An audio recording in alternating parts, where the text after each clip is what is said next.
So my friend.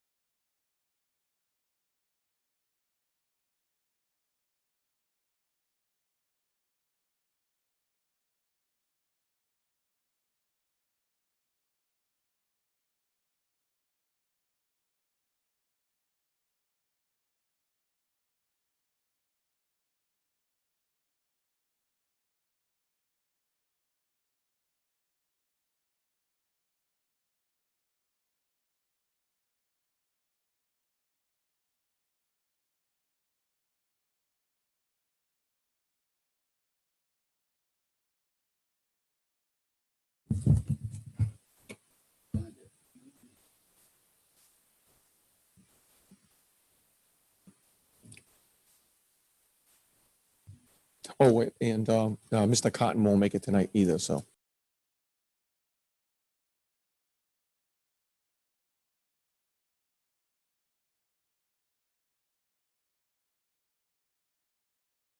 Come to see, realize.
And we do have Cass. I'm sorry, and we do have Cassie online doing the minutes from home. Oh, she's got to do Zoom from home? Yeah. Okay. Yeah. We don't have to record that, do we? No, we're recording it as well, but she's just doing, No, but I'm saying we don't need to mention it. no. And welcome to the meeting of the Zoning Board of Review. It is the policy of the board to caution all petitioners that they have the right to counsel before this board. And failure to do so at this time does not constitute sufficient grounds for a change in circumstances under the 18-month repetitive petition clause. All petitioners are also cautioned that if a petition is approved, all construction must be done in compliance with the submitted plans, applications, stipulations, and testimony presented to the Zoning Board of Review, the meeting the petitioner has heard. That's this evening. If there's any deviation of plans, applications, stipulations, and testimony after the petitioner is approved, the petitioner will be requested to revisit the Zoning Board of Review. All work that deviates from the approved plans, applications, stipulations, and testimony will be ordered halted and promptly removed. This is a public meeting.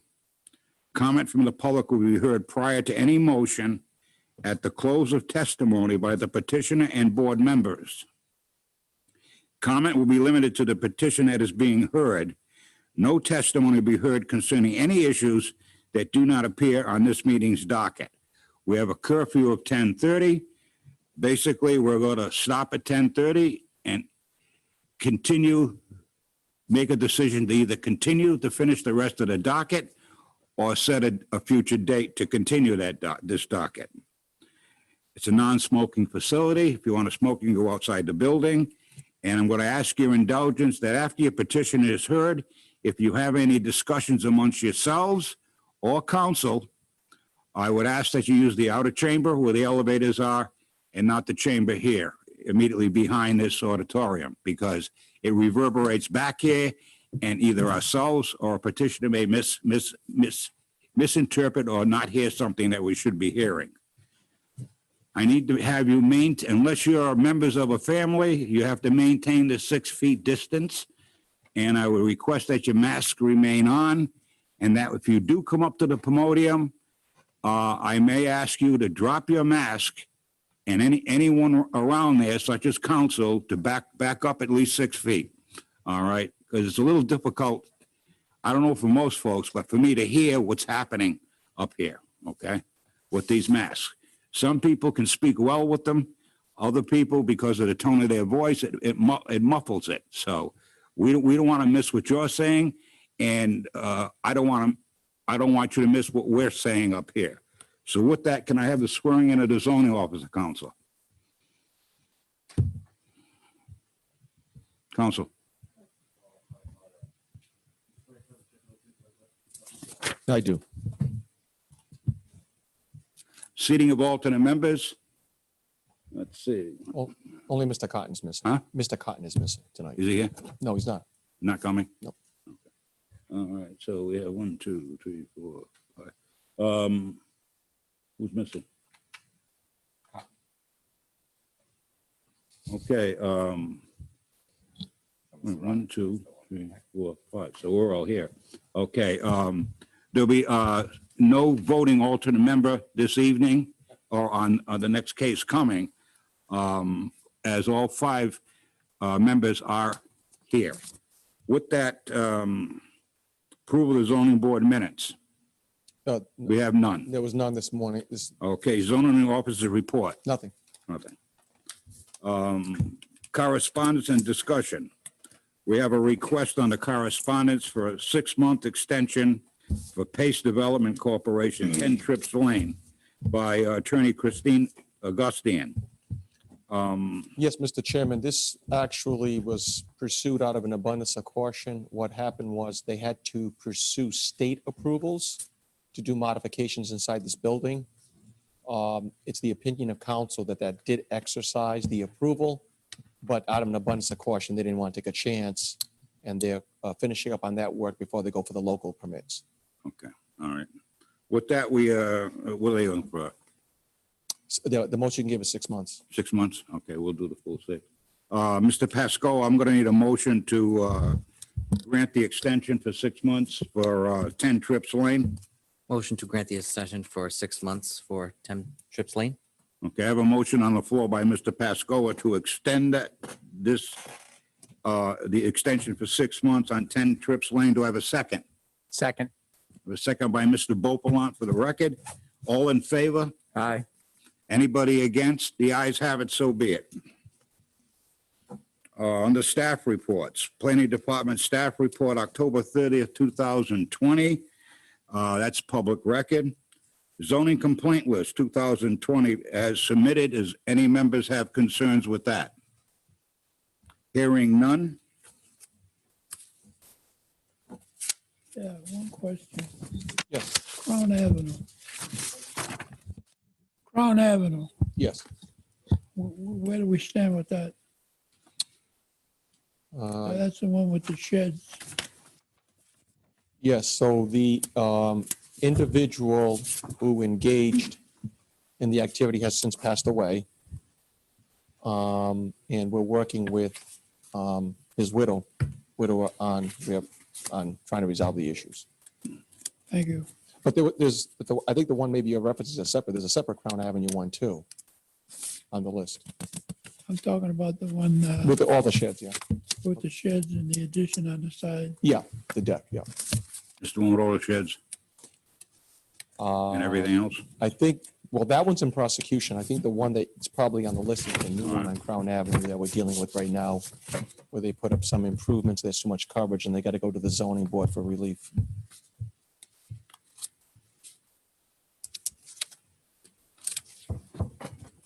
Any other concerns with that list? Hearing none.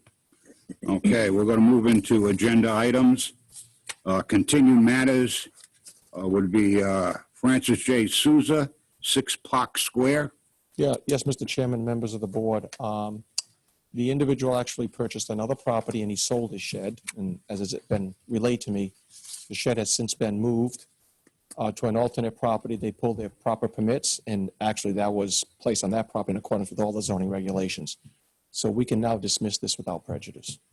Okay, I need a motion to dismiss. Mr. Braga? I'd like a motion to dismiss 6 Park Square without prejudice. Motion to dismiss 6 Park Square without prejudice. Okay, I have a motion on the floor to dismiss 6 Park Square. Do I have a second? Second. Second by Mr. Bopalant. All in favor? Aye. Aye. Anybody against? The ayes have it, so be it. Okay. Next, under continued business, Armin F. Furlan, 58 Merrick Street. Yes, Mr. Chairman, this is actually a continued matter, but we have the quorum that we need for tonight. The middle. I think what I'd like to do is new drainage calcs, not new drainage calcs. Drainage calcs were provided to us, and the city engineer has had an opportunity to review this. And these do meet his criteria. The only thing he would request, and I would request, is if the board would see fit to approve this, that these design drainage plans, the designs, be actually also noted and incorporated onto the landscape plan. I've already relayed that to the applicant that should this be approved, that, and he understands that this has to also be put on the landscape plan. But he could also, he could just make that a condition of approval, so if you should see fit to approve this.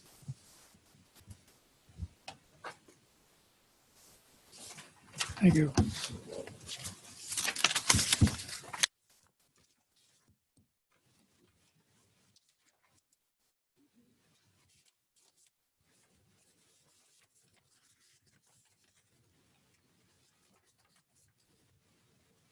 It's a continued matter, so. Are you talking about this right here? Number 2, that should be added? Good, that. Yeah, you can disregard that. This addresses all that, but they just wanted to make sure it be put on the plan itself. Okay. That's all. This addresses that. All right, thank you.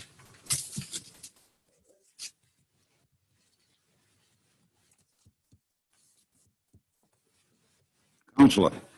Good evening, Mr. Chairman. Attorney John Chicacci for the applicant. As you know, this is a continued matter. And to Yes. refresh your memory, the think the biggest issue we were addressing was the drainage and hopefully a zero net runoff and things of that nature. So we've asked the engineer from Cataldo Associates to join us via Zoom. I'd like to hopefully see he's available to give a summary of what he did to meet those burdens and explain it to us. I'm sorry? Cataldo Engineering, and I hope I don't pronounce his name improperly. Matthew Yanazitswitz.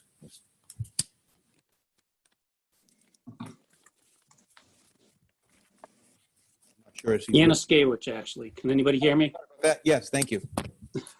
Our office did look at the figures and what was proposed on the site. Matt, one second, if you could, Matt. I think that they want to follow the procedure to be sworn, please.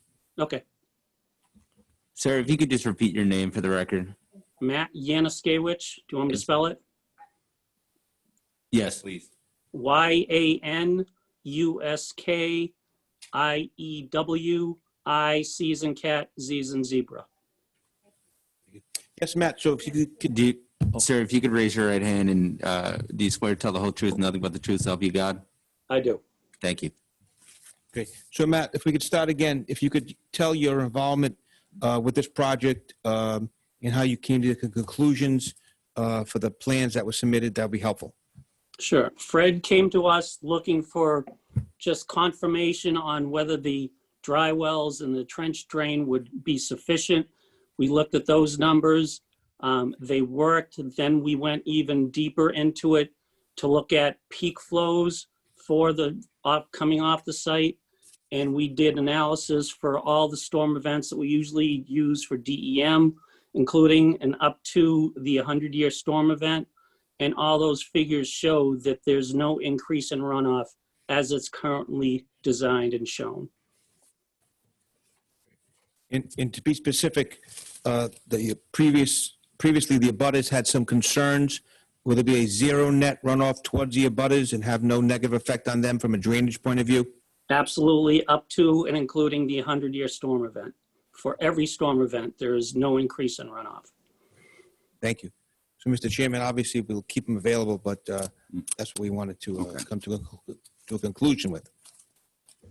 We also have the land use expert here.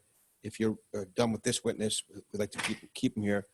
Mr. McLean would like to come up, give us a little summary of his findings and his comments on the changes. Fine, Great. thank you. Doug, why don't you come up and I'll back off a little bit. Please. Counselor? Sir, your name and if you can spell it as well. Doug McLean. My last name is McLean. And do you swear to tell the truth, the whole truth, nothing but the truth, so help you God? I do. Thank you. Is that mic on? Can everyone hear me all right? Has it got a green light? It's got a green light. That's what I want to hear. So I just wanted to come up and give a brief summary. As you may recall, at the last hearing that we had here on this matter, I provided testimony and a written report at that time. I don't think that anybody here needs me to repeat any of that information. So I'm going to focus on the new changes to the plan and how they strengthen this application and tie that to my previous findings. I may make reference to some of the facts and findings that I made in my previous report, but that's all on the record. So, don't need to deliberate any further on that information. So essentially, the biggest changes to the plan as we see are to address drainage. And that's tied to the request for an increase in impervious surface coverage beyond what the regulations allow.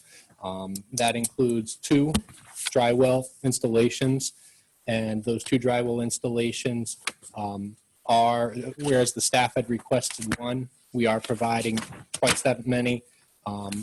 We are providing, and basically our goal was to not just meet the requirements for stormwater, but to exceed them. When you look at the drainage calculations that were provided, the amount of volume that they can store is in 2 to 3 times in excess of what is actually being directed to them. So these can actually store volumes and even in excess of what the standard requirements are per the Rhode Island Stormwater Manual.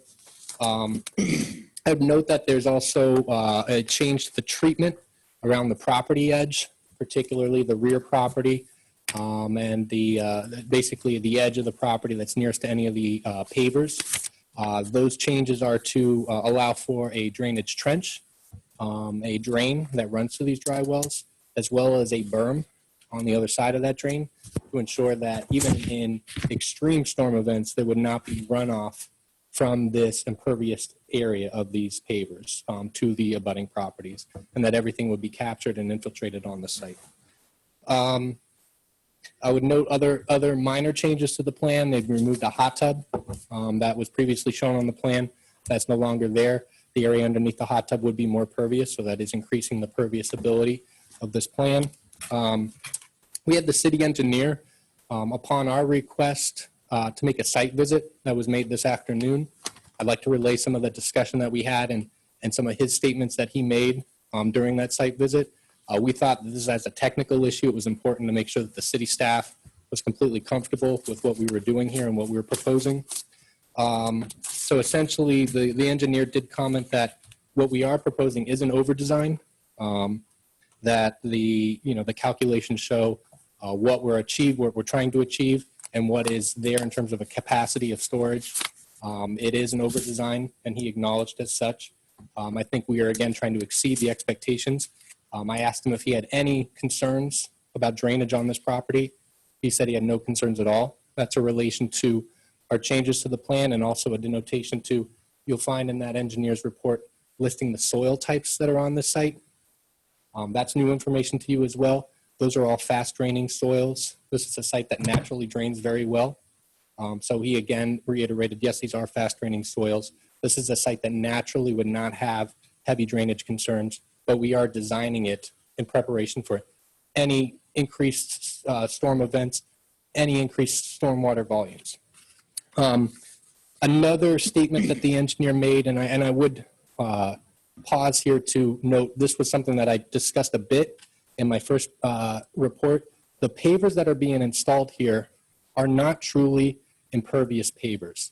They are joined with a joint sand that allows for some penetration of water. Underneath the pavers, there's a layer of sand that allows for all of that stormwater to somehow seep underneath the pavers into the ground below it. I asked the engineer for him to comment on that, and he agreed. While the city does not have regulations to establish that these are pervious pavers, he did agree that these are actually not 100% impervious. We would call them as semi-pervious quality of pavers. So I think that that's something that merits some consideration in terms of what the increase of pavers and increase of impervious surface is doing on this site with relation to the type of installation that's being installed. Aside from the technical changes to the plan on drainage, we did hear some comments at the last hearing about concerns on the activity, the use of the structure. We are looking to reuse that garage structure as a pool house or a cabana. That is something that, there was discussion on at the last meeting. There were comments from abutters, and we took those comments, sincerely into the heart. We think that it warrants giving you guys a better idea of what the intended use of that structure is, so you can make a better determination on what's really going to be happening there. So the applicant desires to use this 100% in association with the use of the pool. So this is very much a seasonal use. When the pool is open in operation, this is not a heated pool. When the pool is open in operation, that's when the pool house may be used. If the applicant has family or friends that are, enjoying the outside, this is an area that could serve as a bathroom, a changing area. It could serve to store equipment during the off season. If there's rain, if it's a hot day, this is an area where people can go to take reprieve from the elements, get out of the rain. On a hot day, you get in the shade for a bit. That's the intent of the use of this structure. I would note, and it's denoted in my report, East Providence does allow in its zoning code by right for swimming pools, including appurtenant structures such as dressing and shower rooms and equipment houses. What's being asked is that we would use this as akin to a principal use. That's the relief that we're requesting. I would argue that what we're actually going to use that structure for is much closer to what is an allowed accessory use of that structure as a shower house and for, other indoor activities of that it's closer to that than it is to a true principal structure as an established dwelling. So we are asking for relief as a principal use, but I would argue that the intended use of that building is much closer to an accessory, a customary accessory use of a structure than it is to a principal use. With that being said, I think my final statement is that we do feel that the applicant is making very meaningful and real mitigation efforts here. We think that the changes that are being presented to you strengthen those and that they reaffirm the earlier findings in my report that this doesn't satisfactorily meet the standards for dimensional variance in East Providence. So that concludes my presentation. I'm happy to take any questions. Thank you. You all set, Counsel? Yes, Mr. Chairman. Obviously, the applicant is also here. Questions? Okay, then we'll open it up. Mr. Vopalant? Yes. So I think you've done a nice job of addressing drainage, but I think you heard a lot of complaints that night from neighbors about the cabana structure itself, and I'm not sure you've done anything to address that outside of stated what the intended use is for that. Did you see the planning report by any chance? I did. Okay. So planning is strongly recommending that it's an over-intensification, and they recommend that you remove the kitchen from the cabana. I know we talked last time about, I can't remember, so I'd actually like you to refresh my memory what the cabana has in terms of heat, plumbing. It has all those items, right? Sure, I'm happy to go over that. There were some changes to the architectural plans that were submitted to better reflect this as truly a focus as a pool house. We did remove the word kitchen from those architectural plans, as this is not being established as a full kitchen operation. There's no stoves, there's no dishwasher. There is a fridge shown on the plan. There isn't, this is an area where you might have, drinks or, water available. There is a sink. That is a pre-existing sink. That was a sink that was a service sink as part of the garage. It's being maintained in this new structure. There is electric that was previously connected to this garage being proposed as a cabana. They're going to maintain that electric connection, and that's being improved. There was a pre-existing plumbing to this structure. That is being upgraded and improved, but essentially we're maintaining those two utility connections. No new utility connections are being made to this. There is an intention for heat. That is something that with the upgrade of this structure, it was previously, the applicant has some pictures of this, but essentially that when he purchased the property, that said structure was in a state of disrepair. There was some rot. Some of those elements were especially evident if you were looking closely or you looking from the inside.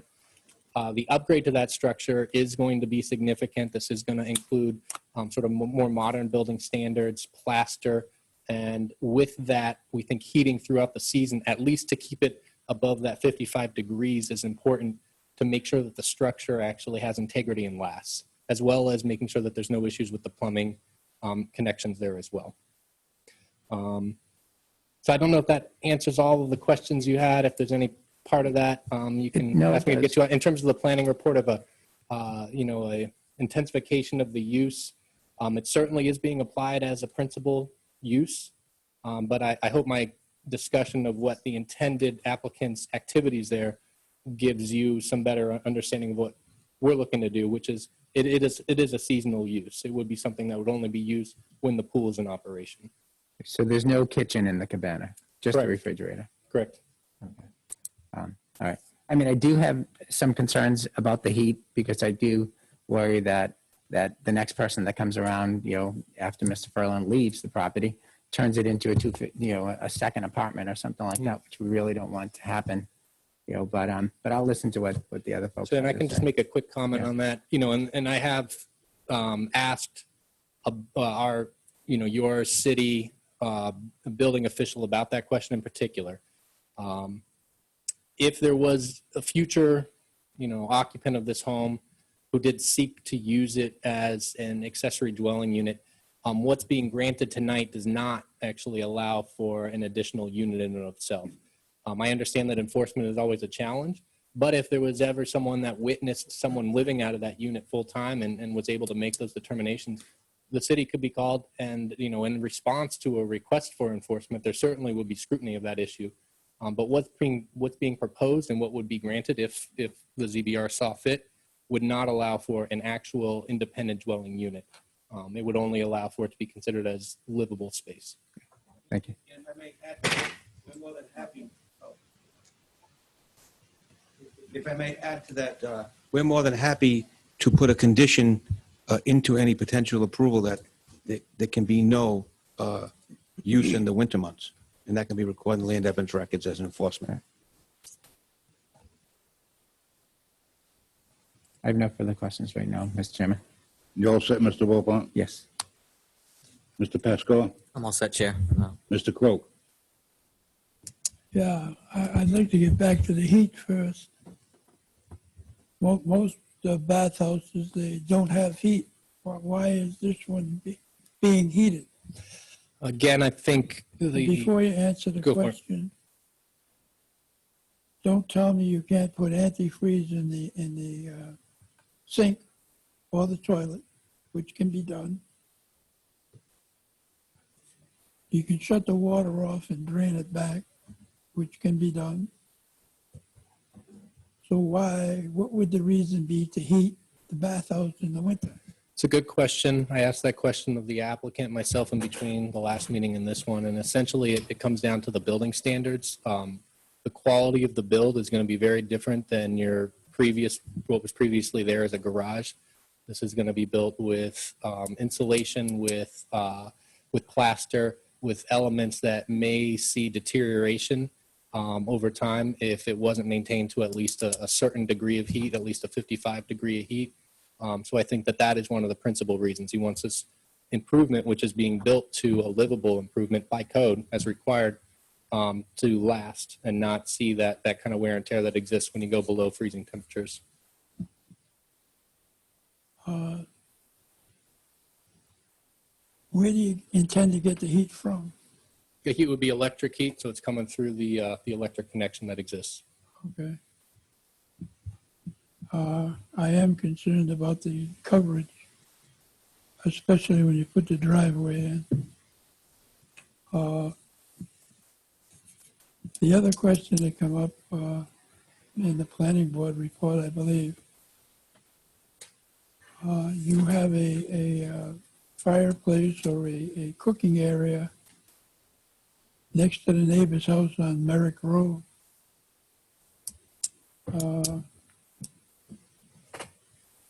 Is there any way that can be moved away from the property line? You're talking about the outdoor grill Yep. area? That is something that is actually completed. That is 100% permitted. I don't care if it's completed or not. All right. To answer your question about. Actually, excuse me for butting in. I'm really not happy with you or your construction people with what I seen up there. The last time I was up there, before you brought the container in, you had empty plastic bags open, facing the neighbor. I don't know the side street. And the trash was coming out into her yard. You've had a tendency to place all your junk on the property line rather than on your property, which I don't think is quite right or quite neighborly. You had an outhouse that the people look out their back window, what do they see? An outhouse. So apparently after the last meeting, the gentleman across the street had some questions about it. And the last time I went out there, the outhouse has been moved to the front of the property. So I just feel that was in retaliation to the neighbor coming up and speaking his mind. and you showed no respect whatsoever for any one of your neighbors in the construction project or anything else. Now, I'd like to ask you, when did you tear down the garage, the original garage? First, to address the earlier point, this is a site in construction, and I think that does happen.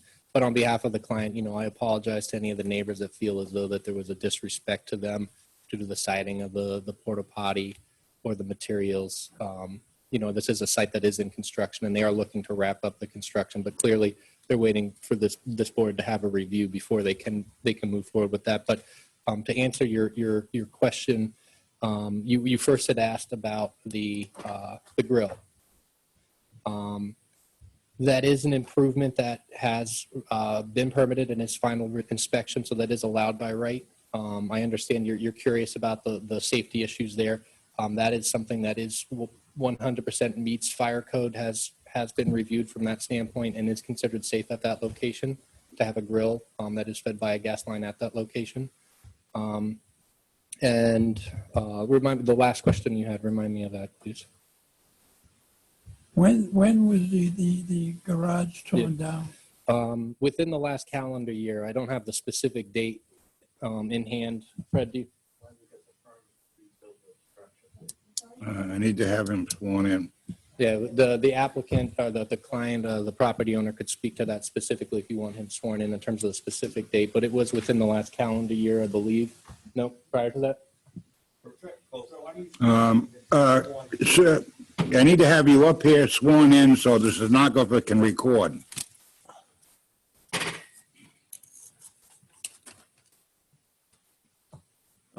Your name for the record?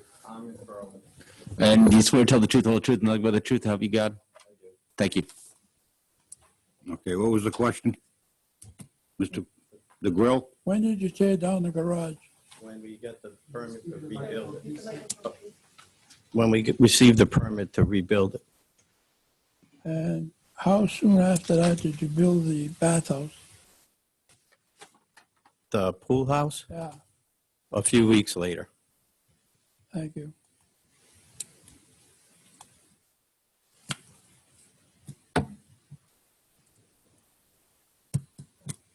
You set, Mr. Crowe? Yeah, Thank you. Mr. Braga? I believe the last time we were here, we spoke. I'm sorry. I believe the last time we were here, we spoke about no range or stove inside the structure. We're still okay with that? That's correct. There's no Ranger stove inside. I'm saying you're okay if we stipulate that. That's There's no that'll problems with that condition. okay. And when you said the winter months, are we going to define that or? We can, certainly. I think that the applicant's intent is generally to use it when you can use a pool. So, we can better define that, and that's something that can be a discussion point between the board and the applicant. Okay.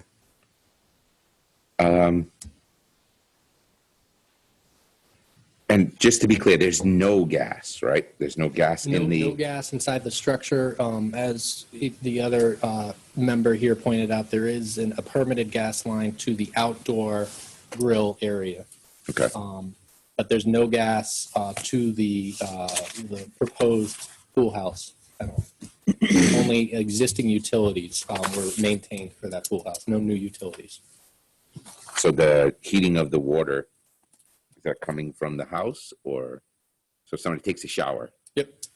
Is it electric? Electric heat. It's electric. Yeah, Okay. electric heat. Okay. I have no further questions. You all set?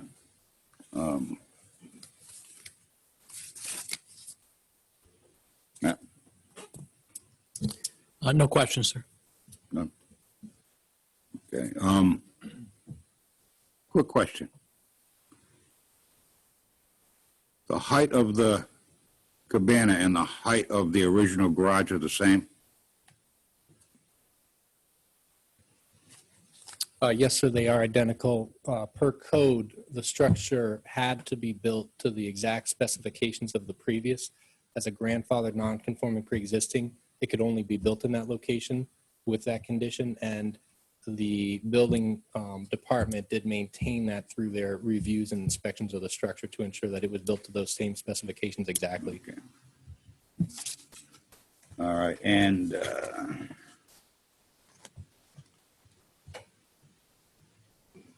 now, Counsel, you've agreed to a stipulation that this would not act as a residency, whether permanent or temporary, right? Correct. And we also agreeable to, if you want to define the months it could be used. Or the month of the use of it? Yes.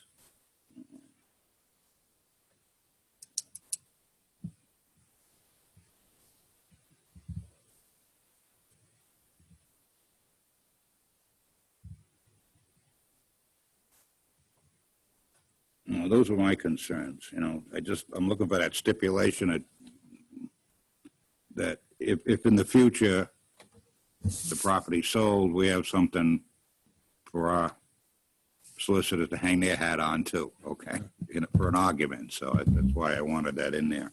And above and beyond any decision that you might want that in, we're happy to independently put a land use restriction stating such. Okay. Thank you.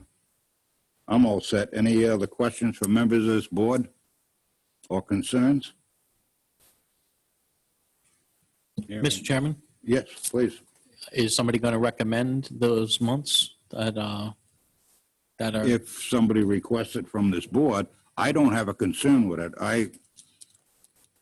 It's not on my list. If someone here would like to get a recommendation as far as the use of this cabana, then fine. To me, if you have that pool, that cabana is in use with the pool and the pool is in use to the cabana. That's the relationship. Once you close the pool, I assume the cabana is closed. Now, we could have a pool season that's up, because this is not a heated pool, I think was mentioned, okay? That you could close that pool in October, or you could close it in November, I don't know, or September, or depending on the weather.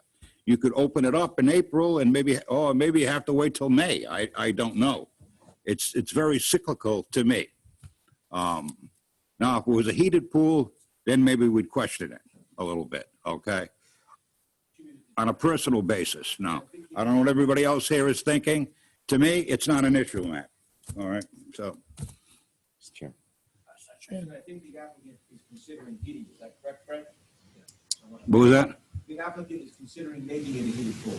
Oh, yes. Well, no, does that change anybody's decision here or question as far as putting a timeline on the operational situation of the pool?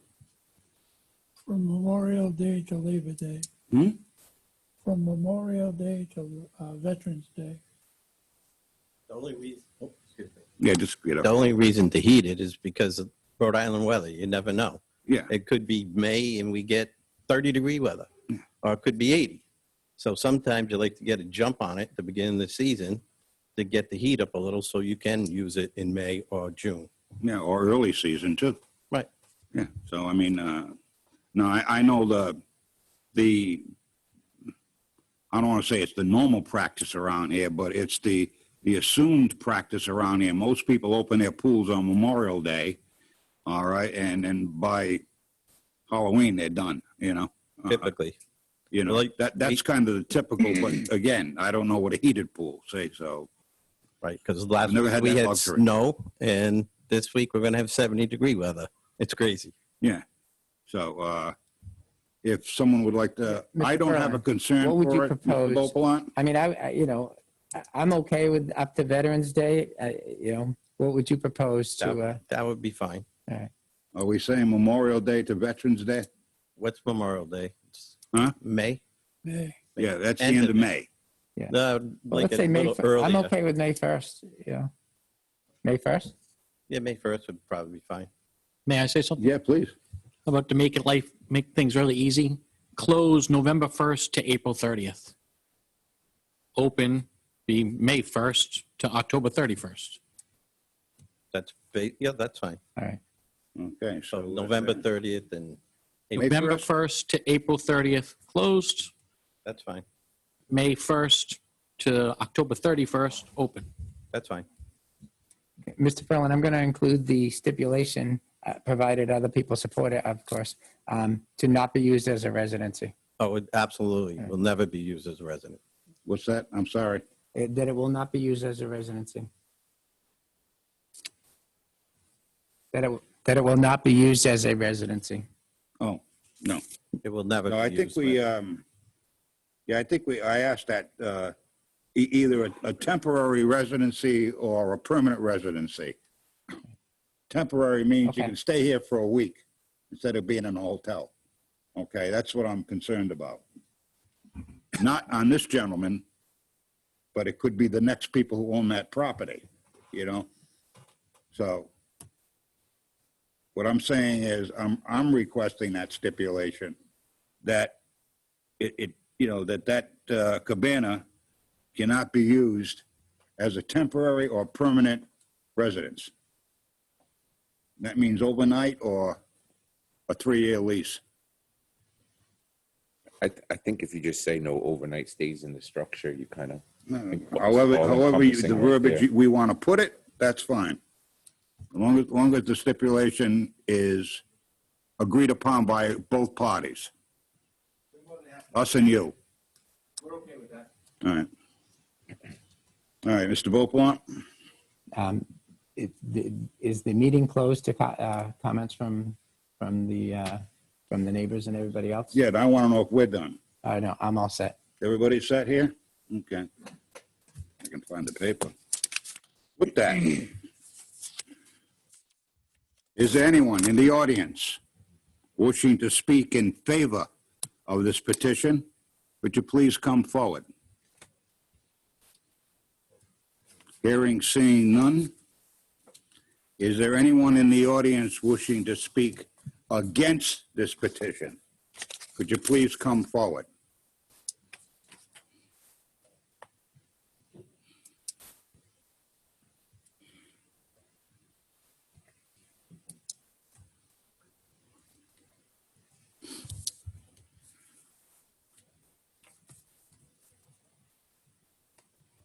Could you please swear? We need to be sworn in, ma'am. Your name and address, please. I'm Alexa Mavromatis, 53 Thatcher Street. Do you mind spelling your last name? MAV, as in victory, ROMATIS. Thank you. You can raise your right hand. Do you swear to tell the truth, the whole truth, and nothing but the truth, so help you God? I do. Thank you. To have your address, please, quick. 53 Thatcher Street. 53 Yes, Merrick. Thatcher. Thatcher. Thatcher. My property directly abuts 58 Merrick on the rear.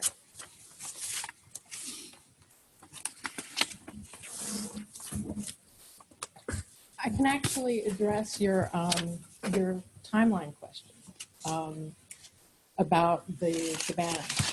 The cabana came down on June 3rd, and the foundation was poured in July.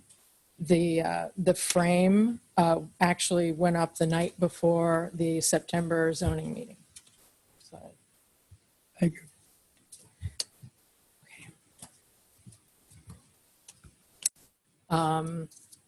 I'm here tonight, not solely to represent myself, but to represent a neighborhood I love.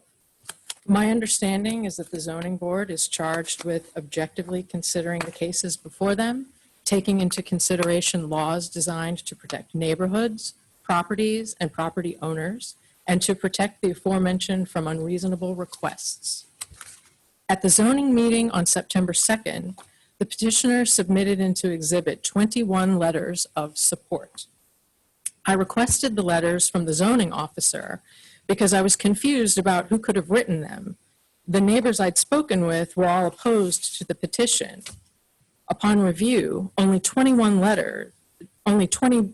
of the 21 letters, only 10 included complete addresses. Of those 10, half lived a third of a mile away or more.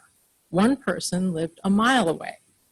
These were not my neighbors. Indeed, only one of these letters was from the owner of a property abutting 58 Merrick.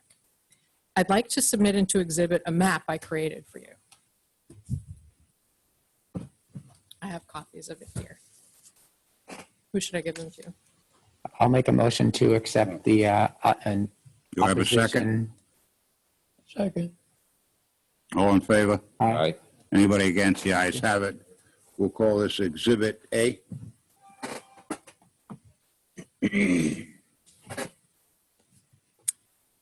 This is a map I created of my neighborhood, which includes all the properties that abut 58 Merrick. 58 Merrick is at the center of the map, marked with a yellow X.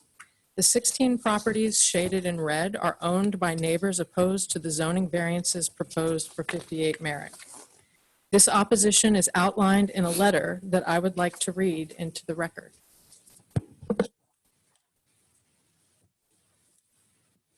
To the City of East Providence Zoning Board of Review, I am writing to express my opposition to the zoning law variances requested as part of the improvements to 58 Merrick Street, Rumford. Specifically, these include the conversion of the existing accessory shed to a cabana, the rear end setback requirement, and the impervious lot coverage requirement. The proposed development for 58 Merrick is out of step with the character of the surrounding homes in terms of style, scale, and most significantly, usage. It should also be noted that petition 6791 is for dimensional variances, not usage, and does not directly address the construction of a new primary structure on the property. No other property in the area displays the extent of hardscaping proposed. Rumford consistently ranks on noted lists among the top places in the state for both young professionals and retirees, and to overstep the zoning laws of record would degrade not only abutting neighbors' surroundings, but also other residents' quality of life in our quiet, beautiful neighborhood inside East Providence's Ring of the Green. Zoning laws are designed specifically to protect the integrity of a property, never an individual, and in consideration of abutting neighbors. Changes to zoning codes protect a property in perpetuity. As an abutting neighbor, I ask you not to approve these variances. Thank you for your kind consideration.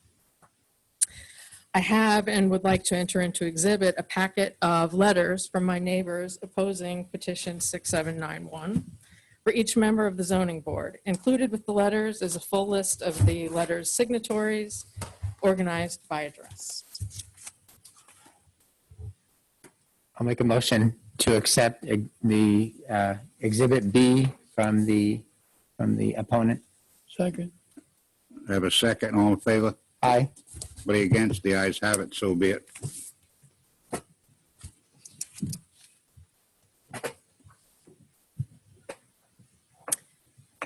I share these with you, and I created this map for you in hopes of giving you a better understanding of who we are. It is also my hope that these materials may provide the scope of opposition to this petition, so you may understand who we are and particularly appreciate our proximity to the property in question. What the petitioner proposes to do is excessive in every way. He could very easily have made other choices about the development of his property, thus avoiding hardships. For example, integrating pool changing facilities into the addition of his home instead of constructing a new primary structure without permission or approval 4 feet away from my property line. I'm requesting all variances related to this development be denied. Thank you. Thank you.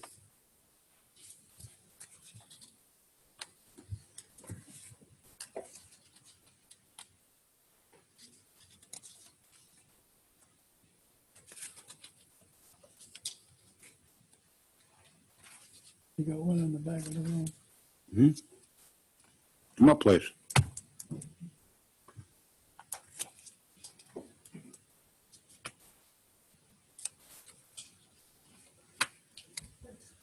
Your full name, sir, Michael Rogers, Rogers, and your address, please. 25 Brayton Avenue, Brayton. And do you swear to tell the truth, the whole truth, nothing but the truth, so help you God? I do. Thank you.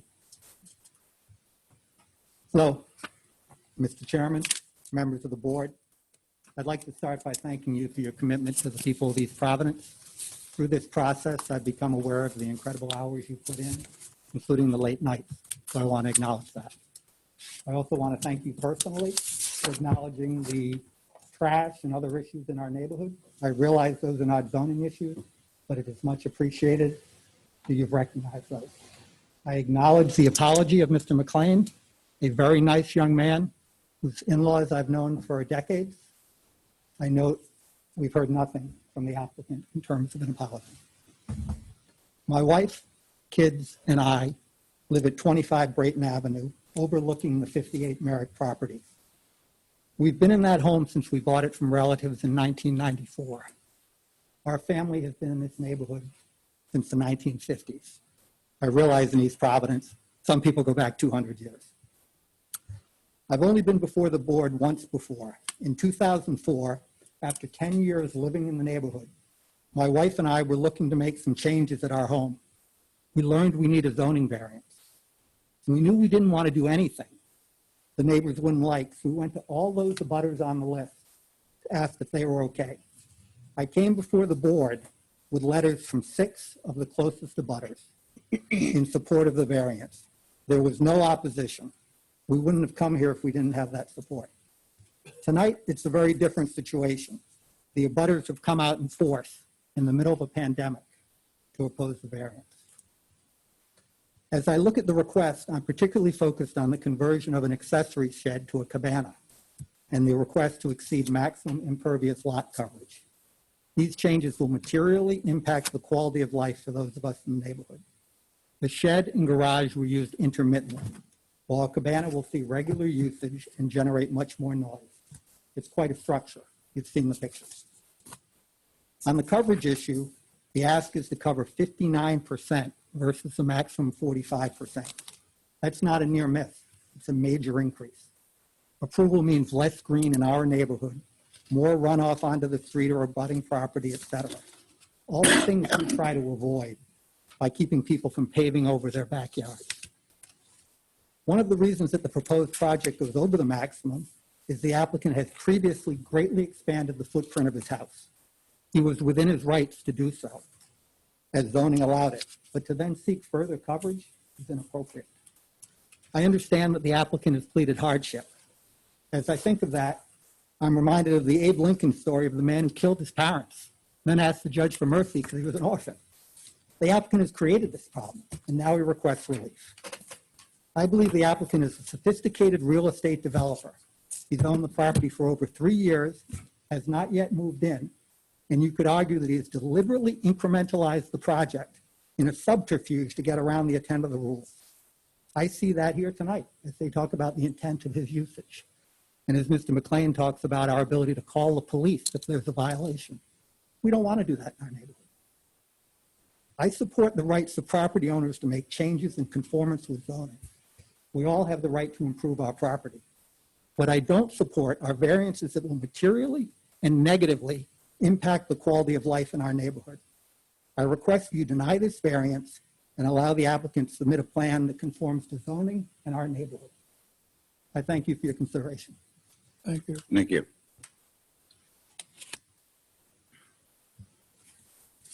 Anyone else in the audience wishing to speak? Come up, please.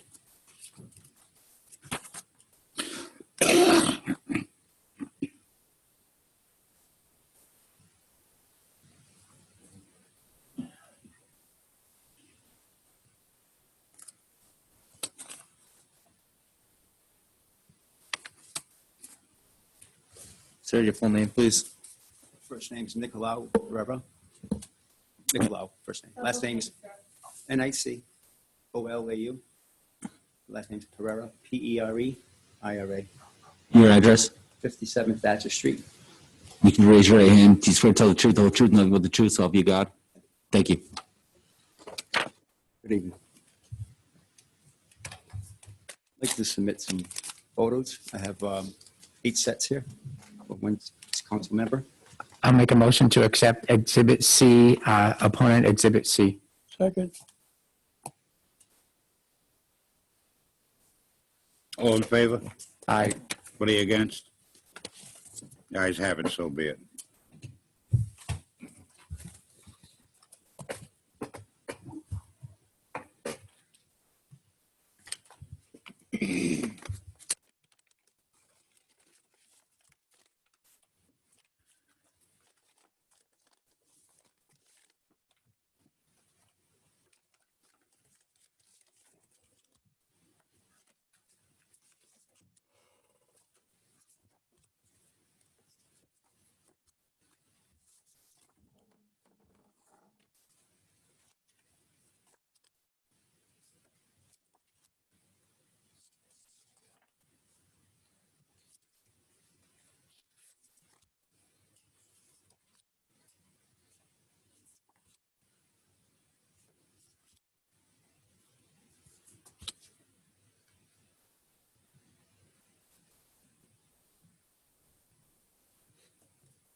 Please continue, sir.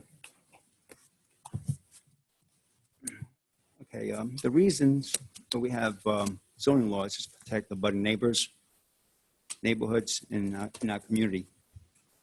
Mr. Ferlin has stepped over boundaries in the zoning laws. Mr. Ferlin is asking not the minimum variances, but the ultimate maximum in variances.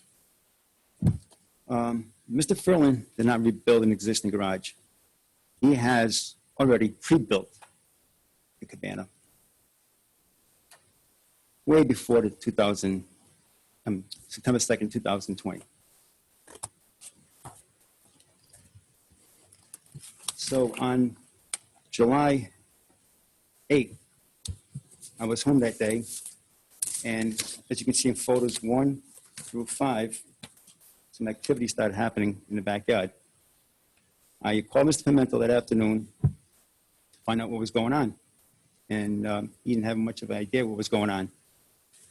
So he sent over Mr. Nabil Rashid, he's in engineering department, and he came over, and after a brief look what was going on, he said they would get back to us, but nobody ever did get back to us with what was going on, because they were putting drainage pipe, and it's supposed to be a shed. But that drain, the blue-greenish drainage pipe, it's for sewer. And they were connecting it to the side of the house. Okay, so now, on September 2nd, 2020, in the planning report from Mr. Douglas McLean, he said in order to meet rear yard setback standards of 25 feet is not feasible due to the location of existing single-family dwelling on the property. All this is due to Mr. Ferlin's overbuild of his existing property. So why should myself, my budding neighbors, have to live within 60 inches between a massive structure on our property line? It's a massive structure.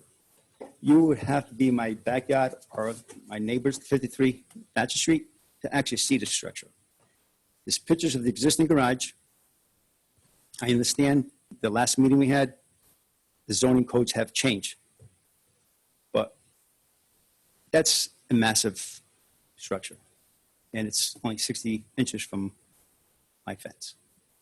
So now, also in the planning report from Douglas McLean, he states that there's 7 to 9 surrounding parcels that do not appear to be compliant with the minimum yard setbacks. But all of these structures that's in the neighborhood, either are sheds or garages, like myself. I have a garage, like everybody else has a garage. They're not cabanas. So this shed will have all utilities, most likely like a household. Heat, electricity, air conditioning, bathroom showers, and approximately he's going to have a 13 by 20 lounge area.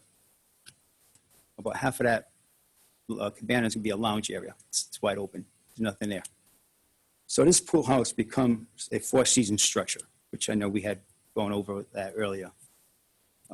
They say it's seasonal, but I don't see it seasonal. So, the last meeting, they kept saying that there was an improvement to the neighborhood. If anything, they have decreased my property value and the surrounding property values, because if I was ever to sell my house, you went in my backyard or 53 Merritt, Thatcher Street, all you're looking to see is this big, huge building structure 6 feet away from, or 5 feet away from my my fence line. Now, anybody who wants to buy my home is going to look at that, is going to walk away. He's not going to want to purchase it. Can I ask you a So I'm question? going to lose value. The structure that was there prior, Yes. are you saying that the structure that's there now is higher or bigger?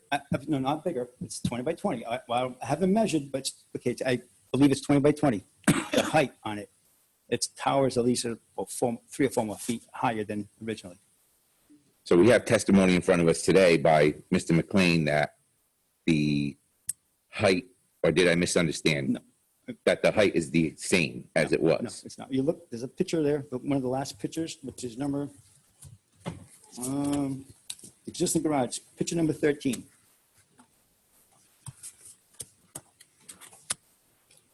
And if you look at that garage, picture number 15, you can look at, there's many pictures of. I mean, you look at my garage on picture number 9.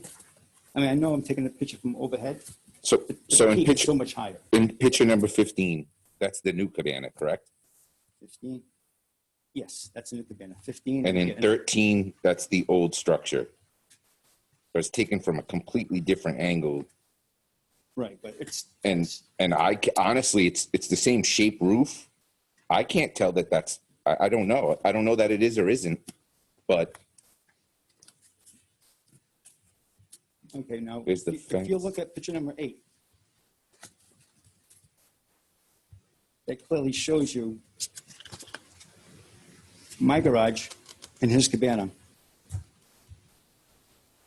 so my question is, the structure that was there previous to the new cabana, do you have a picture like this of the old garage? My old garage, the old garage, which is that number 13, That's the old garage. has a tree that's fallen down on it, on my garage.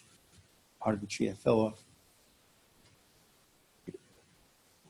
It's a yellowish color. It's got the shed, the metal shed right beside it. Yeah, That's the old. that's his old garage. Old garage. Right. And then in number 8, you're Number 8, showing me It's in the new the structure. roof line of the, but I can't, there's no, I can't compare that. Like there's no, Well, you look at the fence line. The fence line is 6 feet high. right. Okay. The old fence that was there was 5 feet. They were all torn up on there on the old picture. It's 5 feet. This Okay. is 6-foot fence between my property and 53 Thatcher Street property, 6 feet. And you look at how that's towering over that fence. And that's what we have to look at when I'm sitting behind my backyard in the summer, trying to enjoy myself. This is what we have to look at. Not just myself, but all the surrounding abutting neighbors. So it's clearly, it's not this, you have to go 53 Thatcher or 57 and look out my backyard and see what it looks like. It's a hip roof, is what was there. You said it was a 5-foot fence? The old fence was 5 feet, yes. No, there wasn't much left of it, was there? Correct, Looks like it was all deteriorated. yes. All right. That was Mr. Furling's, well, Okay. fence. The roof on the garage is not too stable. Those fascias don't look well. Now there's a 6-foot fence? Yes, Yet I have testimony that this is the same height as the original garage on the same foundation, or not the same foundation, but on a similar foundation or a new foundation. well, while we're on that subject right now of the height, All right, According now, to the- understanding here now, the issue that we're talking about is drainage here. As far as use on this property, I assume that has been covered and he's allowed to do that. Because I don't see anything here asking for any use of this property. What I'm getting is a request for impervious coverage, if I'm not mistaken. Oh, we are, here. well, there's, So don't misinterpret me at this point, but we don't interpret building code here. Okay? Just so you, we can't do that. That's the building inspector that does that stuff. And as far as the usage on that, that's to be determined by our zoning officer. But from what I see on my petition,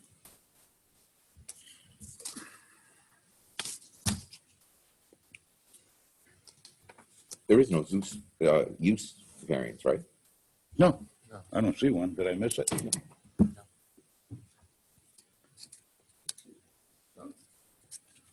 Like a response to the question. It's not that there's a request for a use variance. There's a request to, based on our interpretation, that this is akin more to principal usage of that structure rather than accessory usage. And as such, it's not that the structure couldn't be used in a principal manner, but it would require a greater setback. So they're asking for setback relief on this structure so they can use it for principal purposes rather than accessory. And then there's the impervious coverage too. But they're on the pre-existing location of the old foundation. Right. As was determined by the building department, who determined that the previous structure was structurally sound and that it was entitled then to be rebuilt in the same three-dimensional configuration, and that they realized to me this was the same three-dimensional configuration. All right. So according to the pool house structure design, drawing number A1, on the proposed northeast front elevation, it's saying an 8-inch step-in. Grade line. Now, if you look at the foundation on that structure, it's got to be at least 15 to 20 inches above ground grade. On it, I don't know, pictures you have in front of you? Well, no, again, that may be a requirement of engineering. I don't know, of the code to build it. Okay? That is not our jurisdiction. This thing still has to, even if it were granted tonight, it still has to go through the process. Okay? I'm just bringing up to... They determine that, not us. We're not the engineers here, sir. Okay. There's no issue with the structure itself. Building permits have been obtained appropriately. Right. It's what the internal usage Yeah, of the exactly. building is going to be determined by this board. Yes. If this board decides that it can't be used in the manner that they're requesting, because you don't grant the setback relief, Yeah. then it's got to be used what it was, the permit was obtained for, and that is accessory storage, a shed. Yeah. So any of the interior improvements that they're requesting cannot be allowed unless this board approves. I fully understand that. Okay. I just don't want to get into the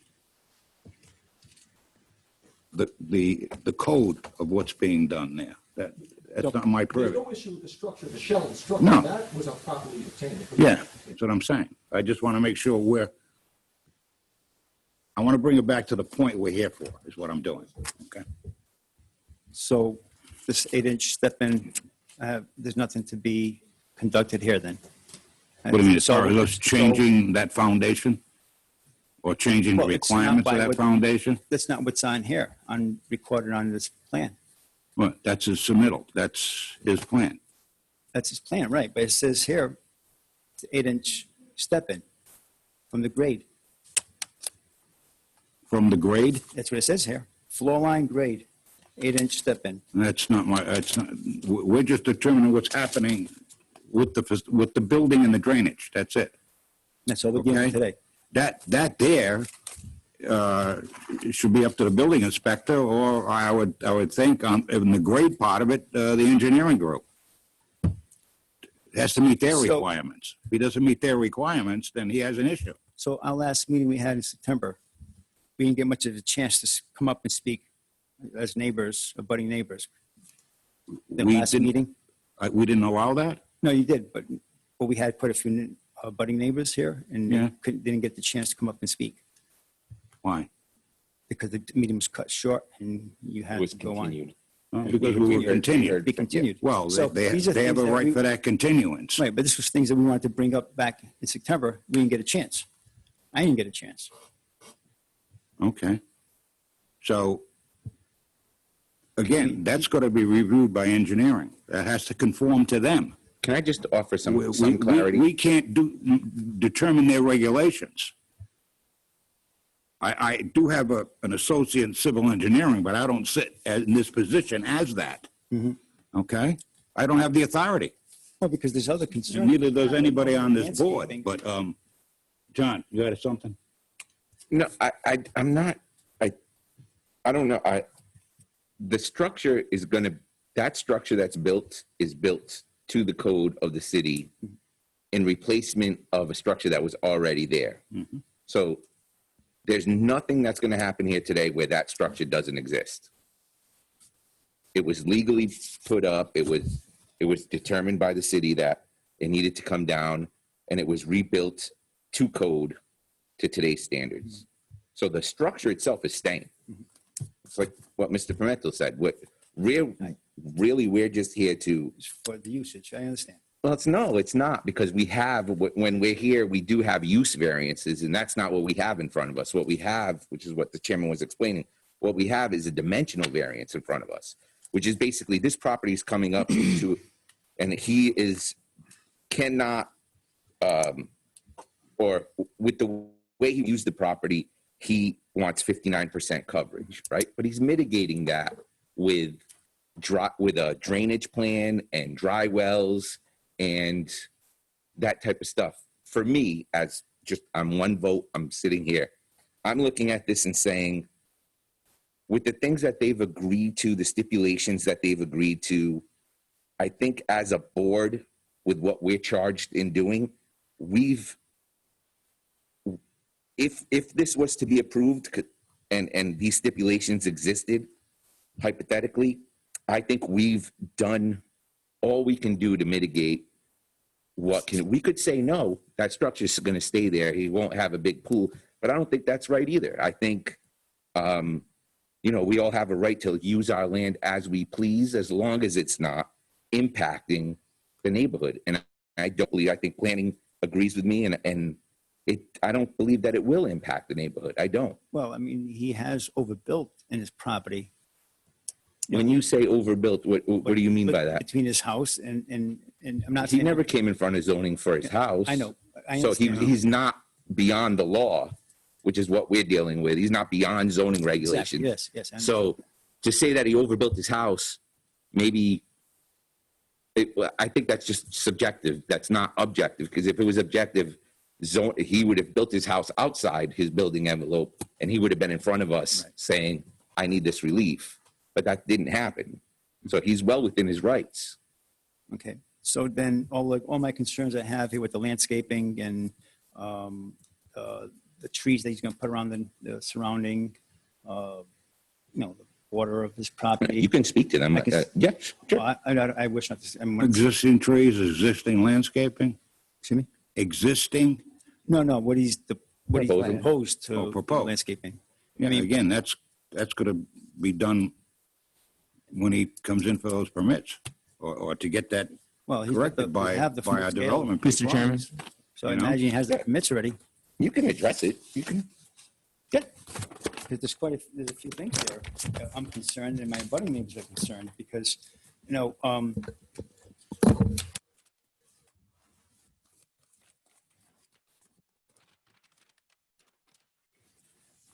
like, he's got all the arborvitae around the property, but then right behind the shed, nothing there.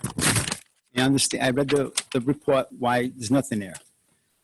Well, what I want to know is, where is he going to put his filtration system, the water heater for the pool? And tell you the truth, I don't care if he puts it in his basement. Okay, if he can legally do that and they approve it in the city, if the building official approves that, yeah, fine, put it in the basement. We don't have the jurisdiction to say where that's going to go. I can't tell him where to put arborvitae up. Mr. Chairman? Unless... I apologize for interrupting.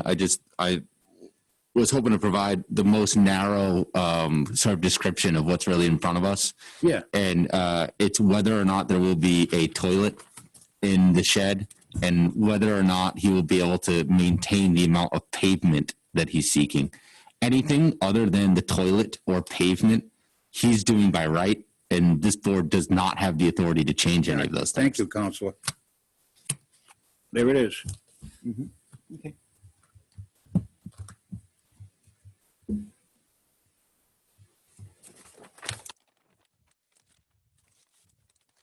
All my concerns, I have to take it to a different department, engineering or.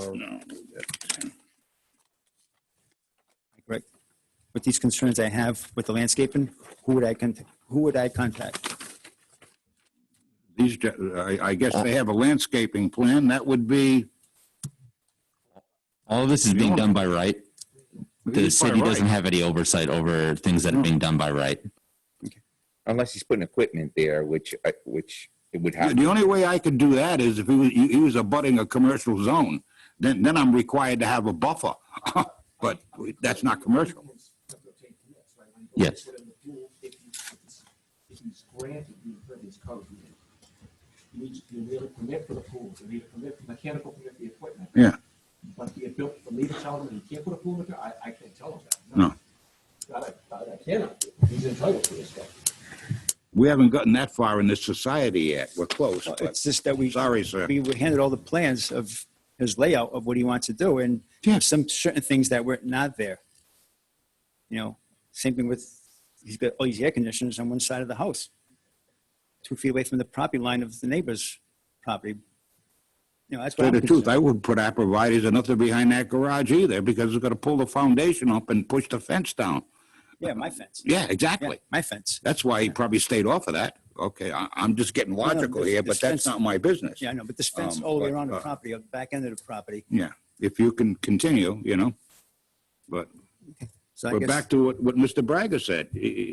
Like you have a right to use your property in the boundaries that are confined by zoning, building inspection, whatever. If you want to get around that a little bit, then you come before the zoning board of relief and ask for some relief. Whether it's drainage or a little bit of height or a little bit of side yard, fine. Or a usage. Like he comes before this board and says, well, I want to make that an apartment now. Okay, well, he can ask for that. Doesn't mean you're going to have it, but he has to request it. But within the norms of zoning, building, you know, and engineering, they have their right to use your land, you know, as best what it's for. Okay. Okay. That's why we have zones, by the way. R1s, 2, 3, 4, C1s, 2, 3, 4, open space, industrial zones, because things are limited in there. Okay. You know, so you fall into the category, you can do it. If not, and you need some help, then you come before this board for relief. thank you. Thank you for your time and your effort and your patience. Anyone else out in the audience wishes to speak against this petition? Do we have anybody on Zoom? Oh, I'm sorry.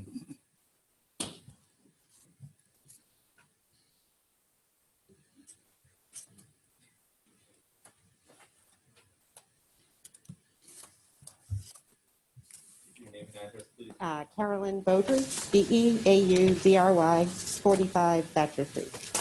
You raise your hand, you sort of tell the truth, but the truth probably got. I do.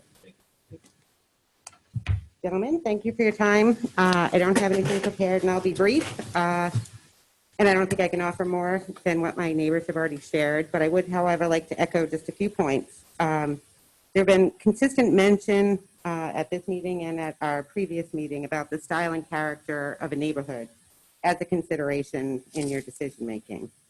And I'd just like to reiterate that the proposed plan being considered here is not in keeping with the style and character of our neighborhood. I believe the map that Alexa shared with you as an exhibit earlier might give you an indication of the style and character of our neighborhood.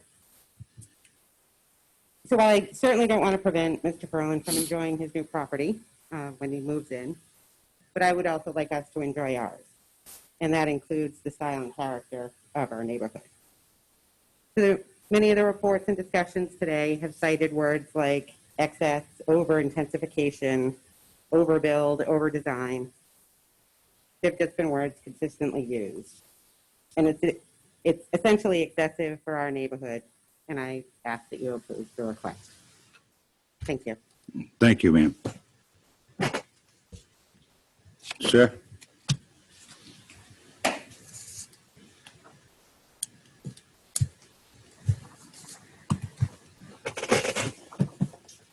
Name and address, please.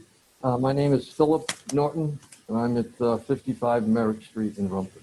Did you swear to tell the truth, whole truth, and nothing but the truth, so help you God? I do. Thank you. Like Mr. Rogers, I'd like to thank the board for their time and effort. And I think the most honest thing I heard here tonight was when Mr. Furlan referred to this as a pool house, because that's what it is, a pool house. It's not a cabana. It's not a shed. It's not an accessory shed. It's a full tilt pool house, fully equipped.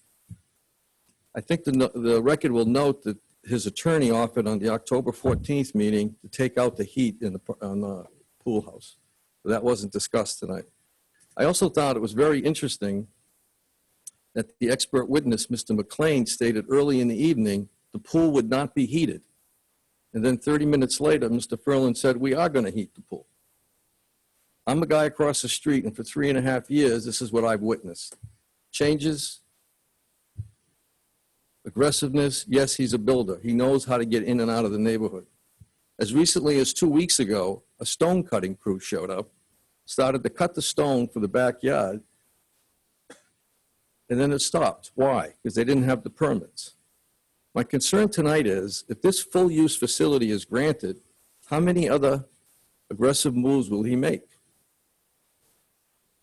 It's going to be a pool house that'll be an entertainment center. It'll be operational 12 months a year. And we as neighbors will have to put up with that. I would also take exception to the attorneys that it's a toilet. I forgot the second thing. What about the safety of the neighborhood? The barbecue pit is directly across from the property owned by Nick and Alicia. They have young children. What if there's an incident? Could that barbecue pit be built somewhere else for the convenience of everybody in the neighborhood, not just Mr. Furlan? This is difficult. But how we leave here tonight starts the trend at Merrick Street for the rest of our lives.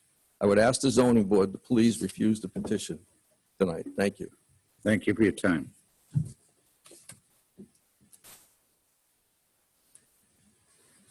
Anyone else wishing to speak against this petition?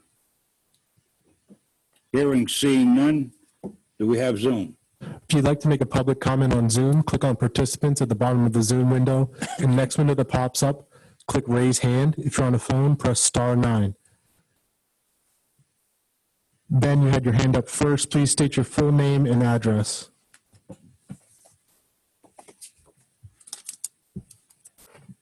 Rumford, Rhode Island. Say that again, Ben, please. Benjamin Tuthill, 21 Hoyt Avenue, Rumford, Rhode Island. And do you swear to tell the truth, the whole truth, and nothing but the truth, so help you God? I do. Thank you.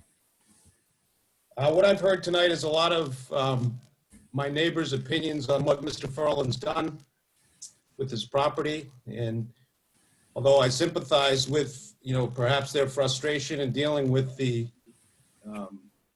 challenges he's faced over the last few years to get this done, I support his efforts to continue to improve his property. It is my opinion that he has increased the value of that property significantly with the improvements he's made. I can see the property from my house. I am not at all disgusted by it like you're hearing from others. I have not walked around soliciting others' opinions or letters of support, but I do support the proposed plans for Mr. Furlan. Thank you. Thank you. DB, please state your full name and address.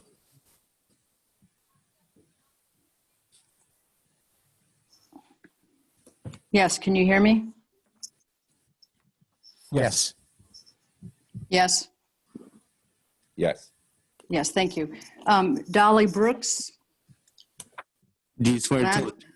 Last name Brooks. I reside and own 53 Thatcher Street. Do you swear to tell the truth, the whole truth, and nothing but the truth, so help you God? I do. Thank you. Okay. Thank you, Mr. Chairman and members of the board. I did speak at the 9/2 meeting. I had the opportunity to speak early in the meeting, and I'm glad that I'm at the end of, or toward the end of the meeting this time, because I know many abutters were there on 9/2 and did not get a chance to speak. And I'm glad that they were called first tonight to be able to voice their opinions. I want to start with where we just ended with Mr. Tuthill's statement. I found that to be very interesting. I don't know Mr. Tuthill, but I do want to comment on that because he made a reference to the letters of opposition from a very significant number of abutting neighbors to 58 Merrick. And yet Mr. Tuthill signed a letter, which was one sentence in support, along with the 20 other letters that were 1.75 miles and 1/4 of a mile away. And he had no problem signing that letter of support. And yet he just took issue with neighbors that are true abutters next to this property on the right, on the left, on the back, and in the front, as if there was a problem with that. So my message to Mr. Tuthill is he's entitled to his opinion, but how dare he criticize our opinions when he is not impacted actually at all by this development, because he is completely on the other side. So he doesn't have to live with what has happened here. He may be able to see it from a distance, but I take issue with his comment and the way that he spoke about that. So I want to start there, because he is the one abutter and the only abutter out of all the abutters of 27 that signed a letter of support. And that is his right to do so, but he's not impacted by this development. So that's one thing. I'd also like to state a statement that is from the planning department, from Bill Fazioli's office. I'm going to be very clear about what this says, and then I want to address the variances. The planning department very clearly states, under section E, we determine that this structure is a living space as opposed to a mere accessory building. And I have someone who is there. I would like to enter 2 exhibits to you. If that person would please walk up and hand them to the zoning board members. There are 2 images so that they may pass them around. There's one for each of them. I'll make a motion to accept Exhibit D, I think we're on, and Exhibit E for the opponents. Second. Thank you, Mr. Bovon. Got a second? All in favor? Aye. All right. Anybody against? The ayes have it, so be it.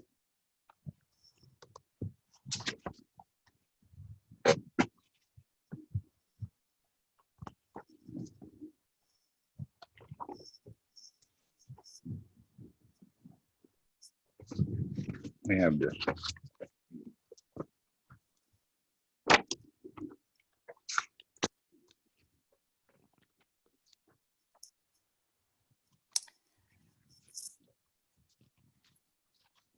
So from the planning department, again, determines that this structure is a living space as opposed to a mere accessory building. The fact that the unit has a kitchen and a bathroom and an outdoor bar would require a 25-foot rear yard setback in this R3 district. This is an excessive deviation, and it impacts the privacy of the abutting property owners. Further, this structure represents an intensification of the parcel in the R3 zone. We've heard that over and over. The zoning board has said that they're making determinations based on certain things. I am looking and reading the dimensional variance that has been submitted. And it is very clear in here under list of proposed construction and uses that actually everything that is being discussed tonight is in your dimensional variance to be considered and determined by you. It actually says use the conversion of a pool to a cabana. It is very clear that that is under your jurisdiction. It says impervious coverage and a pool. Now, I realize, and you realize, everyone in that room realizes, so does Mr. Furlan's attorney, so does the planner that he hired to write the report in his favor. My guess is that if I had hired a planner to write my report, it would also reflect my favor. It very clearly says use. And so what he's done is he has filed a dimensional variance because he knows, and we all know, that it is much easier to get a dimensional variance through the zoning board of review than it is a use variance. So I want to point that out. They wrote this in their original dimensional variance. They talked about the conversion and the use, and so it is on the table for discussion. It cannot be thrown off to another department. I do not care what Mr. Pimentel says. It is sitting here in this dimensional variance. And so it is up for consideration, and it is up for all abutters within a 200-foot zone to have an opinion on this. So that is one thing. The other thing is it clearly states in the planning report from the planning department that in order for variances to be granted, certain things have to be present. And let's go back to the fact that this owner and developer self-created every single variance that he is asking for hardship relief from. I cannot say that strongly enough. None of these hardships had to be created. They did not pre-exist. They were created by Mr. Furlan in the way he chose to develop this property. And again, for 3.5 years, this neighborhood and all abutters have been subjected to what he has chosen to do. So he created the hardships, and now he wants to come to you and say, oh, I have hardships and I need relief. But when you ask for relief, when you need 25 feet and you have 48 inches, that is excessive, especially when you have created it. He could have built his pool house changing room as part of his own structure and his own garage, which houses a space for 4 vehicles. Part of that could have been used for his changing room, but he chose not to do that. I said on 9/2, this has been a long game. He knew what he was doing from day one, and this has been a long game. He has tried to do it. He has tried to play every single department against each other, around each other, whatever conversations have taken place. He has to prove that the hardship is due to the unique characteristics of the surface land of the structure. That is not true, because he raised this entire 10,000 square foot lot to the ground, so he had the opportunity. He has to prove that the hardship is not the result of any prior action of him as an applicant and does not result primarily from the desire of the applicant to realize greater financial gain. What he's trying to realize the greater gain of having his party zone. Because let's call this what it is. It's not a pool house, it's a party house where he has an outdoor fire pit, an outdoor kitchen, his hot tub, which he took off, the pool, which now he says is going to be heated, 400 square feet of space where he could have a changing room of 100 square feet. So that hardship has not been met. The granting of the variance will not alter the general character of the surrounding area. Well, you're looking at a map of abutting neighbors who are property owners who have been in this neighborhood for 25, 20, 15, 10, and 5 years. You're looking at that map of all of these property owners, and they're telling you this is a problem. And they have a right to voice their opinions because your decision is never made in regard to an individual. And it seems like the lawyer is upset because of the way he's been speaking and the way he has talked to some people. It seems like Mr. Pimentel is upset, and I'm sorry that that is the case. But this is in fact what has happened. The last hardship is that the relief requested is the least relief necessary. And that is not true for the 25-foot setback for the use variance of this primary structure, for the impervious coverage, or the fact that you're looking at a picture of the cabana pool house that was built prior to your permission of use for that. And whoever said that it meets the exact dimensions of the pre-existing structure is simply not true. It is simply not true. This R3 zone, the laws and ordinance are present for the protection of a district, whether it's commercial or residential. The variances have to be reasonable, they have to be honest, they have to be accurate. And this is not a request that has been honest. It has not been accurate. The word subterfuge was used, and that is exactly correct. It is a clear case of subterfuge, as this owner has tried to evade and hide and work around every single rule that exists for the protection of all the neighbors in the R3 zone. He wants to do it because it's what he wants. He wants to have his house, and now he wants to exceed the entire coverage of this lot into his own personal party zone. And that is impactful on every single neighbor and every single abutter. And it is absolutely unreasonable.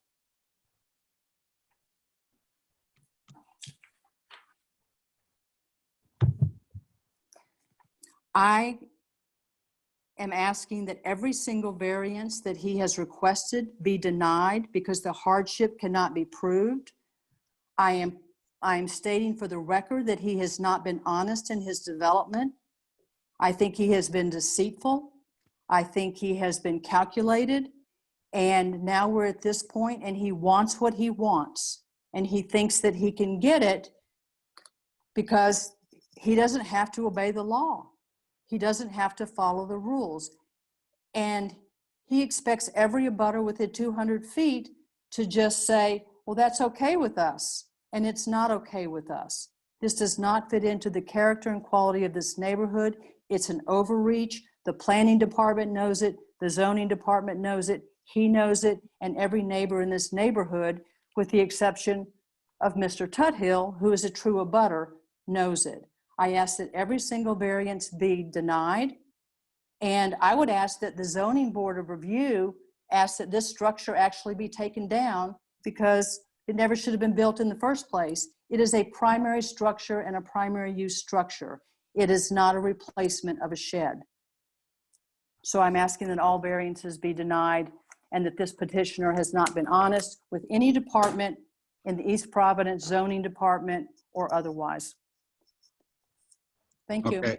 All right, ma'am, if you're still there, just as a point for the record, the planning board reports are advisory to this board, understanding that they are not a driver of this board or any ordinances that we support or have to honor.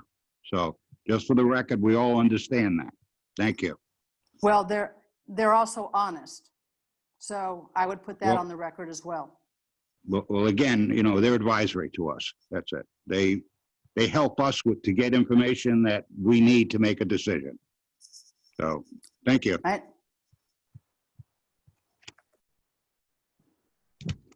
Anybody else on Zoom? If there's anyone else that'd like to make a public comment on Zoom, click participants at the bottom of the Zoom window.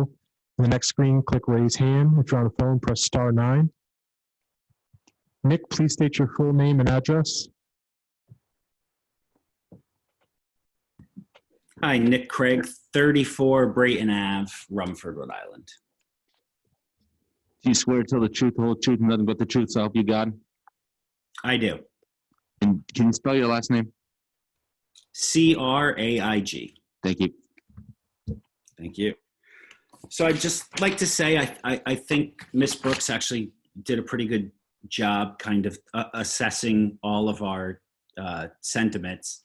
As an abutting neighbor, we're unfortunately on the side where, the fence is partially down, the dumpster is, the porta potty keeps getting moved, there's trash in the yard. And I mean, aside from dealing with all those conditions and, no offense to Ben Tuthill, I think it was, who spoke earlier, but, he can see the property from his house, but he doesn't have to live with it like the rest of us do.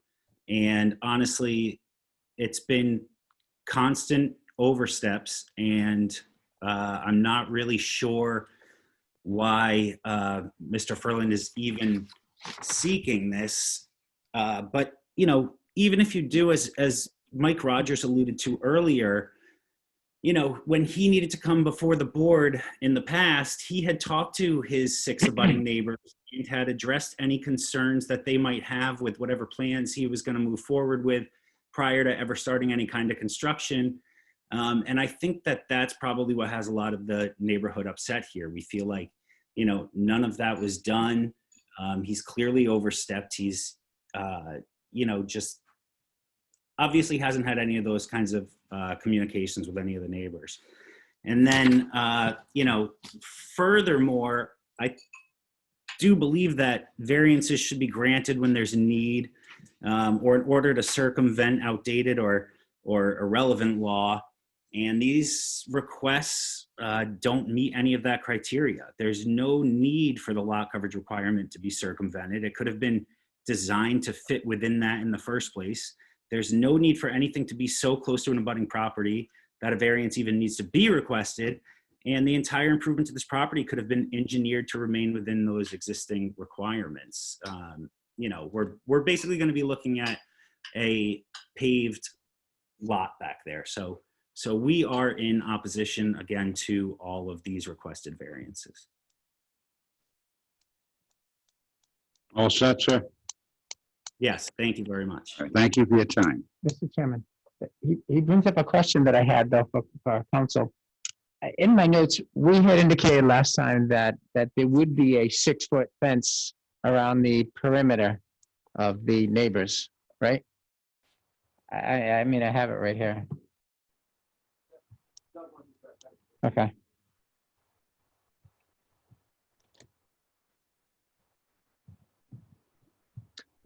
Hello, I believe that this is the abutter, if you were on Merrick, that would be directly to the left of the house. And just to speak in brief, there is an existing fence surrounding portions of the subject property, particularly the rear property line. The portion of the fence that separates the subject property to this particular abutter was actually coming down. It was the abutter's fence, and it was actually coming down on its own. Fred, is that a correct assumption that that is the abutter's I need fence him up was there. coming down? You got to direct a question. Yeah, so I'm just making sure I'm correct in that statement.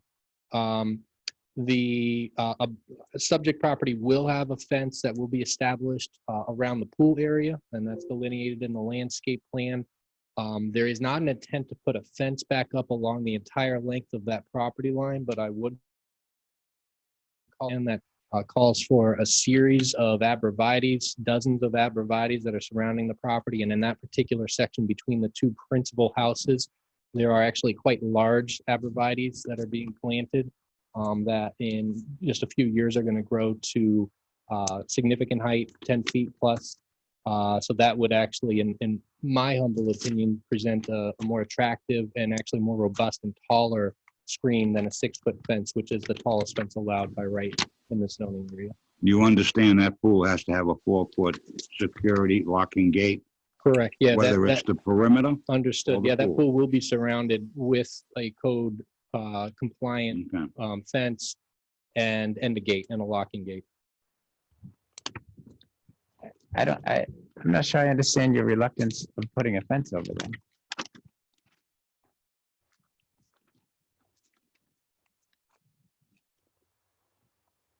Yeah. Just if you could Yeah. repeat the question. I'm Yeah, sorry. I'm not sure I understand why you are reluctant to put a fence on that side. I mean, you heard your neighbor, expressing concern about that, that area and trash and other things that were over there. I think in the last testimony that they gave, that's why I remembered having in my note that there would be one around that. I know that there will be a fence for a good portion of that particular property line. So we're referring to the property line, if you're looking at the residence from the street to the left side. Yes, correct. Yeah. There will Correct be a side. fence along the area where the pool is. And then you'll note on the landscape plan, there are a series of green giant abrevieties. 1, 2, 3, 4, 5, 6, 7 green giant abrevieties that would be 6 to 7 feet at planting. Our assumption would be that that actually provides a more attractive and a more robust screen. I guess the only apprehension against putting a fence there would, but that would actually inhibit the growth of those arborvitaes. But, you know, in my opinion, that will actually grow to be a more attractive screen over time as well. And with a 6 to 7 foot planting height, within 3 to 5 years, those are going to be above 10 feet height easily. All right. I'll, if there's no other concerns by the members of the board, maybe I'm off on that. It just seems like, you know, it would provide better shelter for them, but that, you know, I can pass that. Thank you. Any more Zoom? Yeah, Mr. Craig has another comment. Yeah, hi. I just wanted to react to that really quickly. We're the ones who we were just discussing with the fence separating our properties. The existing fence used to run the entire length from the street to the back of the lot. Half of that has been taken down. That is Mr. Furland's fence. That same style fence wraps his entire property. Our fence is wrapped on 3 sides in vinyl fencing.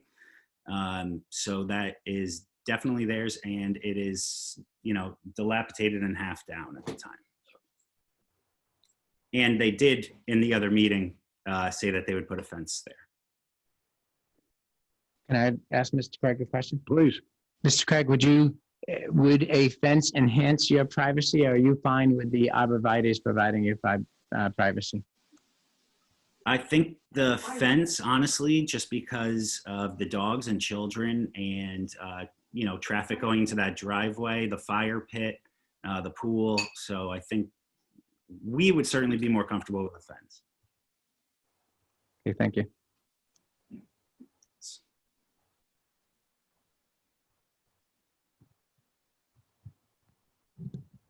Council, Mr. Chairman, I'd like to talk amongst us because, you know, I'd like to propose to extend the fence down that side to improve as a Can we just end the, is there anyone else? Yeah, no, there might be.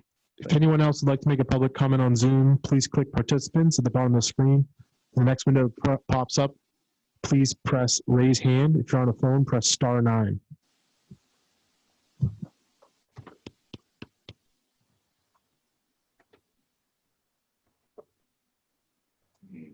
No other Zoom comments. Oh, hold on, DB.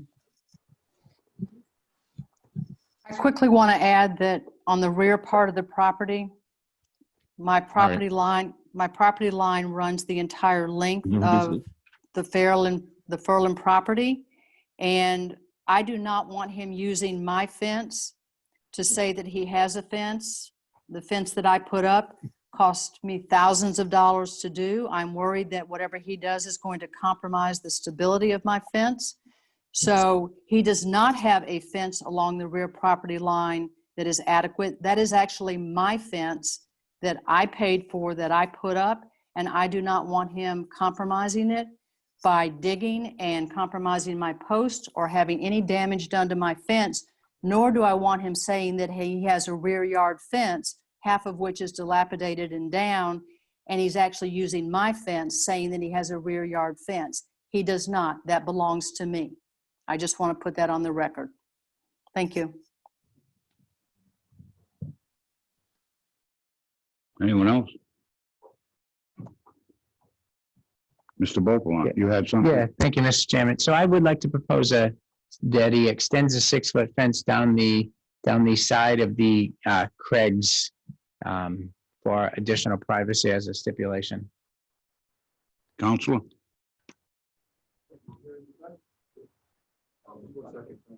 Just be aware that they have not requested relief from excessive height of fence, so at some point, you get 20 feet from the front, it's got to get down to 4 feet. Right, So good it's gotta point. be Right, yep, it's good.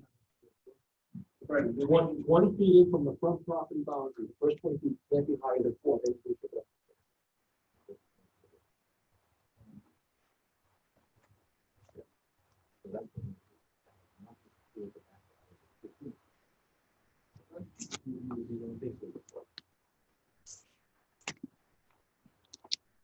So first, before I respond, I just wanted to hear if there are any other commission members or board members that had concerns about that particular property side and that fence. No, the only concern we have now is a fence Okay, and that concession. all right. I think that if the board was of the mind that a fence there was a condition that you felt was appropriate and was critical to the allowance of this, I think that the applicant would acquiesce to that. I think that with what Mr. Pimentel is saying is that we actually can't put a 6-foot fence height there within the first 20 feet of Right. the front property line. He may be amenable to a 4-foot fence there. That would be a fence that would essentially be right on the property line. And then on the property's interior, the subject property, they would still plant these arborvitaes. I think the only issue is making sure that those arborvitaes, which I think provide a more productive visual screen, would want to be successful there. So we would want to be careful about making. So he's willing to go from the street 20 feet in with a fence, from the street. and then to the rear. arborvitae's all the way? Yeah, and if you Huh? yeah. From the front property line. Okay. Yep, for the front property boundary, and then you'll see there is an existing, or there is a proposed 4-foot fence, and that would be around the pool area. So on the landscape plan, basically that encloses the pool, but then when you get past the pool and the driveway area, there's no proposed fence. That's where the arborvitaes were planted. So if the board is of the mind that that's a critical component, then I think there would be some acquiescence to a 4-foot fence to continue down towards the front property. I mean, I'm personally fine with the 4 feet along the way. You're fine with 4 feet? I am, but we can, yeah. Yeah. Yeah. So you're talking 4 feet that entire property boundary length. Right. Not the city property. Right. Right. To your point, not counting city property. Right. Are they talking totally to the rear? Yeah, the one to the rear is proposed on the plan. Right. Okay, It's so you gotta surrounded pool. continue it then. Okay. Yeah.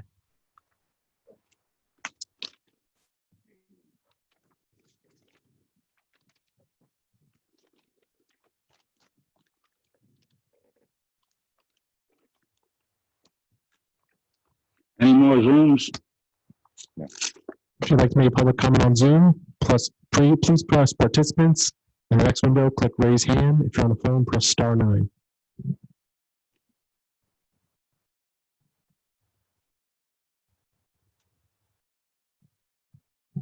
No more comments. None? All right.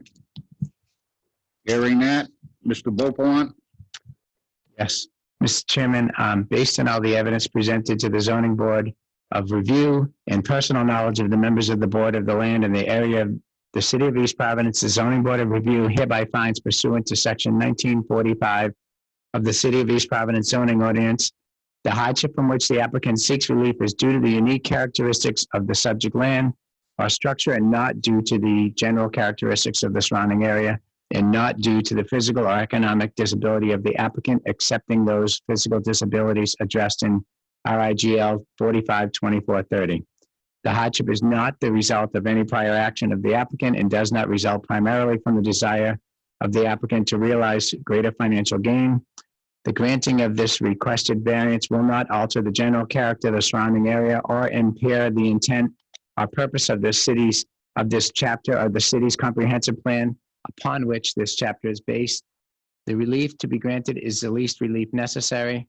The zoning board of review hereby finds pursuant to section 1945 of the city of East Providence zoning ordinance in granting a dimensional variance that the hardship that will be suffered by the owner of the subject property if the dimensional variance is not granted shall amount to more than a mere inconvenience. Therefore, I move that this dimensional variance be granted subject to the petitioners fully complying with all the following conditions of approval. Petitioners obtaining any and all necessary permits in strict compliance with the submitted plan. Stipulations. All right, that the operation of the pool is from May 1st to October 31st, when the pool is open. Yeah. We're in Sorry, I agreement. have additional stipulations, All Mr. right. Chairman. Thank you. I apologize. I'm for that. sorry. No, that's my fault. So the stipulation that we will be, that the applicant will be following the plan submitted by R.A. Catal for the drainage and well and things like that. That there's no range or stove in the structure, that that it will not be used for overnight stays or as a temporary or permanent residency, that the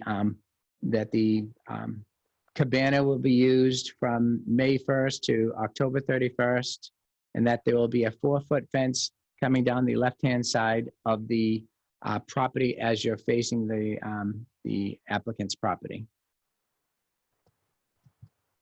Those are the stipulations that I had. Did I miss anything? No. I have a motion on the floor by Mr. Beauplan to grant the dimensional variance. Does the petitioner agree to the motion and all conditions just stipulated? Understanding that strict compliance means that any deviation will necessitate revisiting the zoning board of review. A revisit can be requested by either the zoning officer or any member of the zoning board of review. Do I have a second? Second. That was by Mr. Pascoe.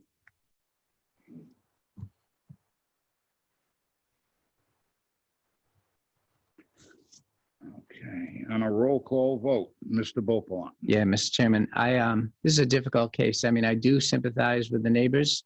I live in the neighborhood. It's very difficult to see everybody who's so upset and concerned, with this application.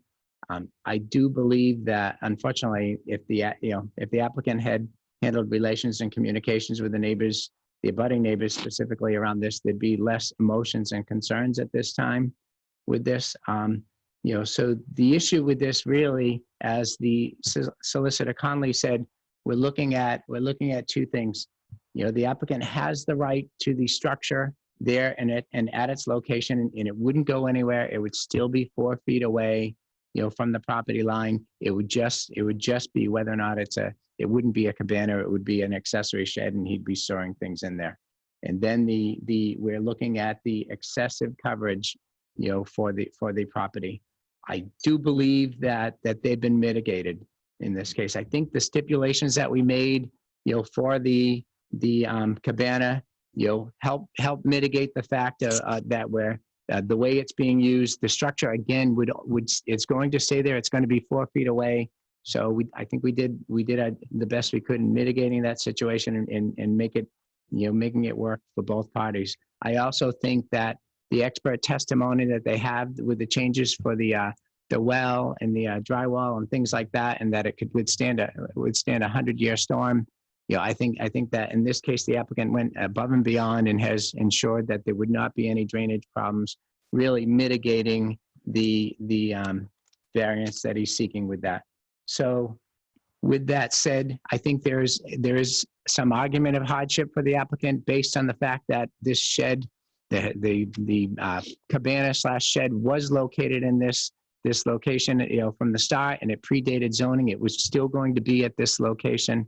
That particular hardship that I'm speaking to is not the result of this applicant, and the changes that he made therefore after is not with a primary desire to realize greater financial gain. It's to benefit the use of his property. I also believe that, as I said, with the mitigating factors, I mean, the coverage, is high, but the mitigating factors that they put in, allowed this to be, a fairly minimum in all. So with all that said, I'm going to vote aye. Thank you, Mr. Beauplan. Mr. Pascoe. I will vote aye for the reasons stated by Mr. Beauplan. Mr. Croak. I'm going to vote nay. One, it exceeds impervious coverage of the land. And by the neighbors showing their concern and everything, it's against public interest. I vote nay. Mr. Braga. Thank you, Mr. Chairman. I vote aye. I do believe that the hardship is due to the unique character of the structure, being that it's grandfathered and it's 4 feet away from the property line. I think Mr. Beauplan hit it on the head. This is difficult. It's difficult to see everybody upset. It's difficult to hear these things, but in the end, I've been on this board for well over a decade, and this is I can't see not granting this based on what we have in front of us. I don't believe it was a result of any prior action of the applicant. He didn't put the structure there. He simply rebuilt it to code. Do we need to allow him to use it in that way? Not necessarily, but I don't believe that we're here to tell people how to use their property. Well, we're here to tell people how to use their property if they're not here in front of us for a use variance. The least relief necessary. Now, the coverage issue is a 14% coverage, and without the mitigating factors, there is no way that I would have said that I would be approving this. But with the mitigating factors, with the dry wells, with the added drains, we've had testimony in front of us today saying that there is zero runoff, or so I think that I think really, can he have a bathroom or a toilet in the existing grandfather's structure? I would say yes. And can he have that much coverage? That's what we're here for. We exist to give people variances. That's why we're here. Now, not all variances qualify. You have to show hardship, and I believe that he's met all these hardships. I believe that it would be more than a mere inconvenience if he wasn't granted this. I mean, to not be able to enjoy your property and you're willing to do all these mitigating things to mitigate the one thing that you need, or one of the things that you need, which is coverage. And then, to say that he can't have use of that cabana as a cabana, I don't think that's what we're here for. I believe that he's met the hardships. I believe that I believe that's what is in front of us is simply a case of a misunderstanding with the neighbors as far as what he can do with that structure. I remember the last meeting, somebody was here and was saying we shouldn't allow them to build, we shouldn't be allowed to build it, or he should be told to knock it down. I mean, that's not even a consideration here. It's not something that we could do even if we wanted to. I believe it is the least relief necessary. I believe it's a small variance, and therefore I vote aye. Thank you, Mr. Braga. This property, I guess, dates back into the 50s, looking at the construction of it.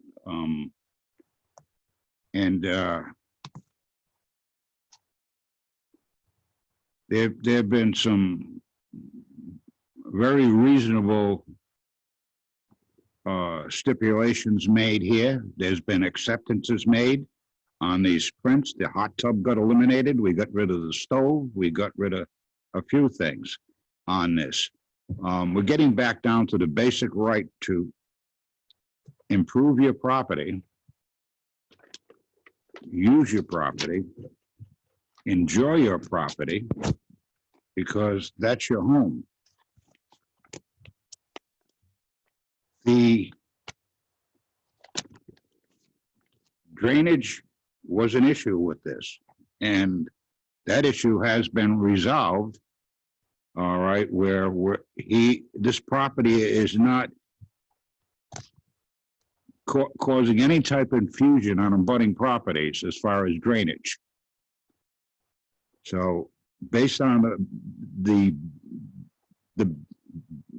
I guess what they're requesting, I don't have an issue. The only concern I had originally going into this, because I saw all the drainage being out, was that I did not want this to turn into, a two-unit system into that neighborhood. It's a very strong neighborhood in there. I think, quite honestly, I'm not a real estate appraiser, but it definitely will enhance the area and help with property values in there. With that and the testimony here tonight, I'm going to vote aye as well. So, Counselor, your request for your dimensional variance passes 4-1. Good luck. Don't forget your permits. All right. And with that, I'm requesting a 15-minute recess. Thank you. Thank you. The knuckles are gonna be swollen. 8:30 then? We got our shoes off. We're getting there.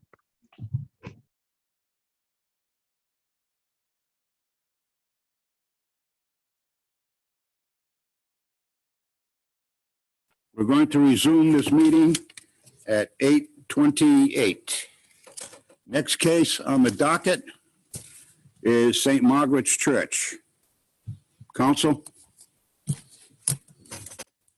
Chairman Savory, members of the Zoning Board of Review, my name is Gregory Dias. I'm an attorney with law office at 349 Warren Avenue. I'm here on behalf of St. Margaret's Church and School.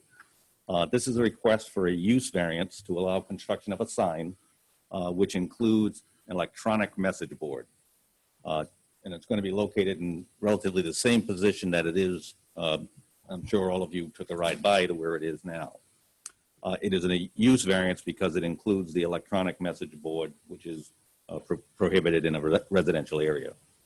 Additionally, we are seeking a dimensional variance for the sign because the sign exceeds the maximum surface area, which is only 15 square feet being allowed under East Providence City Ordinance.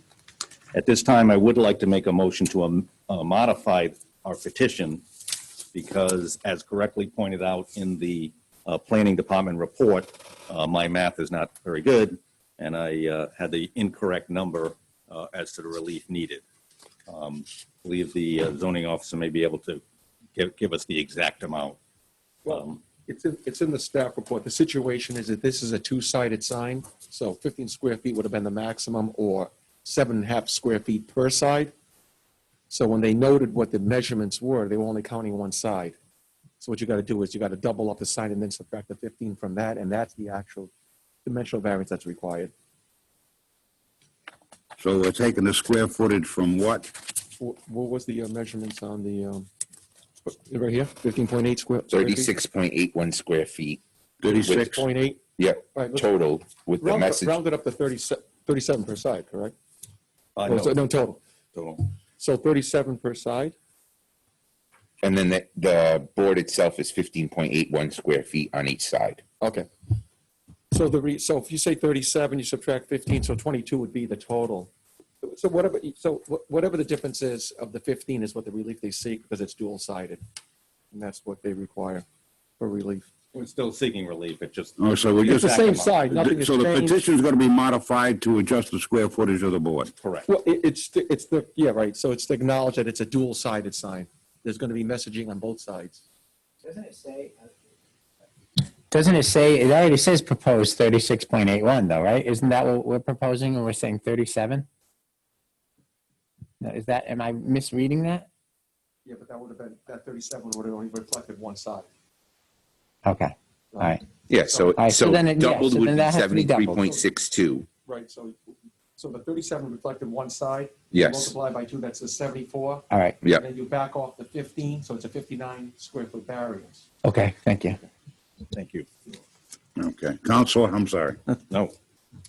As the planning department pointed out in the report, the sign will be 57 inches high, 93 inches wide, and 15.81 square feet of the electronic message board. But again, that's doubled because it's on both sides. You should have a depiction of the sign itself that was in the packet, an actual picture of what the sign's going to look like. The planning department report recommends approval of this request. And I understand it's just a recommendation to this board. And they have added 3 specific requirements, and they're listed very well in their report. And the applicant is in agreement with those requirements listed by the planning department report. And we would agree that be listed as a stipulation with the approval if the board sees fit. I do have with me tonight Monsignor Darcy, who's the pastor of St. Margaret's. He'll give just why the sign's needed. We do have someone from Countryside Signs here as well, if the board has any questions for him. So if the chairman allows, I would ask Monsignor Darcy to come up. Please.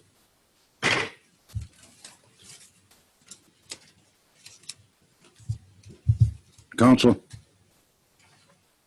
Your full name and address for the record. Monsignor John Darcy, Darcy, 1098 Pawtucket Avenue, Rumford, Rhode Island. And do you swear to tell the truth, the whole truth, and nothing but the truth, so help you God? I do. Thank you. Mr. Chairman, members. St. Margaret's is a very large and vibrant Catholic community in Rumford, has been there for 130 years. The extant sign is an old-fashioned one that is slowly disintegrating. It's with these letters that you have to put on the supports. It's lit from inside, the bulbs blow out, the locks are going, and the Lexon covering is slowly getting worse and deteriorating. A new digital sign is requested to help with the messaging and the mission of St. Margaret Church and St. Margaret School. It's going to be for text messaging only.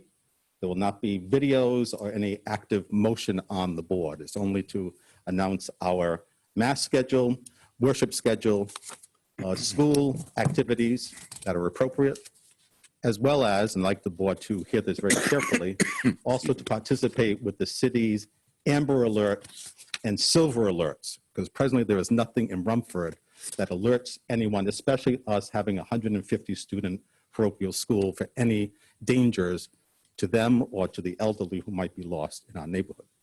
So with those comments, I'm open to any questions that you might have. If I may first, Monsignor, just you describe the area where the sign is going to be located. Yes, the sign is double-sided because it's adjacent to it, a right angle to US Route 1, Pawtucket Avenue. It's north of the rectory and the garage. The only thing next to it is a flagpole, and it also illuminates presently the walkways during the evening, and the timer goes off presently at 7 a.m. and it goes on at 4 a.m. So it does give some illumination to the sidewalk, and we would like to think that it would be well received by the neighbors. We have a petition that Mr. Dias will speak about the butters who are in favor of the sign, and no one has called me or the parish for any comments against the construction or the installation of the sign in the extant area, which is at the intersection or before the intersection of Pawtucket Avenue and Bishop Avenue. And Monsignor, and you reviewed the planning department report, and you are in agreement with their restrictions that they will have with these designs. Yes, absolutely. And you said you did have a petition, is that correct? Yes, I believe there are 14 signatures of the butters that were notified of the sign variance that was requested, and council has that presently in his possession. I may ask that this be marked as an exhibit. Yes, I'll make a motion to accept it as Exhibit A for the applicant. Go second. Second. Second by, I think, Mr. Crokin and Mr. Braga. All in favor? Aye. Anybody against? The ayes have it, so be it. Exhibit A.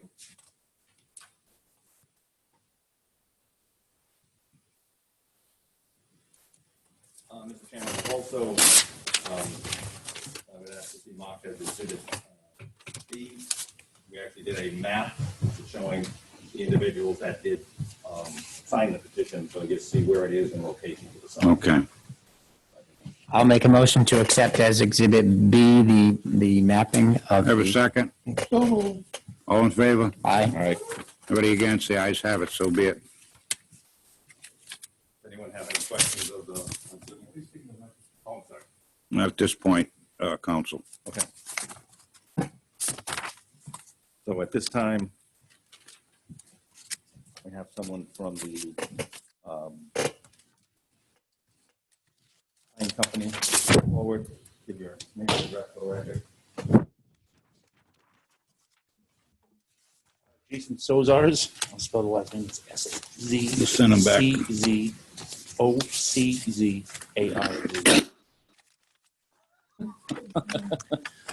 You swear to tell the truth, the whole truth, and nothing but the truth, so help you God?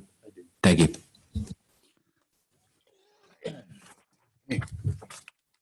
You've worked with the church to sign that's been depicted in the exhibit. I have, yes. And you describe the type of sign with the electronic message board is really the concern. Well, yeah, it's a, we do a lot of this type of sign construction. We have some wooden receivers that pop out of the ground as anchor points. We have a steel cage that will be built and welded that holds the EMC board together. Then we use a multimedia a bunch of different types of materials to build the actual structure itself. It just kind of slides over the steel cage, so that if it did need service, it's a little easier to take it apart, service it, and put it all back together. The posts themselves are made out of all PVC, just for longevity and strength also. So We reviewed the planning department report, and we discussed with you the limitations that they're requesting. Is that possible for all those limitations to be made? absolutely, every single one of them. With this type of a board, it has an external sensor. So as the night starts coming in, as it gets darker, the sign starts dimming, and it dims down to about 4% of the full brightness of it. So you're not going to have, it's not going to be super bright, super loud at night. So yes, all the limitations basically. If it's you want to shut off at a certain time, you want it to, no video, no nothing. All of that can be achieved. Yes. Any other signs you've done for any other religious institutions, schools in the area? Yes. St. Teresa's over on Newport Ave in Pawtucket. We just installed pretty much the exact same type of a construction with the wooden receivers coming out of the ground.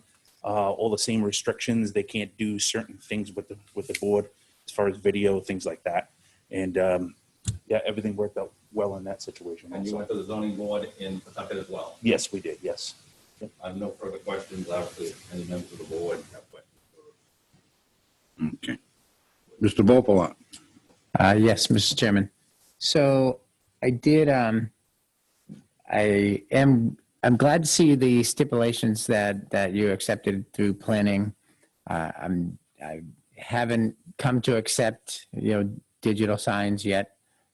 However, I do believe that they are, as I made notes here, I agree with planning that this type of a sign is a basic requirement for a church property. And if you're not having the scrolling and the burst and the things like that, then I'm less concerned of it being dangerous. It is a busy road that people are going by on that, so I don't want to see scrolling and things and potentially cause more problems. But I think with the stipulations that you're going with, that would be fine. You agreed to, so 1 hour after sunset, so it won't be run 1 hour after sunset. Right. Is that what that is? The dimming. Oh, okay. All right. Okay. All right. If that is one of the stipulations, I'm sure we can work with you on that stipulation. It basically just dims the power down so that it's not intrusive to the eye as it gets darker. Yeah. Okay. But you could let it run all night, but there are ways of shutting it down at certain periods. All right. And that is what we did recently, because I don't see great value in running it from midnight to 5 a.m. or whatever, non-business hours and things like that. So I'd be open to that. I'm curious to hear other people, but I do understand the need for it in the area, certainly, for the church. So maybe something within after hours or during the night, it's shut off would make me feel most comfortable. But I'll entertain things from the other members as well. Okay. Thank you. Thank you. All set, Mr. Bopalat? Yes, thank you. Mr. Pascoe? Mr. Chair. Mr. Croak? Would you consider shutting it off at midnight? Sure. I don't see an issue with that. I would recommend maybe 10 o'clock-ish, maybe shutting it down. I don't think from 10 o'clock to midnight will be any difference. Either way. Yeah. I've done a few other ones, not particularly in this area. I did one in Attleboro for an Elks Club, and they shut it down from 10 o'clock at night until I think 6:30 in the morning. I think they turn it back on. So I wouldn't have an issue as long as the Monsignor wouldn't have an issue with that. Sure. Now, how do you control the messages? Computer? Or? Yeah. How do you control the messages? How do you put them on the board? Well, with this particular reader board, it's all done through cloud-based. So you can do it from your cell phone. You can do it from a computer in there inside, and there's an antenna on the sign itself and on the inside of the building. Or you can do it another way where it's actually it's almost like a cell phone service right at the sign. So you can do it primarily pretty much anywhere. So, but it is all computer based, and you can program it right from inside. So if in inclement weather, you don't have to worry about it. Are there any rolling messages? It has the capabilities, but we're willing to stick to all the guidelines and not do any of that.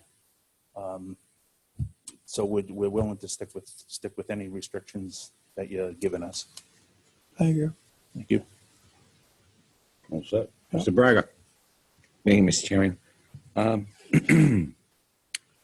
I think given the things that the applicant is willing to stipulate to, which are the three recommendations from the planning board, Monsignor did say text only, which could stipulate that as well, right? Because that's not, and then off by somewhere between 10 and midnight, whatever we want to specify. I with those stipulations, I have no issues. Mr. Robinson. I know we're talking about shutting off the sign as at a certain time. Hope we can come to agreement with the Monsignor. However, they are willing to use it for law enforcement, amber and silver alerts at the discretion of the city of East Providence and the East Providence Police Department. And I think there should be an exception to those being shut off.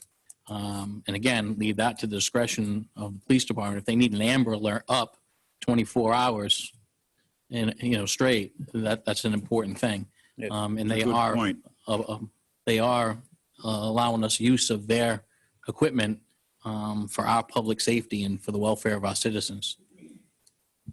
Yeah. So in that respect, whoever's going to be one of the administrators of the account, which you can have multiple administrators. So if somebody's not available or whatever the case is, they can simply go onto their phone, go onto the computer. They can turn it on. They can leave it on 24 hours. They can shut it off 3 hours later. It's fully manageable from at any point.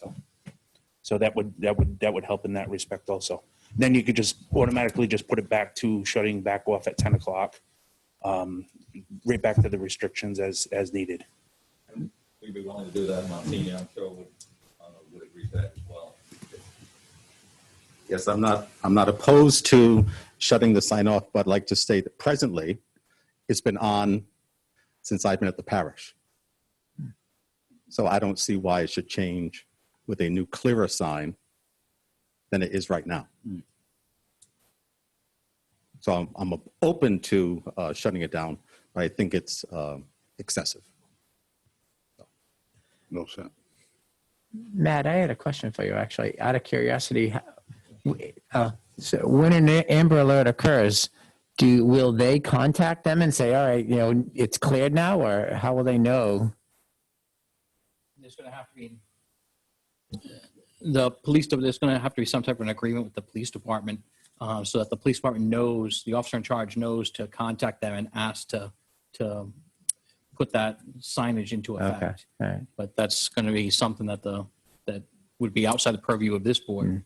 Right. Just curious. It is a nice option though to have. Sure. I must say that presently, both the principal and I at St. Margaret's do get alerts from Rhode Island broadcasters whenever there's a problem in the area, either an Amber Alert or a Silver Alert. And I'm not notified when the alert ends, but I'm sure that the stipulation can be made through city and or state officials. Just for your own benefit. I mean, you know, it keeps running all day or the next day, you know, so, okay, thank you.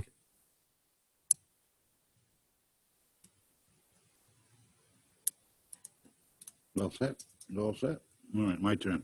No, I thought it was a great idea, Matt, with that. Now, I got a question. If, I guess maybe to you first, okay, you have the experience from the police department. Would they give the police department access to it so that they could put the Amber Alert up right away, right from the police department? It would be a designee at the police department is what I'm saying that would do that. Again, that's something they're going to have to come to an agreement with the chief of police with, and then they're going to have to come up with their own plan of how that's going to get implemented. It's outside of our Yeah, I purview, but- understand that. I'm just saying, do they have the capability to negotiate at the police department? That is- Absolutely, the chief Yeah, would definitely have that option. He Okay. can, So if he has an agreement. if we put a time restriction on it, would that hamper their requests? Just put an exemption in those stipulations for law enforcement emergency use, such as the silver or amber alert. Mike, Okay. That would be acceptable. We would contact the police department. Yeah, I think that's a great idea. Way do they do that throughout the state? As I understand the signage from Mr. Z, as he's called, because of his name being so hard to spell, it's Wi-Fi based. I can change the sign from the kitchen window, looking at the sign itself. Right now, I'm hauling a box of letters to the sign, and right now the sign says "Pray, then vote." I think very timely for the community, and if not for the nation. There are staff people who are most capable and competent and trustworthy to utilize the sign if I am not present. As Mr. Z said, because it's Wi-Fi based, if they notified me on my day off that Amber Alert has been put on, I could always program it through my cell phone or my iPad. Okay. But there will be local coverage should I not be present. Okay. All right. The other concerns I have is, you know, I think that's been the animation, that stuff, none of that. So no exploding. Okay. Other than that, I have no concerns. Any other concerns of members of the board? Okay. Is there anyone in the audience wishing to speak in favor of this petition? Could you please come forward? Hearing, seeing none, is there anyone in the audience wishing to speak against this petition? Could you please come forward? Hearing, seeing none. Do we have any Zoom? If you'd like to make a public comment on Zoom, please click on participants at the bottom of the screen. In the next window, click raise hand. If you're on a phone, press *9.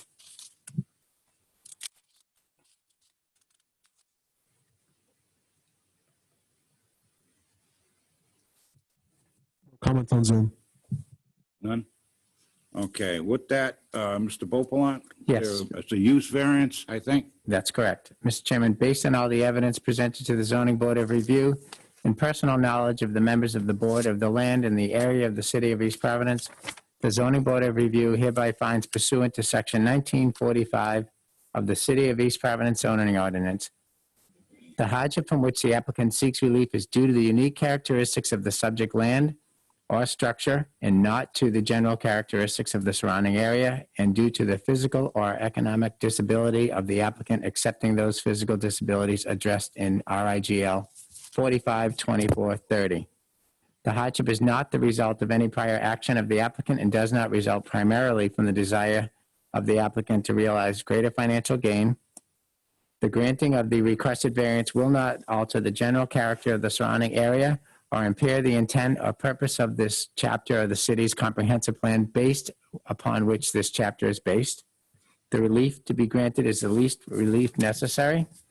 The Zoning Board of Review hereby finds pursuant to Section 1945 of the City of East Providence zoning ordinance, in granting a use variance, the subject land or structure cannot yield any beneficial use it is required to conform to the provisions of this chapter.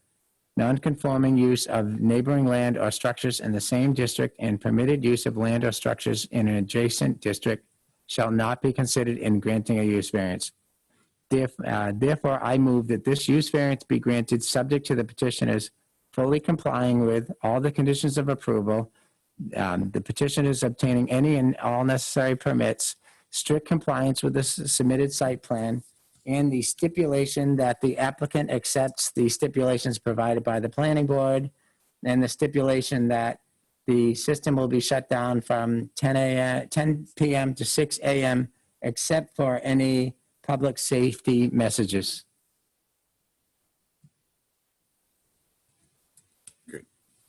I have a motion on the floor for a use variance by Mr. Beauplan. Does the petitioner agree to the motion and all conditions are stipulated?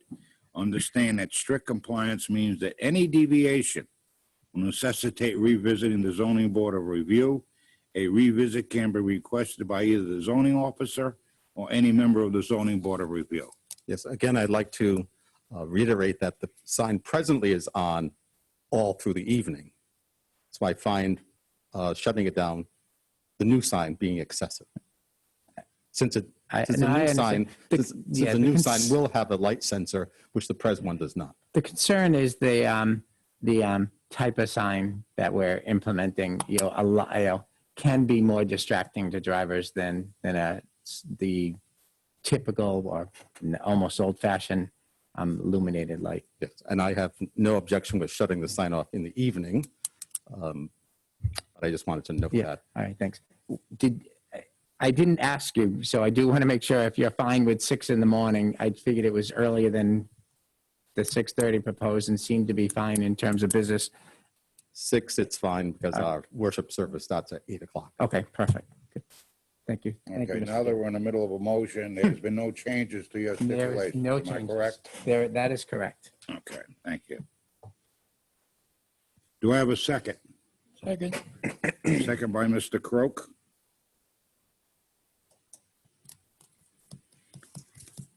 Roll call vote, Mr. Beauplan. Yes, I do.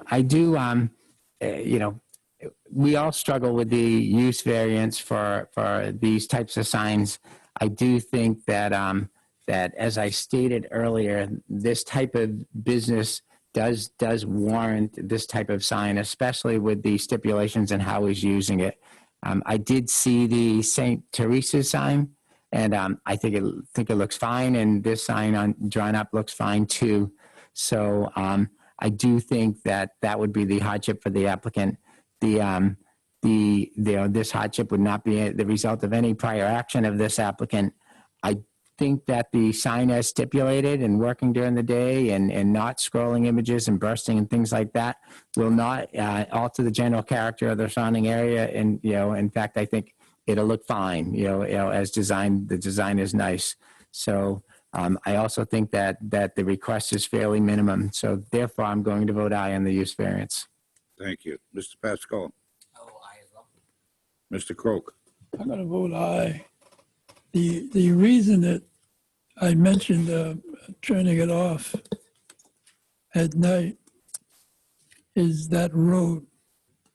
And I'm more concerned about our friends that like to bend their elbows. And that's why I asked if the sign could be turned off, not to distract them any more than they already are. And you got that bridge and the little curve. But I vote aye. Mr. Braga. Thank you, Mr. Chairman. I vote aye for the reasons stated by the other board members. I'll vote aye as well, based on the evidence presented to this board and the presentation of this board. I think it's a great thing. Thank you. Your request. You have a dimensional. Oh, we have got two dimensional of as well. What? Dimension, that was the use. Yeah, oh, that's right, too. I forgot number 2 on this one. I wrote it out, though. Dimensional. Yes. Oh, go ahead. When you make the motion to put the dimensional, don't take the accepted modification. Oh, all right. Good point.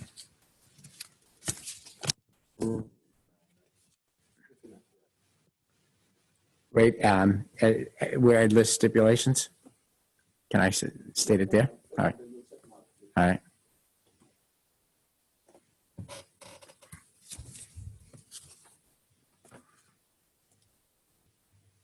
Okay. Mr. Chairman, based on all the evidence presented to the zoning board of review and personal knowledge of the members of the board of the land and the area of the city of East Providence, the zoning board of review hereby finds pursuant to section 19-45 of the city of the East Providence zoning ordinance. The hardship from which the applicant seeks relief is due to the unique characteristics of the subject land or structure and not to the general characteristics of the surrounding area, and not due to a physical or economic disability of the applicant, excepting those physical disabilities addressed in RIGL 45-2430. That the hardship is not the result of any prior action of the applicant and does not result primarily from a desire of the applicant to realize greater financial gain. That the granting of this requested variance will not alter the general character of the surrounding area or impair the intent or purpose of this chapter or the city's comprehensive plan upon which this chapter is based. That the relief to be granted is the least relief necessary. Where's those exhibits? The zoning board of review hereby finds pursuant to section 1945 of the city of East Providence zoning ordinance in granting a dimensional variance that the variance that will be suffered, that the hardship that will be suffered by the owner of the subject property if the dimensional variance is not granted shall amount to more than a mere inconvenience. Therefore, I move that this dimensional variance be granted subject to the petitioners fully complying with all the following conditions of approval. That the petitioners obtain any and all necessary permits, and that the petitioners have strict compliance with all submitted site plans, and that we accept the modifications submitted to the plan tonight. I have a motion on the floor to grant the dimensional variance. All right. Does the petitioner agree to the motion? All conditions are stipulated. Understand that strict compliance means that any deviation will necessitate revisiting the zoning board of review. A revisit can be requested by either the zoning officer or any member of the zoning board of review. Yes, Mr. Chairman. Do I have a second? Second. Second by Mr. Croak. Roll call vote. Mr. Beauplan. Yes, I think that granting this requested variance, of the sign looks good. We have stipulations involved to make it a low impact, so it certainly won't impact the surrounding area. And I think the relief is very minimum that they're seeking. The variance, I think it was a 59 square foot variance, so I think that's fairly minimum. So therefore, I'm going to vote aye. Thank you. Mr. Pesco. I'll vote aye as well. Mr. Croak. I got to vote aye. Mr. Braga. I vote aye, Mr. Chairman. I'll vote aye as well, based on the testimony before this board. Your request for the dimensional variance passes 5-0. Good luck, council, and thank you. Good luck, Monsignor. Thank you, Mr. Chairman. Thank you, members of the board.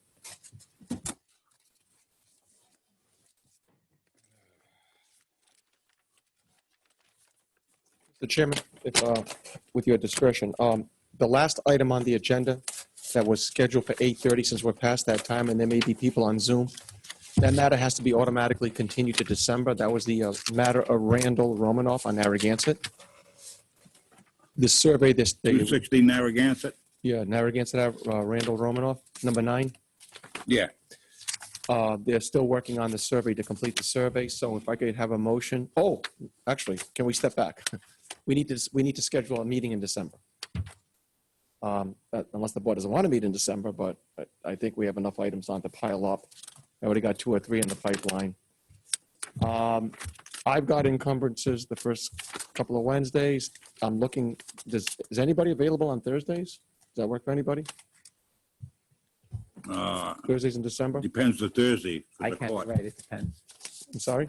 It depends for me which one, but I can be. First, second? I'll get here late. I could be here probably by 7 or so. 7. Mr. Beauplan? No, I can, hold on, let me check. You're the first or second Thursday you were saying, right? Yeah. So. Well, preferably the second Thursday. That gives an extra week to get some application. I already got 2 or 3 in the pipeline. December 10th? Is that the Thursday? Yep. I can't do that. No. I have court. Oh, that's right. We have court on Thursdays. We can't do Thursdays. What am I saying? You may not have court, but I have No, but court yeah, on the somebody has 10th. court on Thursdays, right?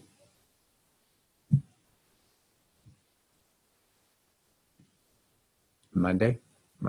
I have court on the 17th. Does Tuesdays work for anybody? In the same boat, those who might get here later. 7, Tuesdays? I can probably, Tuesday the 8th? How about say the 15th? No, No. it's my birthday. Your birthday. Not spending it with you people. Sorry, was that out loud? Don't type that. I didn't want to anyway.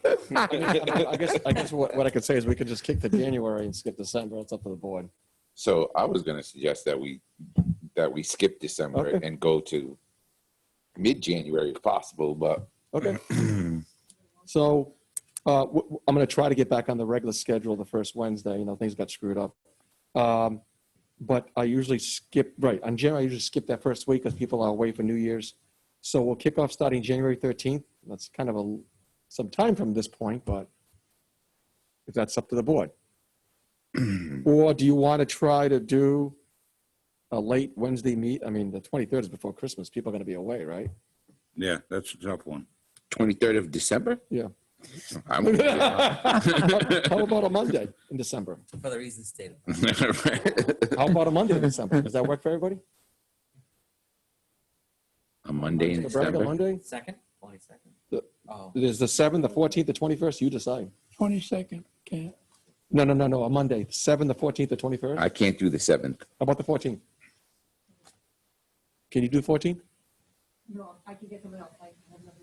Okay. And they could do it from Zoom too if they want to, you know. December. Okay. 14th, does that work? Mr. 14th, Mr. I can Vopla? do the December 14th, you're All saying. right, so let's make a motion first for December 14th for a meeting. So that way we can continue things to that date.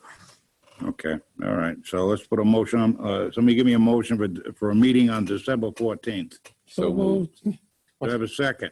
Second. All in favor? Aye. What are you against? So be it. Watch me find out the Chamberlain is not available on the 14th. It is what it is.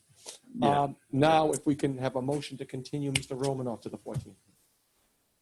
Mr. Braga, I'd like to make a motion to continue, what's the address? Randall Romanoff, is it 200 Narragansett? the 216. 216 Narragansett to, when? Monday, December 14th. Monday, December 14th. Have a motion on the floor to continue In your travels, 216 Narragansett Avenue. can you check that driveway What's going on? at Romanoff's? There's a fence in the back. But it appears the driveway is splitting two properties. Yeah, I know. The neighbor reached out to me, but I told the neighbor Can that we we can't get involved in that. get Yeah, right. get him extended? Yeah. All right. You made the motion. Mr. Crook, did you I'll second second that? it. Yeah. You seconded Mr. Beauplan as well. All in favor? Aye. The ayes have it, so be it. That has been extended to All right. What's the third? 12/14. 22 Pleasant Street, 226. Yep. 26 what? Pleasant Street. Oh, Pleasant Street.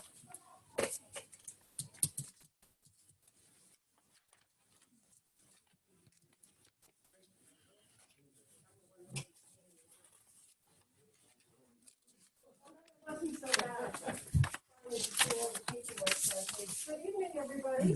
Good evening. How are you? Good evening. Well, we're sitting out there waiting. My alarm saying it's time for me to go to bed has gone off. Mine went off an hour ago. I'm right there with you. Am I too close to take my mask off? As long as you maintain 6 feet from us, No, you're good. him, you don't have to. No, but you have to get to the microphone. Oh, You I'm live pretty with it. loud. Right? How are you guys? How are you tonight? Okay, I what are we, assume everybody's got all my plans? yeah, what are we doing here? Oh, sorry. We get sworn in. If I could have your full name and address for the record, please. Certainly. It's Sue Shine Itkin, 226 Pleasant, Rumford, 029, I don't know, 16? maybe? 16. Yeah. I don't mail myself. Can you spell your last name? SHEIN-ITKIN. Thank you. And if you could raise your right hand, do you swear to tell the truth, the whole truth, nothing but the truth, so help you God? I do. Thank you so much. You're very welcome. Okay, did you want to tell us what you want to do, or do you want us just to start asking a bunch of questions? Well, I'm happy to tell you what I'd like to do.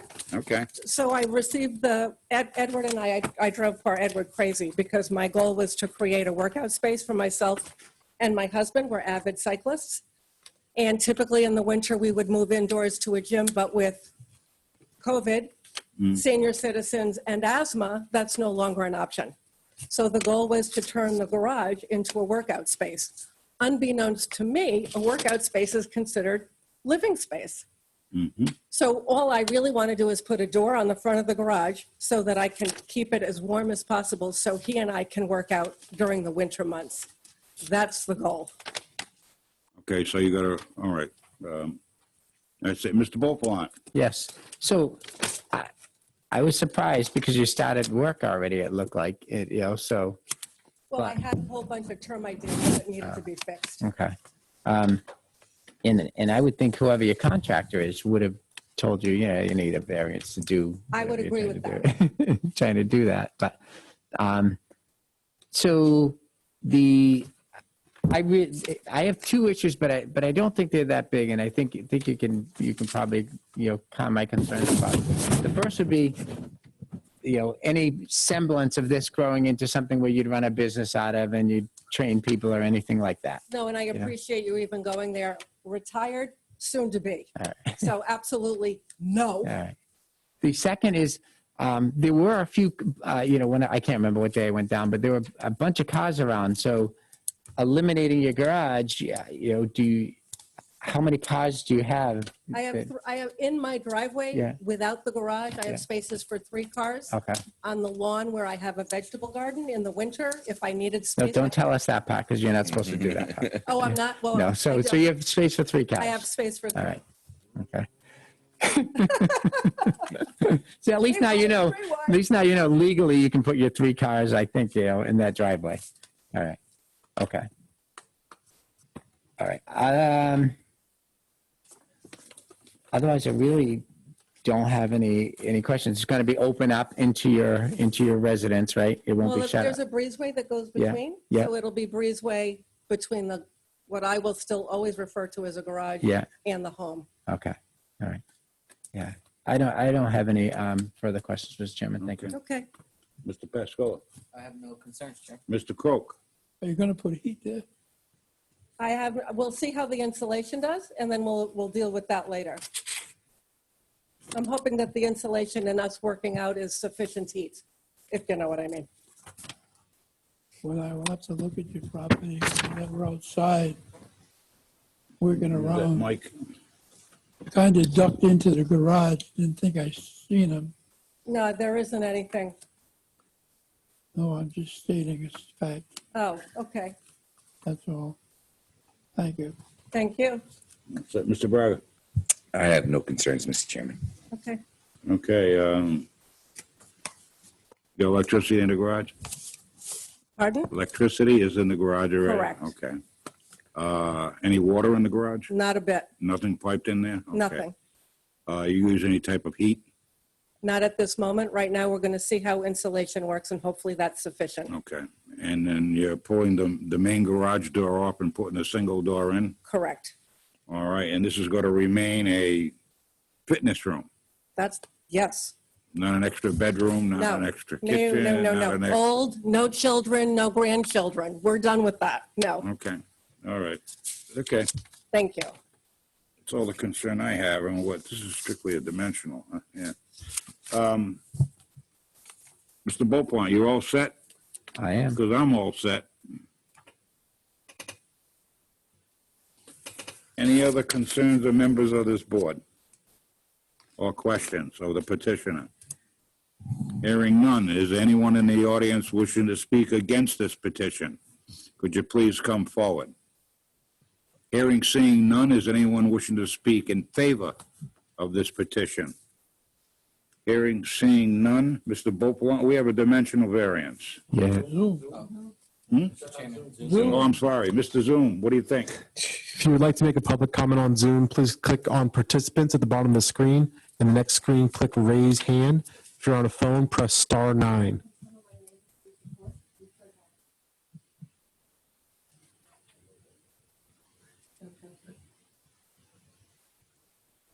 No comments on Zoom. No comments. Mr. Bopalant? Yes, Mr. Chairman. Based on all the evidence presented to the zoning board of review and personal knowledge of the members of the board of the land and the area of the city of East Providence, the zoning board of review hereby finds pursuant to section 1945 of the city of East Providence zoning ordinance that the hardship from which the applicant seeks relief is due to the unique characteristics of the subject land or structure and not to the general characteristics of the surrounding area, and not due to the physical or economic disability of the applicant, excepting those physical disabilities addressed in RIGL 452430. That the hardship is not the result of any prior action of the applicant and does not result primarily from the desire of the applicant to realize financial gain. That the granting of this requested variance will not alter the general character of the surrounding area or impair the intent or purpose of this chapter or the city's comprehensive plan upon which this chapter is based.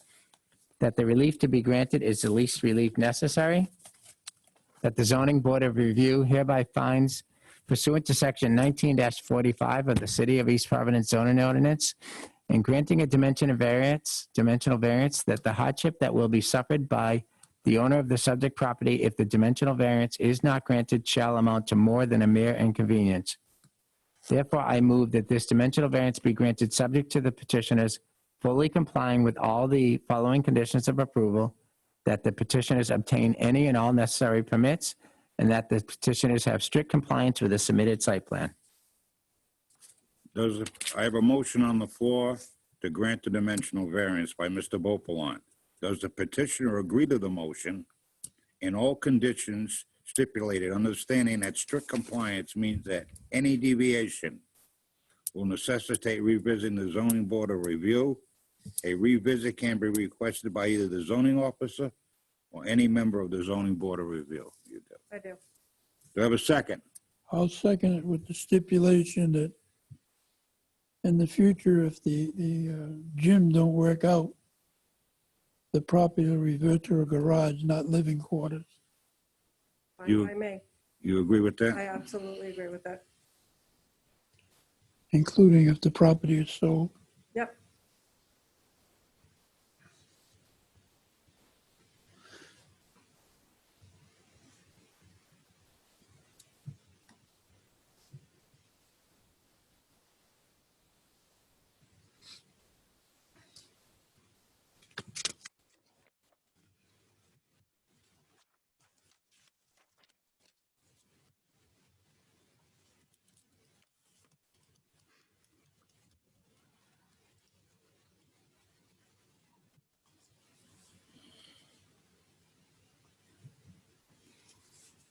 Okay, so you agreed that it will revert back to the garage once it's abandoned. Okay. On a roll call vote, Mr. Bopalant. Yes, Mr. Chairman, the house predates zoning. The garage is located, 9.6 feet from the neighbor's property. I think there is in the house as it is, for the size property, is fine. It's not overly large or anything. I think there is it does create an argument for hardship based on the existing structure and where it's located. And this hardship would not be the result of the applicants or any prior action of the applicants. I think turning the garage into the workout room gym will not alter the general character of the surrounding area. Provided, as the applicant said, they still have enough room to park in their driveway. I don't think there'll be any impact. The 9.6 relief on that side, there's plenty of buffer. I believe that relief is pretty minimum, and therefore I'm going to vote aye. Thank you. Mr. Pascoa. Mr. Croak. I vote aye. Mr. Braga. Thank you, Mr. Chairman. I'm going to vote aye as well. I believe that the relief is minimum. The 9.9 feet, 9.5 feet is minimal, and I also like the design. The fact that there's no windows on the left side and the second story window to let in some sunlight. I think it's very reasonable. Therefore, I vote aye. Thank you. I'll vote aye as well. Your request for your dimensional variance passes 5-0. Good luck. Thank you, gentlemen. And- I'm going to bed. Good luck. We're not. Nope. We're here for the duration. Thank you. Okay, next case is 3. Hey, we're at 7:15. We're really moving here. 7:15. You were. 310 Greenwood Avenue? Mr. Chairman, I'm recusing myself from this case. Yes. For the record, Mr. Robinson will be voting on this case.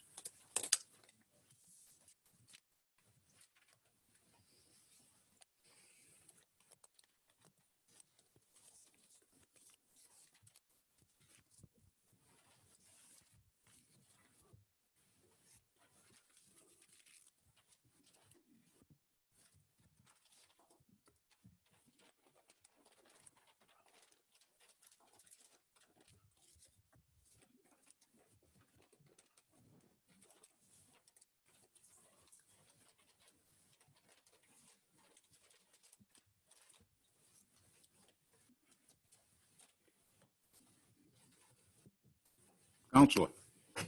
Good evening, Mr. Chairman and members of the board. For the record, my name is Joseph Brennan on behalf of the applicant 310 Greenwood Avenue. Just to recap very quickly for the board, this property previously was a commercial is a commercial property. It does have a electronic store approval currently that it could be used and operated as of right. We put an application before to the zoning official back in over the winter for a convenience store. We had a neighborhood meeting at Wanamoyset Country Club in which we heard from the neighbors. We altered our plan based on that, had a lot of delays because of the COVID-19 outbreak, and then presented a golf recreation with residential uses on the second floor. That application was denied by this board. During that meeting, it was suggested by one of the board members the possibility of a multi-unit, putting 2 units in for residential purposes. So we listened to the board, we listened to the residents, the neighbors, and now what we're doing is we're proposing 2 residential units before you this evening. 1 unit on the top floor, 2 bedrooms, 1 bathroom. 1 unit on the bottom floor, 2 bedrooms, 1 bathroom. The reason that we're before you seeking the use variance is because we are located in an R3 zone. In that zone, multi-unit uses were previously allowed by right, but they no longer are. When the zoning code had changed some years ago, I think it was maybe 7 or 8. So that's why we're before you today seeking the use variance. We have met with many of the neighbors in the area, as many as we kind of could, because again, during the COVID outbreak. And we think that from last time, we don't anticipate a lot of opposition. They like this idea that we're turning it into a residential unit from the current commercial use that we have. As a condition of the approval, we would agree to abandon that commercial use so that now going forward, it would be considered a residential building, abandoning the commercial use and in a residential zone going forward. So it would kind of prohibit any possible use that we could open up today, as I had mentioned at the electronics store. In going further, the owner directly to the left of us, we weren't able to speak to him directly, but we had heard through our foreman and other neighbors in the area. We had asked if they had heard anything, and they said that they didn't anticipate any problem from them too, that they like this idea of this use coming forward. In working with the city, there are standards that have to be met for this. So in going through those, the relief that we're requesting is due to the unique characteristics of the property and building and not to the general characteristics of the surrounding area, nor the physical or economic disability of the client, of the applicant. The building that you have before you is a long-time existing commercial use building. It's been used that way for a very long time. It has a flat roof. It doesn't have a pitched roof. It's large for its size considering, and the way that it sits very close to the front of the lot on a small lot, it's all due to the unique characteristics of the land and the subject property. The hardship is not the result of any prior action of the applicant and does not result primarily from the desire of the applicant to realize greater financial gain. The building's been there before he purchased it. It would have to be demolished otherwise, and that's very expensive. It's not due to realize greater financial gain because it is a large building. To sell it as a one family unit in that area would not do well. So to be able to change it into two sizes, it makes the project viable now, because otherwise it's just a one single family residence. There's no economic ability to do anything with that building. Additionally, it will not alter the general characteristics of the surrounding area, nor impair the intent nor purpose of the zoning ordinance. As I said, the R3 zone previously did allow for multi-unit development, and we're only proposing 2 units. We're not looking for 3 or 4. So there are some in the area already that currently exist. We wouldn't be the only one. And then finally, the relief requested is the least relief necessary. We're not asking for 3 or 4 units. We're just going up from the 1 to the 2, the most minimum amount that we need to make the project economically viable. And then finally, denial would amount to more than a mere inconvenience, as I stated, because the project wouldn't be viable. And without the approval, the land or subject wouldn't yield any beneficial use if required to conform, because it doesn't have any economic viability. So we just have this building. We do have a letter that I'd like to submit from Tom Sweeney. There is no relation to the client, Mike Sweeney. He is a renowned commercial real estate expert and appraiser here in the state of Rhode Island. I'd like to submit his letter reflecting that the 2 units makes the project economically viable, and have his resume is attached also for the board to show his legitimacy as an expert. Matt. Make a Exhibit motion to A. accept it as Exhibit A.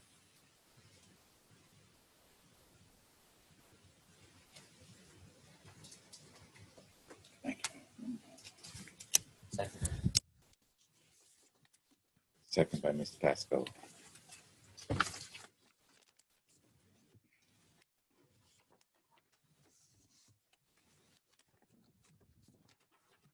Have a motion to accept.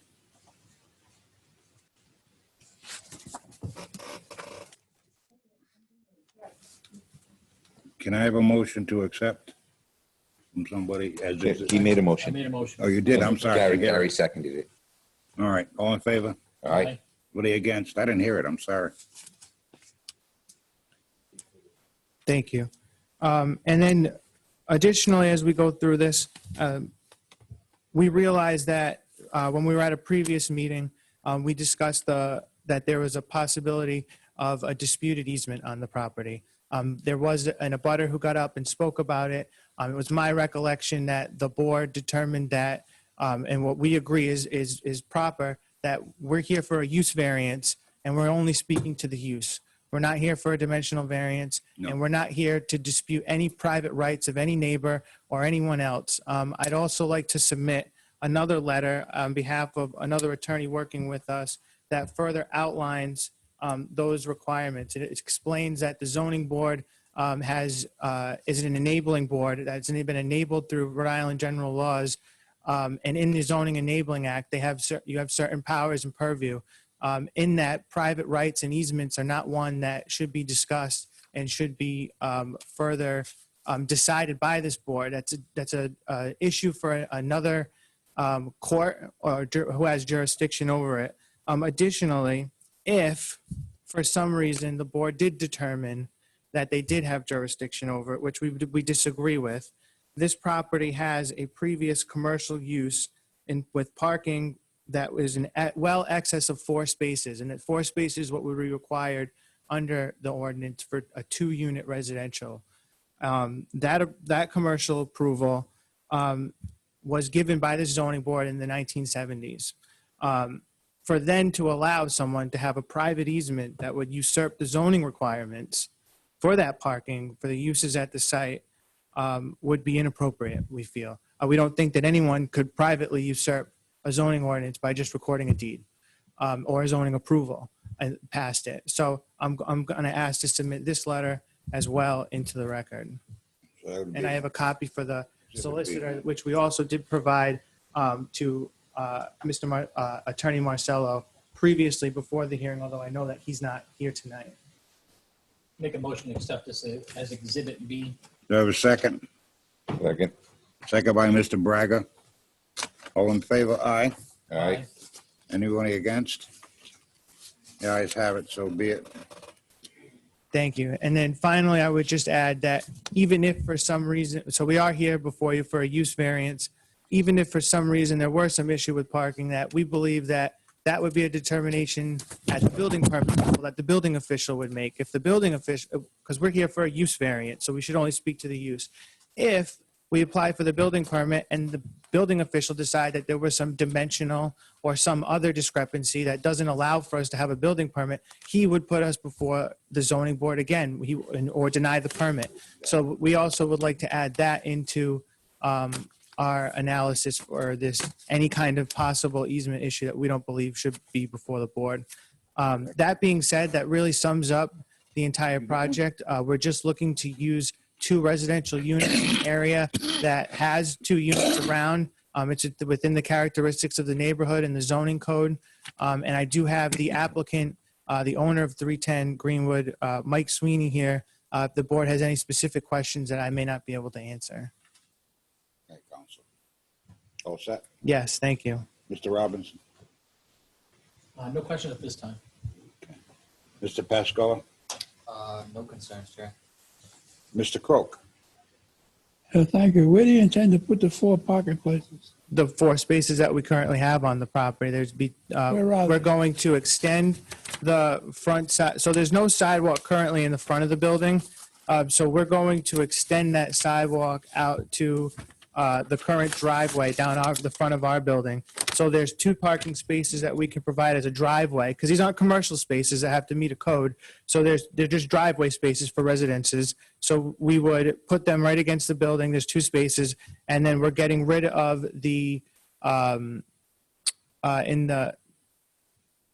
the back. There's a bulkhead that we're getting rid of. That will be able to provide a space, and then we have the other 2 spaces. So it could provide for 5 cars to park in a driveway. Question that. You can't meet the side yard setback. You can't meet the front yard setback. In an R3 zone, a 2 families not allowed. Well, we're coming here asking for the use variance. We believe that the building is a legal existing building with a non-conforming use. So we're looking to lesser the intensity of that use from commercial to residential. So we don't believe that the setback reliefs are necessary. But if the building official decided that they would be, we would then have to come before the board. So we're asking for the use variance for the ability to have the 2 units. You know, I have a house next door to me that basically has the same problem as you have. The person that owned it passed away, and her niece comes floating in and gets the house. Now, it was 2 1-bedrooms on the first floor and the second floor. Now it's 2 bedrooms on each floor. They come in with a boat, 25-foot boat, 4 cars, at least 2, maybe 3, 4 mopeds, a motorbike. They drive up and down the street, driving everybody crazy. How do you propose to control something like that with this piece of property? Well, to be honest, you're talking in very hypothetical situations that could apply to every single piece of property in the city of East Providence. You could do that even if we proposed 1 residence here and just built it by right. You could make the same argument. How could you control that anywhere? But I'll let the owner speak to that, though.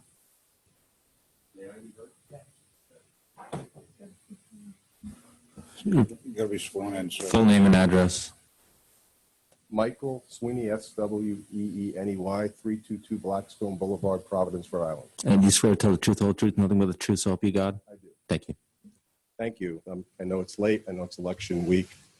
Mr. Crook, we were here previously, and I took to heart that the chairman said this building I bought, which has been a commercial building for 80 years. We had a lot of testimony from elderly residents that it was a victim of time. You said, why don't you come back as a 2-unit residential? And I understand the code has changed. You said that, sir.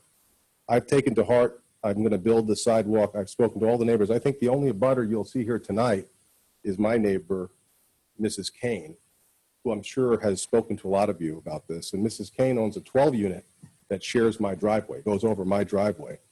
And last week, she offered to buy my building at less than I paid for it after I told her what I have invested in it. So she's looking to purchase this building and object to everything until I sell it to her, which would, of course, add value to her building. This plan I gave you to answer your question has 6 parking spaces on it. You said you don't see that. I have spaces in the back, spaces on the side, and in addition, I could park on the other side of the driveway abutting Mrs. Kane's property without hurting the easement. I've been told, because I met with the city throughout, I met with the neighbors throughout, I bought a commercial building that doesn't fit as a house. It's not a house. It's never been a house. I'm willing to trade that back after meeting with building officials, the zoning officer. I spoke to the council for the city. I'm doing everything I can after a year and multiple hearings and delays to meet this and make it as the least use possible for what I've already invested in. So I see why the neighbors didn't want a commercial use. And now, after being here, you're telling me I can't have a residential use. What use can I have? I didn't say that. But you asked, you don't see where the parking is. And last time you said your neighbor's muffler bothered you. I'm not going to have, I don't know how I police people other than I'll have two-bed units. If I didn't have the two-bed units, I guess I'd have to build 1 4-bed house within right as a single family residence, which doesn't fit. It's never been designed that way. It's always had a commercial use on the 2nd floor. Most recently, the commercial use was on the 1st floor. It was a beauty parlor with 6 sinks. Testimony that wasn't verified said there were only 3 ladies having their hair done at a time, but there were 6 sinks. I demoed the property. So I'm trying to make it the least effective use. I've got the abutters who are here. I've spoken to them. I've gone to their house. They're in favor of the 2 residential units, with the exception of my neighbor who wants to buy the property for less than I paid for it. We gave Mr. Marcello, your board counsel, the letters. We asked him to participate. I understand he's now not here tonight, but it's been a year, and I've voluntarily continued and delayed and met. And I was the one who was told by the zoning officer I couldn't speak about the easement because it's not part of my use application. And now I'm hearing about parking in the easement.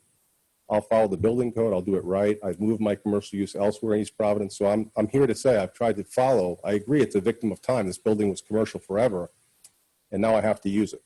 And I think the 2 beds is better than a 1 4-bed with a lot of kids running. There's no grass on this property.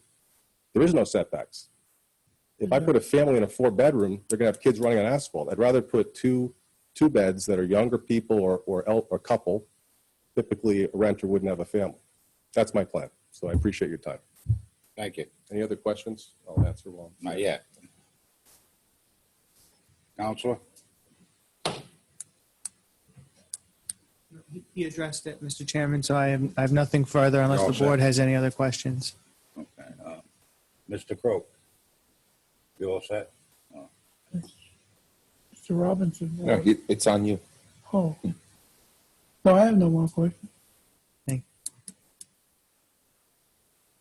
He's all set. Yeah, go ahead, Mr. Braga. Thank you, Mr. Chairman. I know you're waiting. Well, I'm just waiting to say I can't see another viable use for this property, honestly. I think the proposed use last time was an over-intensification, and I do believe it would have been a nuisance in that neighborhood, just like the neighbors came out and basically said so. And I don't believe that they were just, I don't think it was hyperbole or anything. I honestly believe it would have caused that kind of inconvenience to them. As far as two residential units, it's always been a commercial building. It is a victim of time. And I think the time has come that you need to do something with this building. It needs to be viable in some way. And I think the least impactful way is this. So I really, unless I hear something else, I'm on board, and I agree with council's hardships and his presentation. I'm all set. I think I made my argument earlier, a while back. And it is what it is. I hate using that term, but that's what it is. And I think, as Mr. Braga said, it's a victim. And we have a few of them in this city, and we've had to deal with them. All right? And most of the ones we've had were in neighborhoods similar to this, with the limited type parking, and they were commercial. And they could no further use other than going back to residential. I can take you one down onto Willard Avenue in Riverside near the Webster Bank. If you go by that place, it's a beautiful, nice little home now. And it was an eyesore for years. All right, this is what you have to do with these properties. The gentleman has a right to use his property. And I thank you for being that willing to take this down. I have no issue with the two-family, quite honestly, as a use. Okay? Thank you.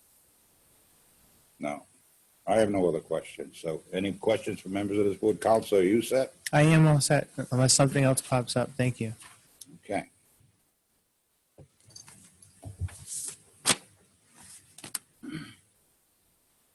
Where is it?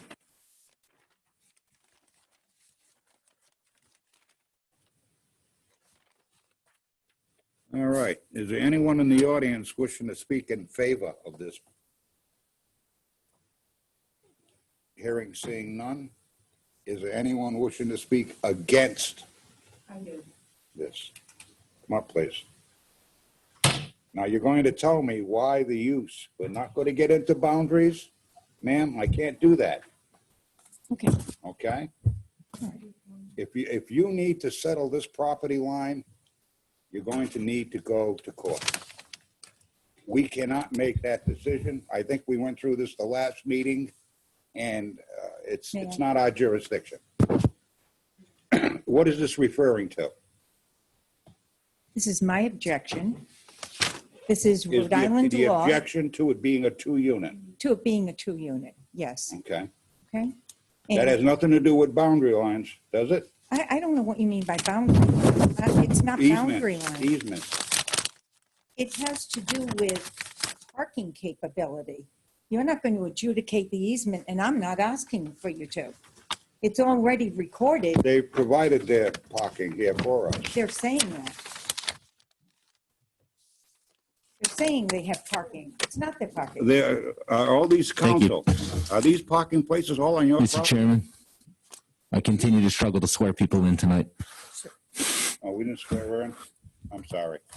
Can I have your full name and address for the record? It's been a long night. Kane, and my home address is in Atlanta, Georgia, at 435 Cameron Valley Court. Okay. And the spelling of your last name? C-A-I-N. And do you swear to tell the truth, nothing but the truth, so help you God? Thank you.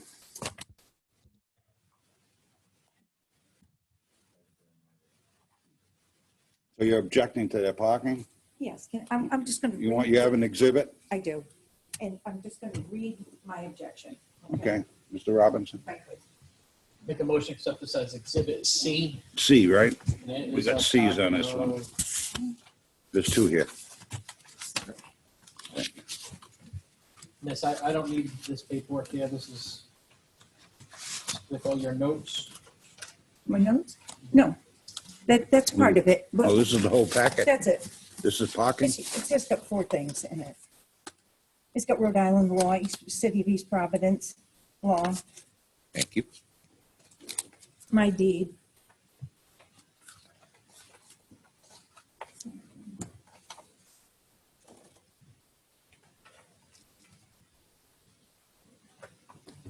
Thank you.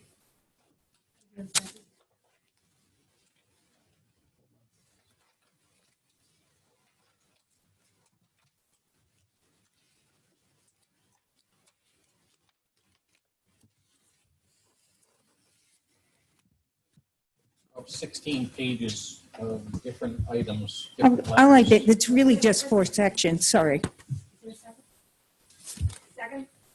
I second. Yeah, you're the second. All in favor? All right. Anybody against? The ayes have it, so be it. All right, I have an objection. I strongly object to giving permission for him to have the non-conforming use of a two units, as a multi-unit. And it's presently zoned as R3 single family and should not be approved for the non-conforming use as a multifamily. Number one, the applicant has said that he has a current use as a electronics business. As I say here in number one, the applicant is not entitled to any expanded or non-conforming use of this property. The petitioner's application incorrectly cites, I've included his application and I highlighted there, I think it's numbers 3 and 8, in which he, 3 and 7, where he asserts that he has a current existing use as an electronics store, and he uses this as the basis for granting him a new non-conforming use. However, that variance is non-existent and was in fact abandoned 34 years ago. In 1986, Uses, ma'am, please. variances don't get Yeah, abandoned. well, actually, I have the East Providence zoning ordinances, and the variances don't put variances for non-conforming uses. It's stated right here in Only your if they law. only if they got one and the zoning board agreed to give them a different variance, No, then the not other one exactly. may be extinguished. No, well, no. Yeah. I've got the law right here in front of me, and Rhode Island law states the same thing. It says, Ma'am, I'm Okay. not going to argue with All you. right. Okay, go ahead. well, let me say what I'm going to say, and then, Let's ask the Solicitor, do you have an opinion on that? So is specifically the question whether or not a can I variance show from, him the, sure. Can a variance be abandoned? non-conforming use can be abandoned. I know variances run with the land. Okay, this is a city of East Providence. This is Rhode Island. It's for non-conforming use. Non-conforming use. If it's not used in that non-conforming previously permitted use, it's not used for a period of 1 year, it's extinguished. It's abandoned. A determination of abandonment is a zoning decision. That's usually something that's performed by a member of the planning department or the zoning officer. The non-conforming uses can be abandoned, but I don't know that we have any evidence here today to suggest that there is abandonment. Please, to the zoning officer. The electronic business that went with that property, was that approved by the zoning board via variance? It was yes, it was No. approved. Let me rephrase the question. Yeah. The property owner then went to a formal zoning board of East Providence Yes, and asked permission for the electronic business. Yes. And got a variance. yes, So the electronic for the business- non-conforming The electronic use, business was established by variance, correct? for non-conforming use. The electronic business approved by the zoning board by variance, correct? Yes, for Yeah. So- That variance okay. be abandoned. No, Thank you. that's not a non-conforming use. That's an approved use. Well, actually, it says, I You're not actually abandoning have a the non-conforming original application, and it says extension of a non-conforming use. Okay, And let's use move was on. used. All right, Let's move But- on. oh, Continue let's- with we your- can move your on, disagreement. okay. But as far as that being the basis, there is no current electronics business there, and it hasn't been there for 28 years Mr. on the Chairman second floor. Yeah. and Mr. Counselor, is there any reason why we can't consider a use variance based on any past variances? We can consider a use variance regardless of what the past ones were. That would be Am I correct. That would be correct. So all of this is moot anyway. It doesn't mean anything whether there was a actually, variance or not.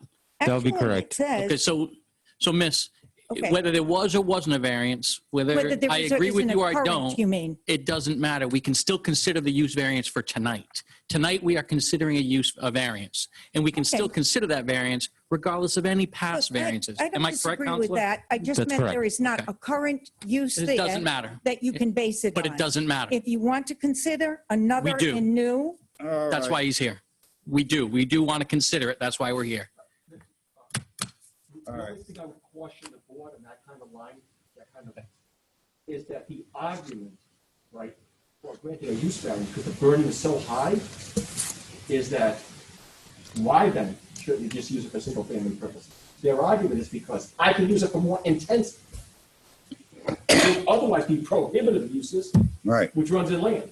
I don't want to de-intensify that. I want to bring that down. Want to That's get rid of it. why I think a use variance is appropriate. I don't disapprove. It's just a structure that's out there and they said, hey, I can use it for anything. That is why I'm cautioning on that kind of line, that's part of the illegal argument. Well, it is the law, and there must be a reason that, Let's get to the point, Okay. everybody. We'll Okay? continue. Put the Okay. direction back here to the board, not out there, and explain to me I your will. right and what you Okay. want to explain here, Even so more we can understand importantly, it. even more importantly, the petition for non-conforming use as a multi-unit should also be denied based on the fact that 310 Greenwood Avenue is wholly unsuitable as a multi-unit. The property has a complete lack of any off-street parking required for the second unit. He does have the right to have two alongside his building. The reason he can't put any at my curbing is that it illegally narrows the width of the driveway for egress and ingress to have it on both sides, and these Providence police have told me that. And actually, those weren't really spaces that either he or I could use as permanent spaces. It was a mutually shared guest parking area when he refers to something at my curbing. So I don't allow my tenants to use it, and that's why I wrote on the ground, no parking, because if we have an accident, then it's an illegal use as a parking space and so on. Anyway, that's as far as the width is concerned. To wit, now the applicant has again submitted a plan to you with his petition for the non-conforming use that mistakenly and misleadingly would appear to show, this is behind his building, appear to show 4 parking spaces at the rear as available for his use. Now, originally, the whole problem with this lot is that it was all owned by one party. And the lot in which Mr. Sweeney's building is on is basically, these were assembled lots in 1976 by the Thanes and by Marshall Builders, actually, to build this. And they needed an entrance to get into my parking. Basically, the parking lot is entirely mine. 2 of the spaces, the ones he's alleging are his, are a question regarding they are easement is concerned with. And the easement stated that when the Thanes sold me the building, they sold me the 12 parking spaces. They never anticipated Mr. that. Chairman, pardon me. Yeah. This is a rehash of the testimony we heard last time, correct? Well, I don't mean to She has a right to make her testimony. And right, and then we as move far from as there. I'm concerned, I'm only relating it. I don't mean to rehash it. My point really is that it's not appropriate for this to be a multi-unit, and it's just that intensified use and parking demand shouldn't be approved by you. The difference between when it had a commercial use, the hairdressers didn't really require any 24/7 parking, and they could be on the street. It really was, and it was such an innocuous use, and the parking was so small. And upstairs, when the business was abandoned, the business for the electronics business, was abandoned in 1986, when the Thanes sold the building. They had actually used that upstairs, not really as a business. It was a storage unit for electronics equipment that the Thanes' son installed in people's homes. So it never had any traffic. It never had any customers. No one really ever needed to park at that building, except as the approval from the zoning board said, with stipulations, they allowed 6 hours a week for a truck to unload equipment for the Thanes to put upstairs. But there was never anyone there who was known, the business didn't really exist there. The storage for the business existed on the second floor. And it was with very careful stipulations that this board actually approved that with very limited commercial use. Anyway, on the first floor, that had been a hairdresser's from inception. When the Faines, they were separate parcels. They bought that lot. They bought the 2 lots in which my building and the parking, all the parking lot, which is behind their lot, Mr. Sweeney's lot. They assembled them as a parcel and really had that unit so that they would have a driveway into the parking lot, which basically was the use for it. And they never anticipated, any overnight requirements for So parking. your dispute is the parking. It's really the parking. And I just want to say a couple of things about, I do want to affirm that after this whole situation, I was very interested in buying the building with the intention of tearing it down. You couldn't use it now without putting 200,000 into it in order to do everything it needs or to convert. He gutted it. And that was the reason I offered him slightly less actually than what he paid for it. So no, it's just that he mentioned that. We don't need that Otherwise, detail. no, okay? but he mentioned it as if I had a purpose in being here, that it had to do with buying the building. The only reason to buy the building would be to get rid of it. Okay. We're not going to base a decision on that, trust me. I'm sure. And I didn't expect you to, but I was amplifying what it is he said so that my intention could be clear and possibly to him too. I certainly couldn't make any money on it. I could not possibly rehab the building and, never going to rent it out since he gutted it. So, and ideally, I would have it torn down. I couldn't do anything else with it, which I think would be an asset for my building, obviously, and for the entire neighborhood. Everyone would probably have a champagne party in the parking lot, okay, if that were ever to come about. But anyway, so I've said the applicant has submitted a plan that shows he has parking, but he doesn't. He mistakenly would appear to show 4 parking spaces at the rear of the building as available for his use. I've included, this page is actually, you don't have to approve of it, but I would appreciate you seeing it. This shows his building and the easement and my parking spaces. And if he did a title search instead of showing just some survey, those easements would show as they are recorded, duly recorded in City Hall and have been for 40 years. Well, again, your disagreement is the parking. Yes, it is. Okay. Most definitely, because otherwise, I really wouldn't care what he did there if he wasn't trying to misappropriate my spaces, and he most definitely is, and he's made it clear to me that that is his intention. But I have a legal duly recorded easement, which I would have to defend if he questioned it. I don't have to defend it. It's a legal document. So I'm the owner of the abutting property it's a 12-unit brick apartment building itself with limited parking. I have 12 2-bedroom apartments and I have only 12 spaces. Well, Mr. Sweeney is unhappy with the fact that I don't mean to interrupt you. Okay. What I need you to do is give me why you have a disagreement with this property. And so far, you've only talked to me about talked to us about parking. Now, because he is, I'm not going to get into adjacent properties. I can't use that for a decision. But he said he's I'm given you looking a at map. this building. He's given you a map that shows my spaces as his.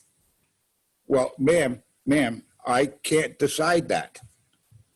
Well, all right. Again, that's for a higher level than this board.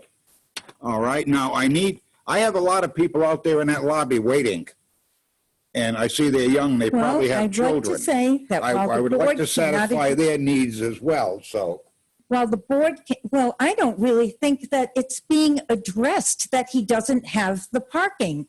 Can anybody, not being anybody come in here Ma'am, and that's say, our decision. That's the zoning office decision. Well, I know, but that's not what yours, okay? Well, I'm Now, the I don't one need a, harmed excuse by- me, I don't need a debate here. I've asked you to state to your point. You disagree with the parking, am I I correct? do. Is there anything else you disagree with on this building? That Well, it I shouldn't would be a like to two-family say- or a one-family? I would like to Other say- than that, I have no concern about what's going on next door, down the street, and who's been living in that place for the last 10 years. I Well, need I to do stay think- pointed. All we're looking at is a use I variance. That's respectfully it. submit that the board is held to the knowledge of what is duly recorded in the city of East Providence land evidence records and what's been recorded there for 40 years.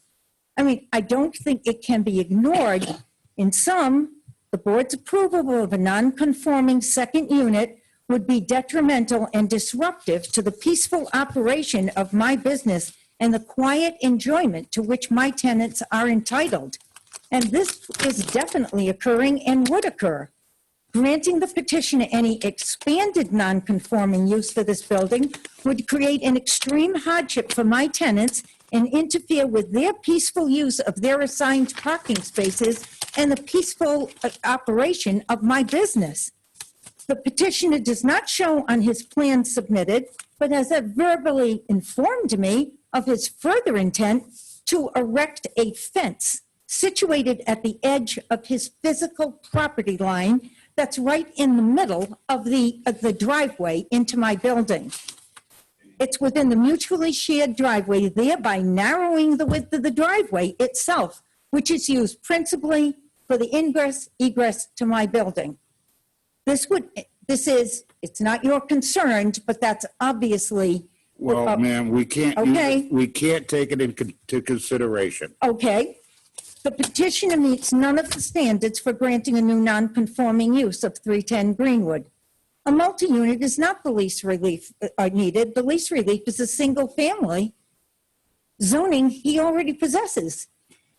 He might not be able to make as much money on one larger unit, but he would make more than on an individual smaller one. And he would not be deprived of any beneficial use of his building. He can rent that. The building could be rented as a single-family residence, which would be in accord with the current zoning for the area, and where there are no other neighboring residences on Greenwood Avenue in this area that I used other than as a single family. And allowing a multi-unit, in my opinion, would represent an undue enrichment. He can rent that building. And even if he had done it as a commercial use, I would not have objected if he were not trying to misappropriate my spaces. And I don't feel he has the parking. Okay, and So also, whereas, too, I don't care Okay. what he does. If it's a two unit and nobody ever lives there, I don't care. All right. Right now, I got to make a decision on he's asking for a use variance. That's what I'm doing. I don't need the ancillary. He could do this. He could do that. That's his decision, not mine. can I not ask that? Okay. Is it And it's not not, gonna are there no influence us. parking requirements Right. that you need in order to approve a second residence there? Doesn't someone have to demonstrate that they have it? I feel I can show he As far doesn't. as we're concerned, he has 4 parking spaces. Yes. As it stands. How is that, sir, that you are saying that? Because I'm his saying it sign because shows- they exist and they existed in previous zoning and previous variances. No, they didn't. They did. Did they not? Yes. No, no, Zoning officer, did they not? no. That was before the Well, properties I'm were going ever to ask that you separated. finish your testimony. No, I wanted to say so that that. we can that's- move on. But he Thank asked you. something. I just want to answer you. At that time, when that But ma'am, you're not variance the was expert. I applied have an for- expert. I have the zoning officer right there. But Could can I- you answer me? Ed? So the variance that this zoning board, that the East Providence zoning board, not necessarily this board, the previous variance that the zoning board approved showed the configuration of these two distinct properties. The 12 unit on the one parcel.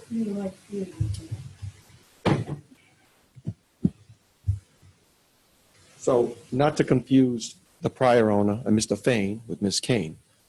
So Mr. Fain owned both properties.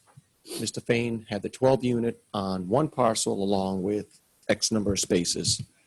And he also owned this small lot with this small facility on a building that had historically been used for a variety of commercial uses and sought out this electronic store or a classification of a personal convenience service. And there was some parking on this parcel too. But what he realized was that he needed to satisfy the board when he was intensifying this other building, that he could satisfy the parking demand across all the uses. So he did a joint analysis and showed the entire parking layout and argued to the board, here's how many spaces I need for the 12-unit apartment building, here's how much I need for the commercial, I have this many spaces, it'll work. And the board approved it with this sharing effect of you can intensify that use, you got the 12 units, and all this parking will serve both uses. That's how it was approved. Some parking exists on this parcel, some exists on that, and it was all interrelated. Subsequent to that variance, he imposed some deed restriction. I don't know what that deed restriction is, what that easement is. But the reality is, you can never deplete parking associated with a parcel. You can never deplete it. First of all, that's a violation of zoning. Number two, the code has always stated that if you're going to take parking from one parcel and give it to another use, it's got to be by deed restriction with the approval of this board. It never came back to this board for that approval. So take that as a... So as far as we're concerned, without getting too deep into it, this property in front of us, ma'am, please, Okay. this property has 4 spaces. That's what we are here. You can't argue parking because we're not gonna make a decision on parking. So as far as we're concerned, we have 4 spaces and we are here to talk about a use variance. That owner, Mr. Fain, he abandoned the use of the variance, the use on the second floor. When he sold the building, when he sold that building. It won't influence our decision. Ma'am, that has nothing to do with us. Well, it has to do with that there was no longer any No, it parking does not. requirement. That's for a court. This is not a court. No, there was no longer a parking requirement. You're saying there's a parking requirement that continues for that, You have a for that disagreement building. with this property because it's a 2-unit. And you have a Yes, I disagreement do, with the because I parking. think it's going to We create don't have a a parking hardship. issue. Okay. You either disagree that it should be a 1 or 2 unit, do. or it should be the electronics store, and that's it. Other It hasn't things been are an arbitrary electronics to store us. for 28 years. So someone illegally put an illegal apartment up there in the intervening 28 years. So, I've already lived with there being 1 unit in the building, 1 apartment where, it required, constant off-street parking. That's the difference between it being a little business. Little business isn't there on the holidays, isn't there on Sundays, isn't there overnight, isn't there in the snow. An apartment is. It's a dwelling. And now he's going to have double the use. And it had created enough difficulties having the 1 illegal apartment. And these are my spaces. I paid for those 2 spaces. It's my parking, not his. And this board can't determine that as his. That was an incentive for me to buy my building, and I never would have bought it without 12 spaces for 12 apartments. And the whole thing was originally even assembled to give parking for that building, obviously. This little Chucky's Nothing store, this hut there practically, didn't need any spaces. No one lived there, no one was anything there. And they used it in a very limited way. And the only uses ever in that building was number 1 on the first floor, the hairdressers, from the moment Thames bought it until he bought it last year. 1 hairdresser, another was on the first floor. Then that was never anything else. And on the second floor, the only a non-conforming use was for that period of time, 9 years actually, when it was an electronics storage unit on the second floor. So to me, this is an intensification of parking demands. Where is he going to go for his off-street parking? What is going to happen to my tenants?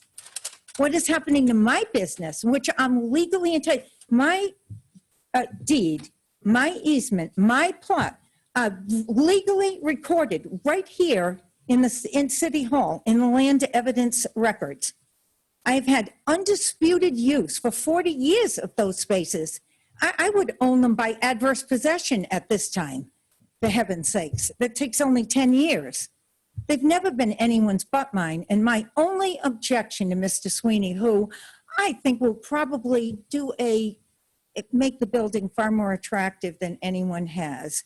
I'm not objecting to his using it. I'm objecting to his intensifying the use, the required parking spaces. And it can't be ignored. He could come and, I mean, just because he puts it on a drawing doesn't mean they're his spaces. And the board has to, I believe, has to, how have we put it, legally, while the board cannot adjudicate my easement, I'm in complete agreement with that, and I am not asking you to.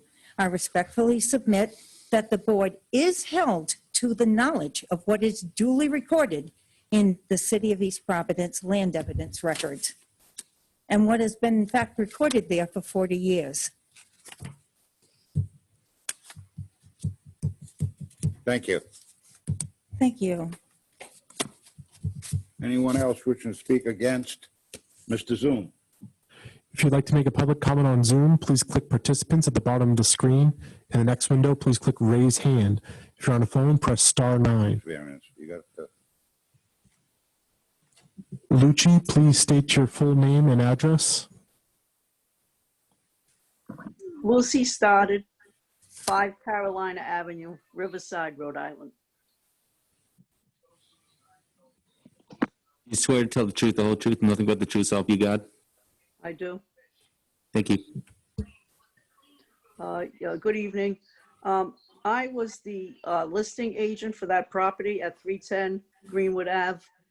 And we also had an issue with the Mrs. Kane next door about the parking. Actually, that's one of the reasons why she wanted to sell, because she was, you know, having trouble constantly with the parking. That property does have parking. We've been through it. I've been through it, Mr. Sweeney. I believe he's going to make that property look a lot better than what it looks now. And he bought it under the assumption that he could put a commercial there. But he's going to do something with it. I believe that a 2-family would be perfect use there. And there is parking there. They're parking on the side of the building and parking in the front, and there are those 2 spots in the back. So he's got plenty of parking, and I agree that you should approve the variance for Mr. Sweeney. Thank you. Thank you. Anyone else? If anyone else would like to make a public comment on Zoom, please. Oh, man. Any more? If anybody else making a public comment on Zoom, please select participants. The next screen, select raise hand. If you're on the phone, press *9.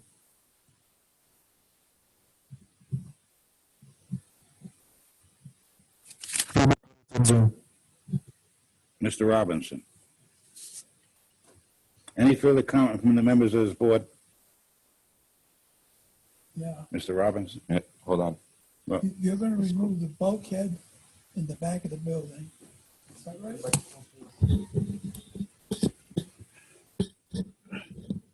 You're going to remove the bulkhead from the rear of the building? That's correct. Okay. Now, is there a rear entrance back there?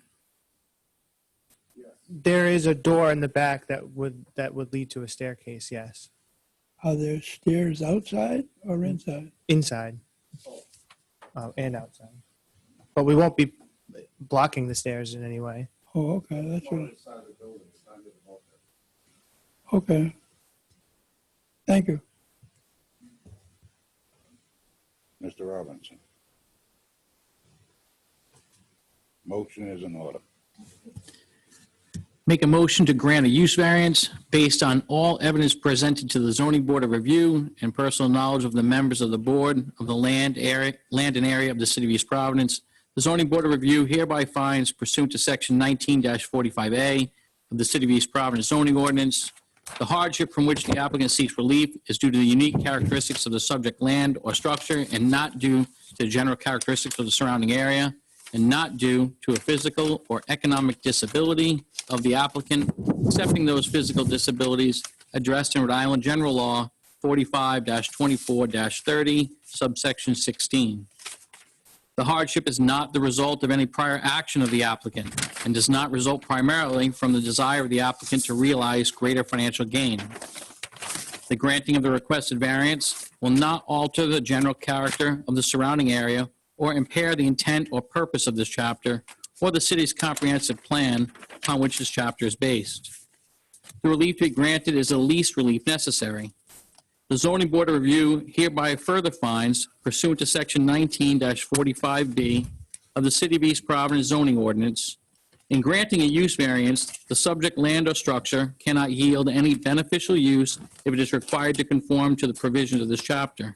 Non-conforming use of neighboring land or structures in the same district and permitted use of land or structures in an adjacent district shall not be considered in granting a use variance. Therefore, I make a motion that this use variance be granted. I have a motion on the floor by Mr. Robinson to grant the use variance. Does the petitioner agree to the motion in all conditions just stipulated? Understand that strict compliance means that any deviation will necessitate revisiting the Zoning Board of Review. A revisit can be requested by either the zoning officer or any member of the Zoning Board of Review. And you agree to abandon the commercial use to residential? Yes. Do I have a second? Second. Second by Mr. Braga. And Mr. Crowe.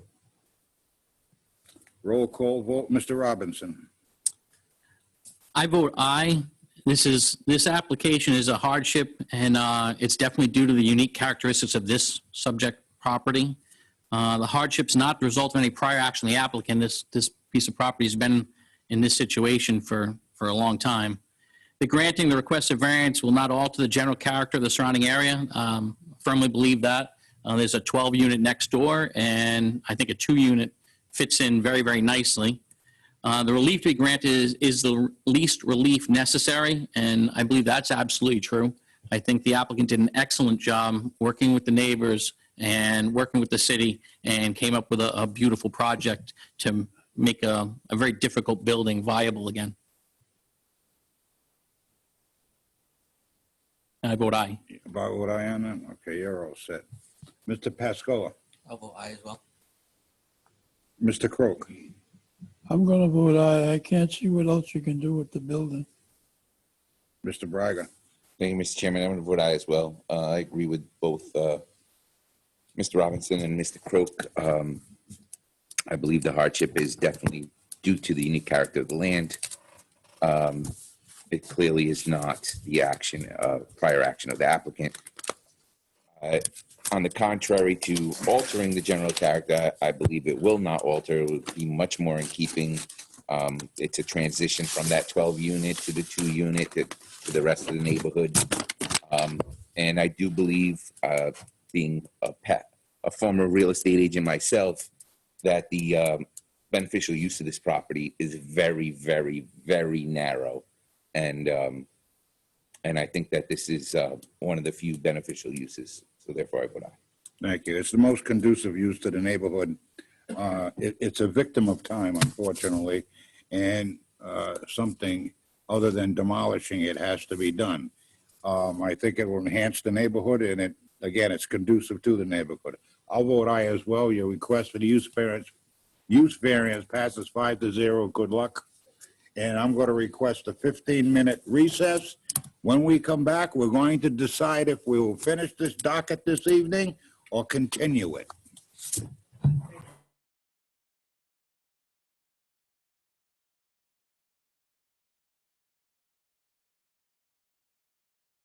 Kelly, all right. Going to resume the meeting. All right, at 10:26. All right, for the record, Mr. Beaupont will be voting. Mr. Robinson will not be voting, but will participate in the dissertation. At this time, gentlemen, what would you like to do? We have 2 more cases sitting on this docket. We have 3. What 3? You're right, huh? Okay. We have 3 cases on this docket. What would you like to do? Do we want to continue? Or do we want to continue these cases to another meeting? I suggest we continue and then readdress before the next application. You want to continue the docket? Yep. That's my opinion. Mr. Robinson, Aye. continue? I'll Mr. go one, I'll go Popola. one more, but after that, I'm probably going to vote against moving forward. But I'll go one more. Mr. Pascoa, continue? Same way. You got to continue, Mr. Croak? Okay. With that, 29 Sunnyside Avenue, how are you? Good, thank you. Julia and Eugene?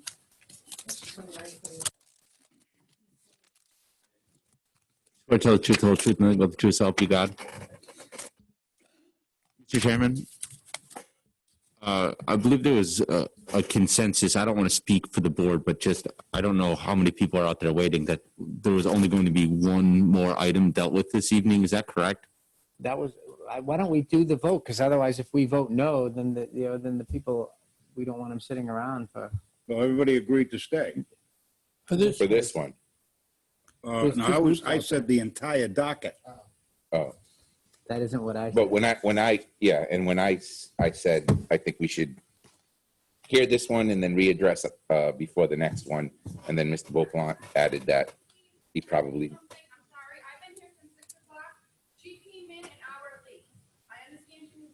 Well, ma'am, we have scheduled times, okay?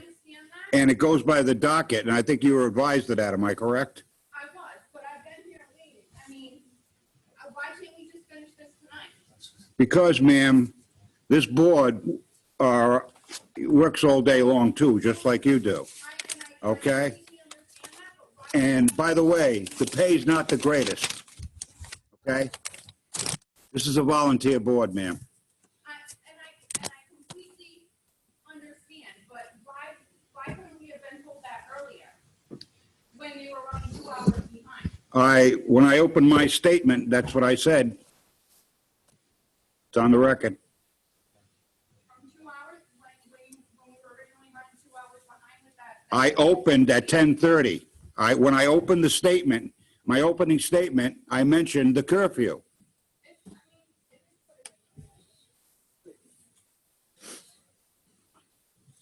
Now, if I get one more breakout, I'm going home. That means there's no quorum here, okay? I'll run this meeting, not you, and not you, and not you. Do we all understand this? I'm glad. Thank you. Settle down. We're trying very hard to get through this. One more time. Okay, let's get this straight. We're going to do one case at a time and then move on it? That's fine. Okay. Okay, why we wasted 10 minutes doing this dissertation? We could have been halfway through yours. Yes. Okay? I'm proposing to construct a new house on the site of an existing house at 29 Sunnyside. It's a 1920s structure that is beyond its, ability to be renovated to, updated version of it. The house is non-conforming on the front yard setback and not on the side yard setbacks, which actually was written incorrectly on this. I'm proposing to build the new house more or less exactly in the same location as the old one, but it's rotated very slightly. It's not in exactly the same footprint. Therefore, I need to go through the variant process. I've spoken with all my adjacent neighbors, and they're all very comfortable with this. Their primary concern was that I preserve their views, which this more or less is exactly the same view corridor that they currently have. So I don't know if anybody is on Zoom with, from my neighborhood, but I've spoken with all of the abutters, and they all seem very comfortable with this. So it's, I believe, I'm a little bit confused by the rear yard setback requirement because the roof overhangs the setback, but not the house structure itself. So I'm not quite sure whether that would be a rear yard setback issue. The roof on the back of the house, the roof and the deck overhang the backyard setback, but not the house. Okay. Okay. What is the closest encroachment? Okay, so I have both a front and a rear yard setback requirement that I need to get a variance for. And it's a fairly long and skinny site, so it has, not a lot of depth that I can build within, which is why those two requirements need that variance. I could go much wider, but I don't want to go wider because that would impact the views of my neighbors.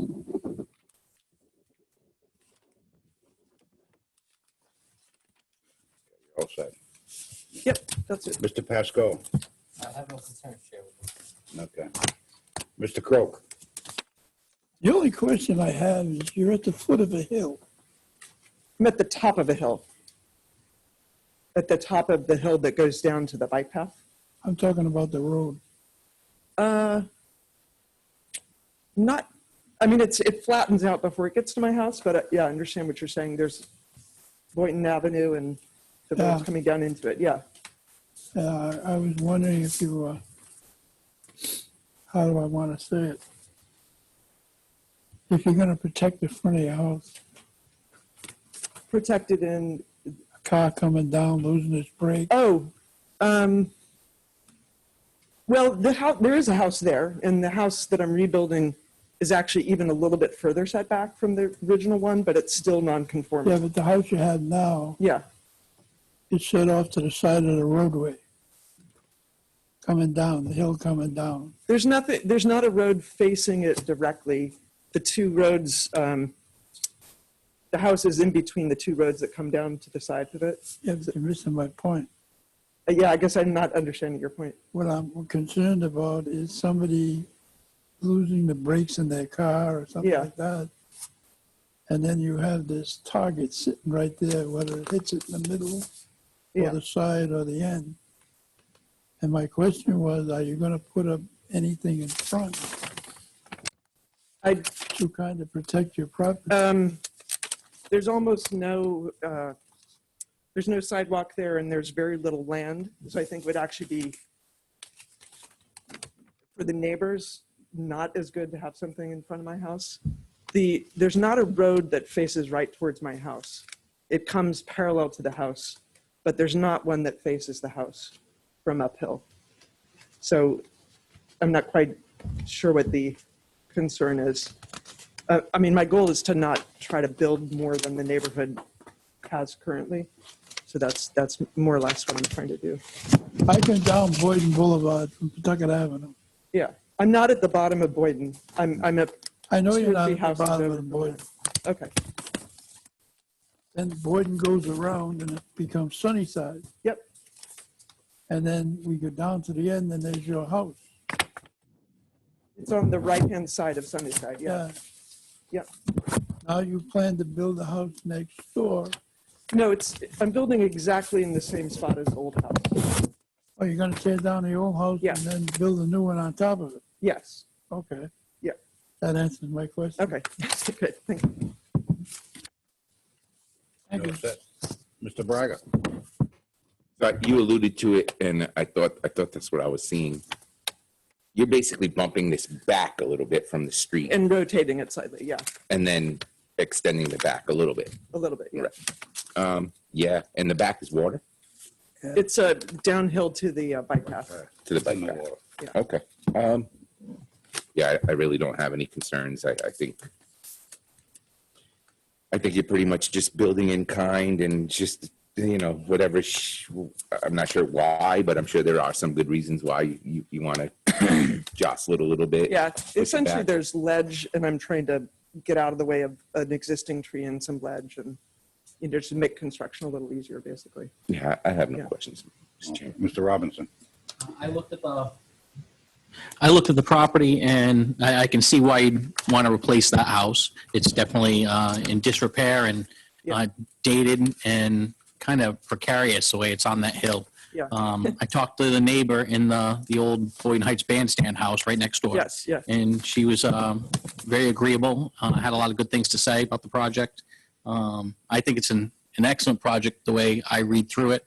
Thank you. And Great, thank you. it's pretty much, I don't have any real questions, just a statement.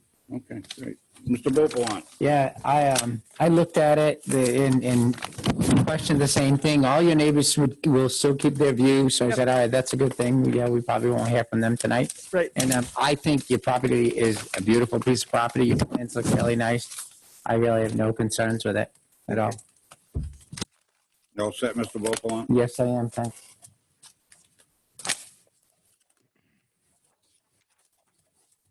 Yeah, the existing house is hurting, that's for sure. Yeah. So basically, you're gonna move back a little bit and turn. Yep. Great. So they get a little bit more off the road, or, Yeah, actually, yeah, that's true. I yeah. noticed that, Yeah. you know, again, when it was built, there was no idea of a setback, but, Right. no, I think it's a, considerable improvement, especially for that neighborhood. That's gonna, change a lot of things in that neighborhood, that's for sure. That's the only concern I had. Okay. Okay. Thank you. With it. I see something else. Is the one I want. Any other questions for members of the board?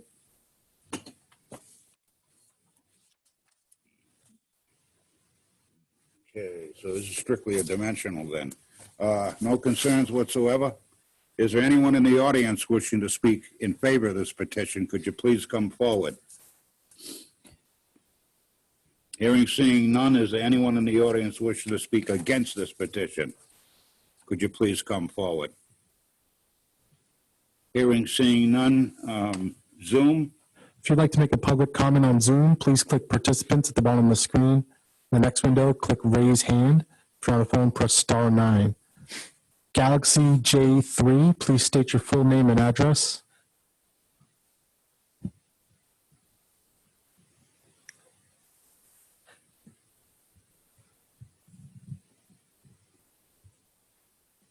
Galaxy J3, you need to unmute your microphone.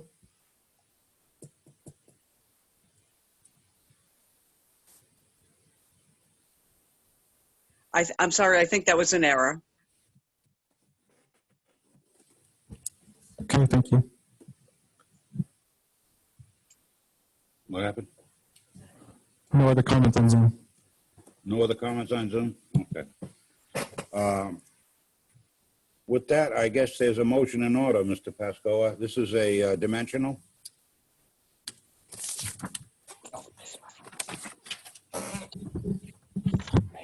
Based on all the evidence presented, the zoning board of review and personnel knowledge of the members of the board of the land and area of the city of East Providence, the zoning board of review hereby finds pursuant to section 19-45A of the city of East Providence zoning ordinance. 1, the hardship from which the applicant seeks relief is due to the unique characteristics of the subject land or structure and not due to the general characteristics of the surrounding area, and not due to a physical or economic disability of the applicant, accepting those physical disabilities addressed in Rhode Island General Law 45-24-30-16. 2, the hardship is not the result of any prior action of the applicant and does not result primarily from the desire of the applicant to realize greater financial gain. 3, the granting of the requested variance will not alter the general character of the surrounding area or impair the intent or purpose of this chapter or the city's comprehensive plan upon which this chapter is based. 4, the relief to be granted is the least relief necessary. The zoning board of review hereby further finds pursuant to section 19-45B of the city of East Providence zoning ordinance in granting a dimensional variance that the hardship that will be suffered by the owner of the subject property if the dimensional variance is not granted shall amount to more than a mere inconvenience. Therefore, I move that this motion be granted. Second. I have a motion on the floor to grant the dimensional variance. Does the petitioner agree to the motion in all conditions as stipulated? Understand that strict compliance means that any deviation will necessitate revisiting the zoning board of review. A revisit can be requested by either the zoning officer or any member of the zoning board of review. Yes, I understand. Do I have a second? Mr. Croak. Second by Mr. Croak.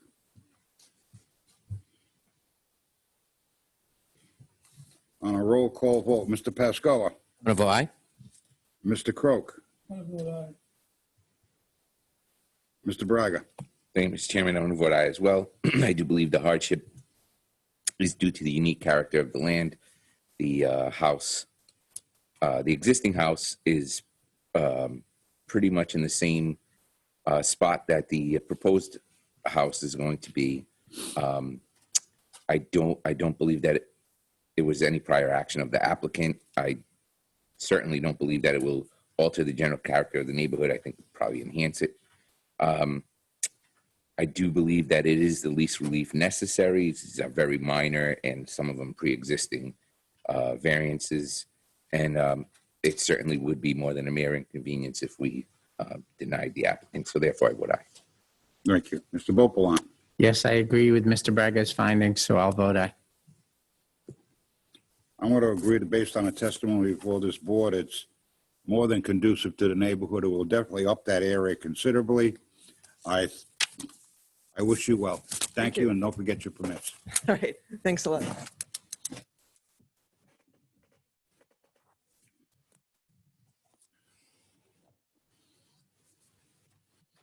Next case, 45 Ferncrest Drive.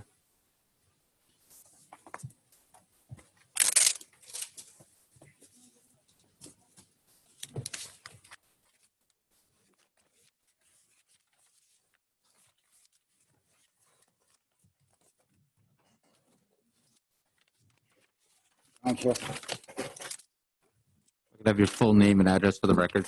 Ryan Gomes, 45 Ferncrest Drive. Are you, Ryan, R-Y-A-N. Yep. are you both going to be giving testimony? I'll talk.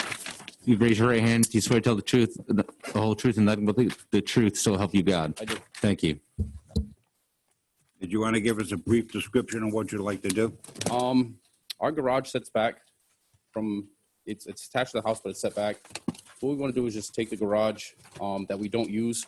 It's too small for a vehicle, so we pretty much just use it for storage, lawnmower, weed whacker, stuff like that.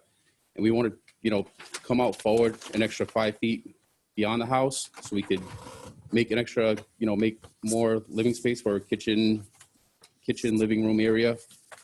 We do want to bump forward 5 feet for the variance for a sitting area with a nice window for our son who has autism. We need a little extra space. We do have 4 children, so it gets a little tight sometimes and overwhelming with the noise.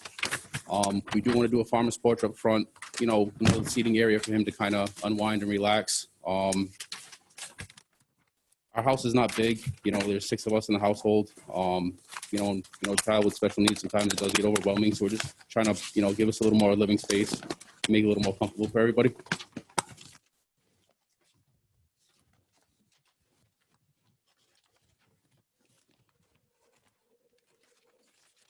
Okay, Mr. Braga. Yes, sir. Okay.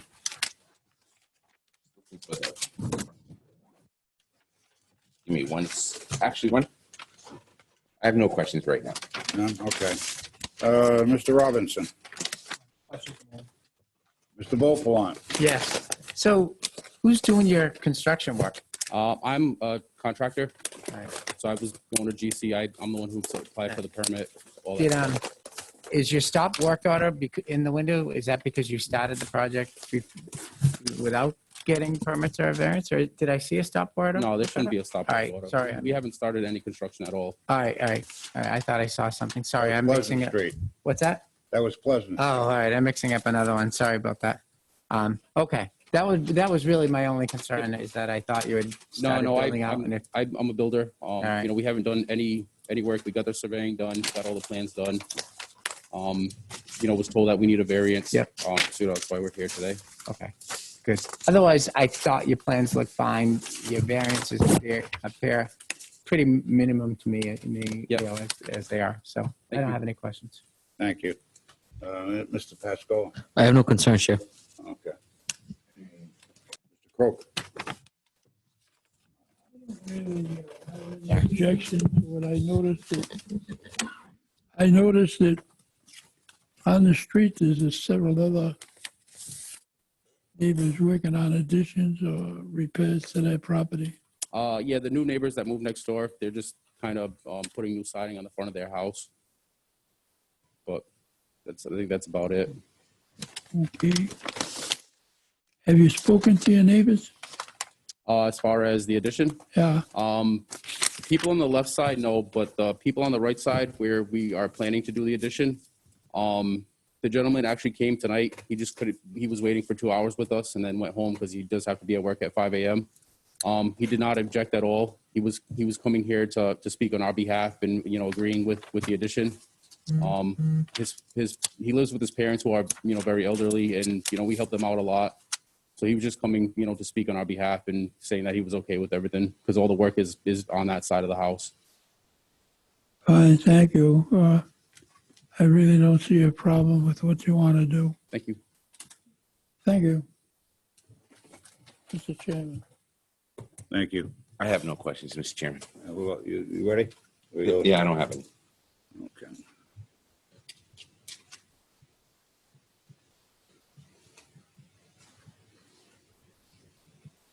Okay, so it's the farmer's porch coming out 5 feet.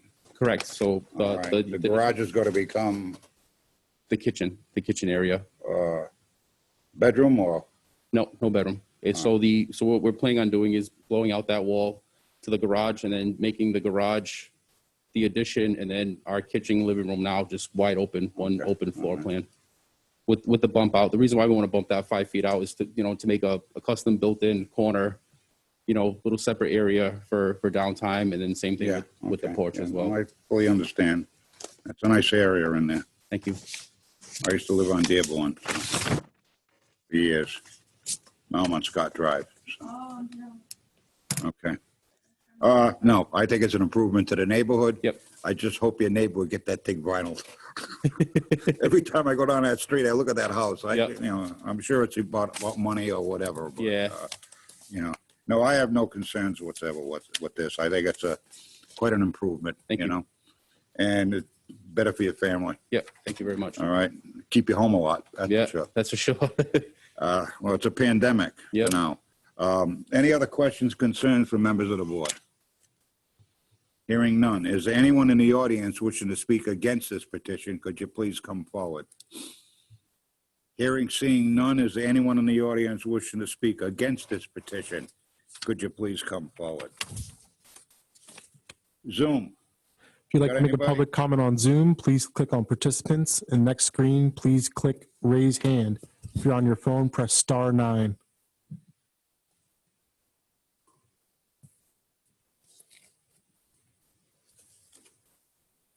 No comments on Zoom. All right, no Zoom. With that, a dimensional variance is in order. Mr. Braga. Thank you, Mr. Chairman. Based on all the evidence presented to the zoning board of review and personal knowledge of the members of the board of the land and area of the city of East Providence, the zoning board of review hereby finds, pursuant to section 19-45A of the city of East Providence's zoning ordinance, excuse me, the hardship from which the applicant seeks relief is due to the unique characteristics of the subject land or structure, and not due to the general characteristics of the surrounding area, and not due to a physical or economic disability of the applicant, accepting those physical disabilities addressed in Rhode Island General Law 45-24-30. Don't put them there. There's Ed's. These are the ones that are signed. I'm sorry. That's okay. The hardship is not the result of any prior action of the applicant and does not result primarily from the desire of the applicant to realize greater financial gain. The granting of the requested variance will not alter the general character of the surrounding area or impair the intent or purpose of this chapter or the city's comprehensive plan upon which this chapter is based. The relief to be granted is the least relief necessary. The zoning board of review hereby further finds, pursuant to section 19-45B of the city of East Providence zoning ordinance, in granting a dimensional variance, that the hardship that will be suffered by the owner of the subject property, if the variance is not granted, shall amount to more than a mere inconvenience. Therefore, I move that this dimensional variance be granted. Have a motion on the floor to grant the dimensional variance by Mr. Braga Does the petitioner agree to the motion? All conditions just stipulated, understanding that strict compliance means that any deviation will necessitate revisiting the zoning board of review.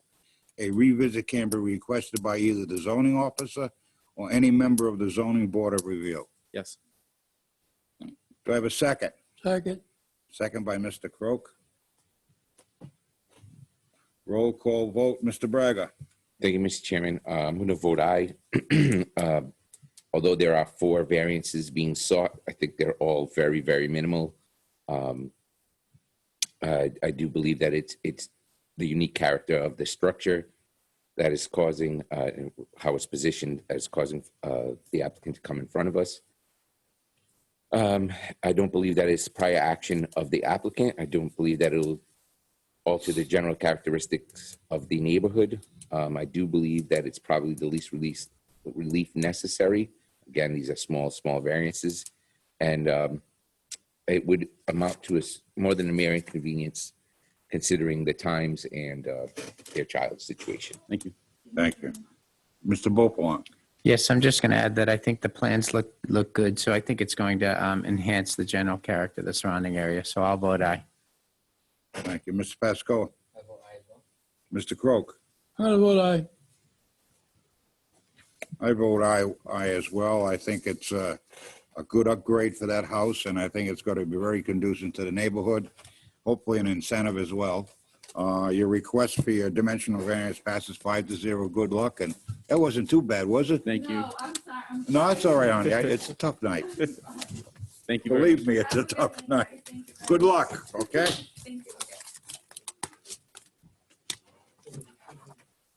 All right, next case, last case, 22 Catlin.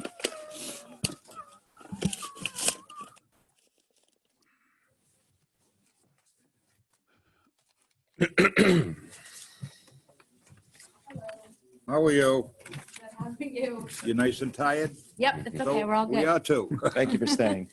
Did you want to just explain what you want to do, or you want I to? need names. Oh, we got to swear in, I'm sorry. Who's going to testify? We both will. Okay, name and address. Craig Lawrence, II, 22 Catlin Ave, Rumford, Rhode Island. Elizabeth O'Rourke, 22 Catlin Ave, Rumford, Rhode Island. And you swear to tell the truth, the whole truth, nothing but the truth, so help you God. So help us God. Yes. Thank you.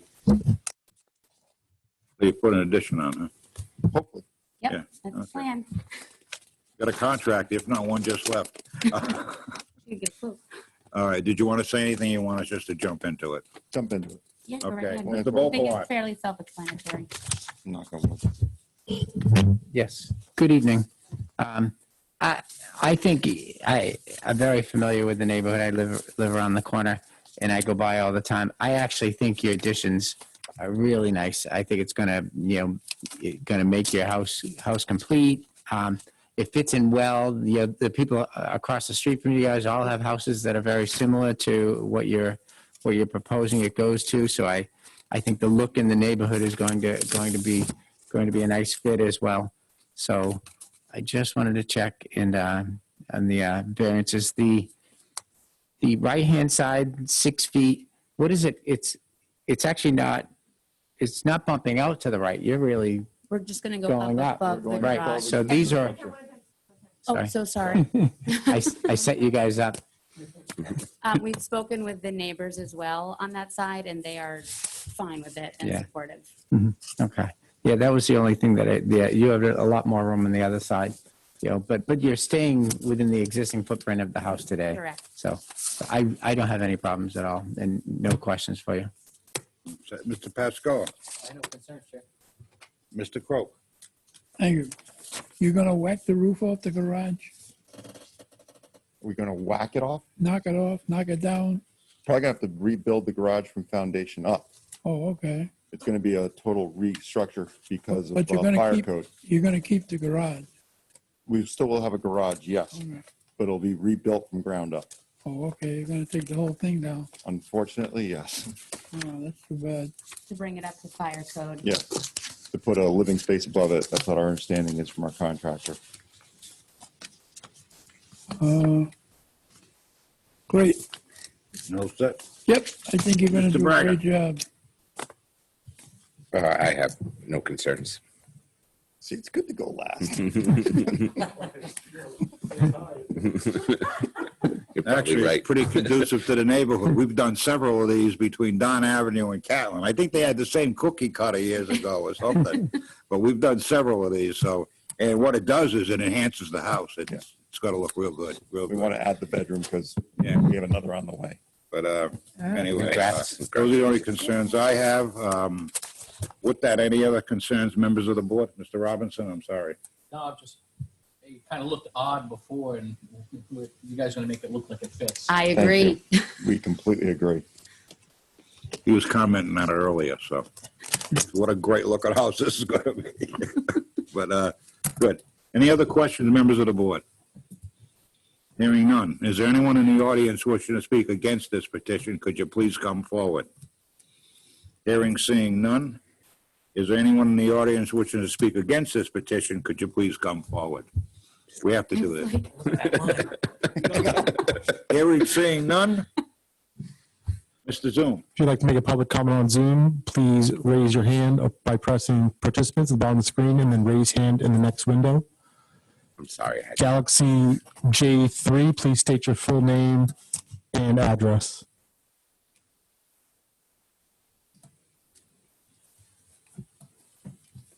Galaxy J3, please unmute your microphone. This happened last time. That's the same one from last time. She raised her hand again. Somebody on there? Galaxy J3, do you have a comment? Can you hear me? Yes. Oh, okay. Thank you. Please state your full name and address. Yes, Mary Jane McDonald, 16 Catlin Ave. Swear to tell the truth, all the truth, and nothing but the truth, so help you God. I do. Thank you. Go ahead. Yes, hi. I'm the next door neighbor on the other side, and I just wanted to comment that even though the group seemed to like this project, that I feel that it's a large project and a large addition on my side for the size of the land. I feel that the house, it's a good size house, but it's a very small piece of property that it's on. And I feel that the large addition that they want to put on my side of the house will really be overwhelming for my house because there's so little distance between the two. There's very little land on the side. It's about, I think it's 9.5 feet from their property line to mine. And I just feel that it will be a major change. My other concern is that the buffer between our house is a large tree, which is actually on my property. And it's about 3 feet from their property line. And in order to put this addition on, they would have to cut a substantial portion of that tree. And that's a concern that I have. It's an old established tree, that's been there forever. But I'm concerned with the amount that would have to be cut from that and the possible damage to the tree. I know neighbors have a right to cut down branches that are overhanging their property, but this would be significantly more than that.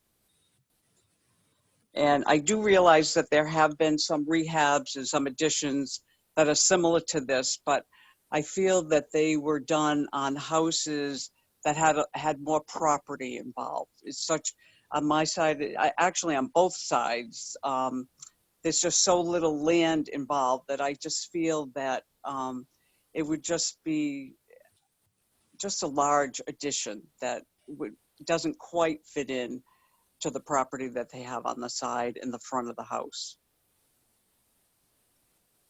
So I guess that's about it. I mean, it's late, so those are my major points that I'm concerned with. Thank you. Okay, thank you. Yeah. Do you see a sufficient cut? What, for the caller? Oh. Yeah. Miss, you're at 16 Catlin Ave? She departed. Galaxy J3, can you unmute your microphone again?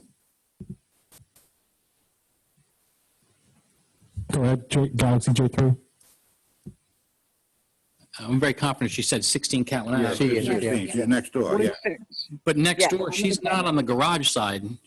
She's No, on the other side. Right. I'm on the other side. I'm on the master bedroom side, where they're planning to put the master bedroom. So this is above the, Living room. yeah, that's the smallest part of what they're proposing. Correct. Yes. Well, in the diagram, it's quite large because it looks like they're raising the whole roof area it looks quite large to me on the diagram. I picked up the plans and it doesn't look small to me. It looks like it's raising that roof on my side quite a bit. Up to existing roof line for the rest of the building, correct? So you're not going any higher than what No, we're not. the peak of the building is now. Correct. And you're not extending closer to her property line. You're going up with the existing exterior Our wall. existing airspace and the tree that she's talking about, we'd be cutting branches. We would not need to touch the trunk. But you can cut branches on your own property, Correct, yeah. overhanging your own property. Thank you. You all set? Any further questions, ma'am? Your mic, please. Hello? Galaxy J3.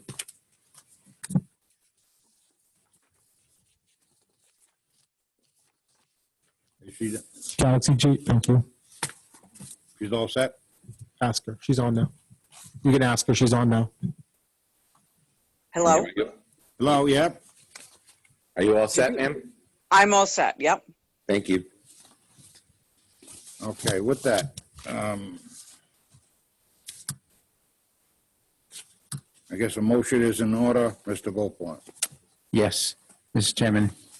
Based on all the evidence presented to the Zoning Board of Review and personal knowledge of the members of the Board of the Land and Area of the City of East Providence, the Zoning Board of Review hereby finds pursuant to Section 1945 of the City of East Providence zoning ordinance that the hardship from which the applicant seeks relief is due to the unique characteristics of the subject land or structure and not to the general characteristics of the surrounding area, and not due to a physical or economic disability of the applicant, accepting those physical disabilities addressed in RIGL 452430. That the hardship is not the result of any prior action of the applicant and does not result primarily from the desire of the applicant to realize greater financial gain. That the granting of the requested variance will not alter the general character of the surrounding area or impair the intent or purpose of this chapter or the city's comprehensive plan upon which this chapter is based. That the relief to be granted is the least relief necessary. The zoning board of review further hereby finds pursuant to Section 19-45 of the City of East Providence zoning ordinance, in granting a dimensional variance, that the hardship that will be suffered by the owner of the subject property if the dimensional variance is not granted shall amount to more than a mere inconvenience. Therefore, I move that this dimensional variance be granted subject to the petitioners fully complying with all the following conditions of approval: that the petitioners obtain any and all necessary permits, and that the petitioners have strict compliance with the submitted site plan.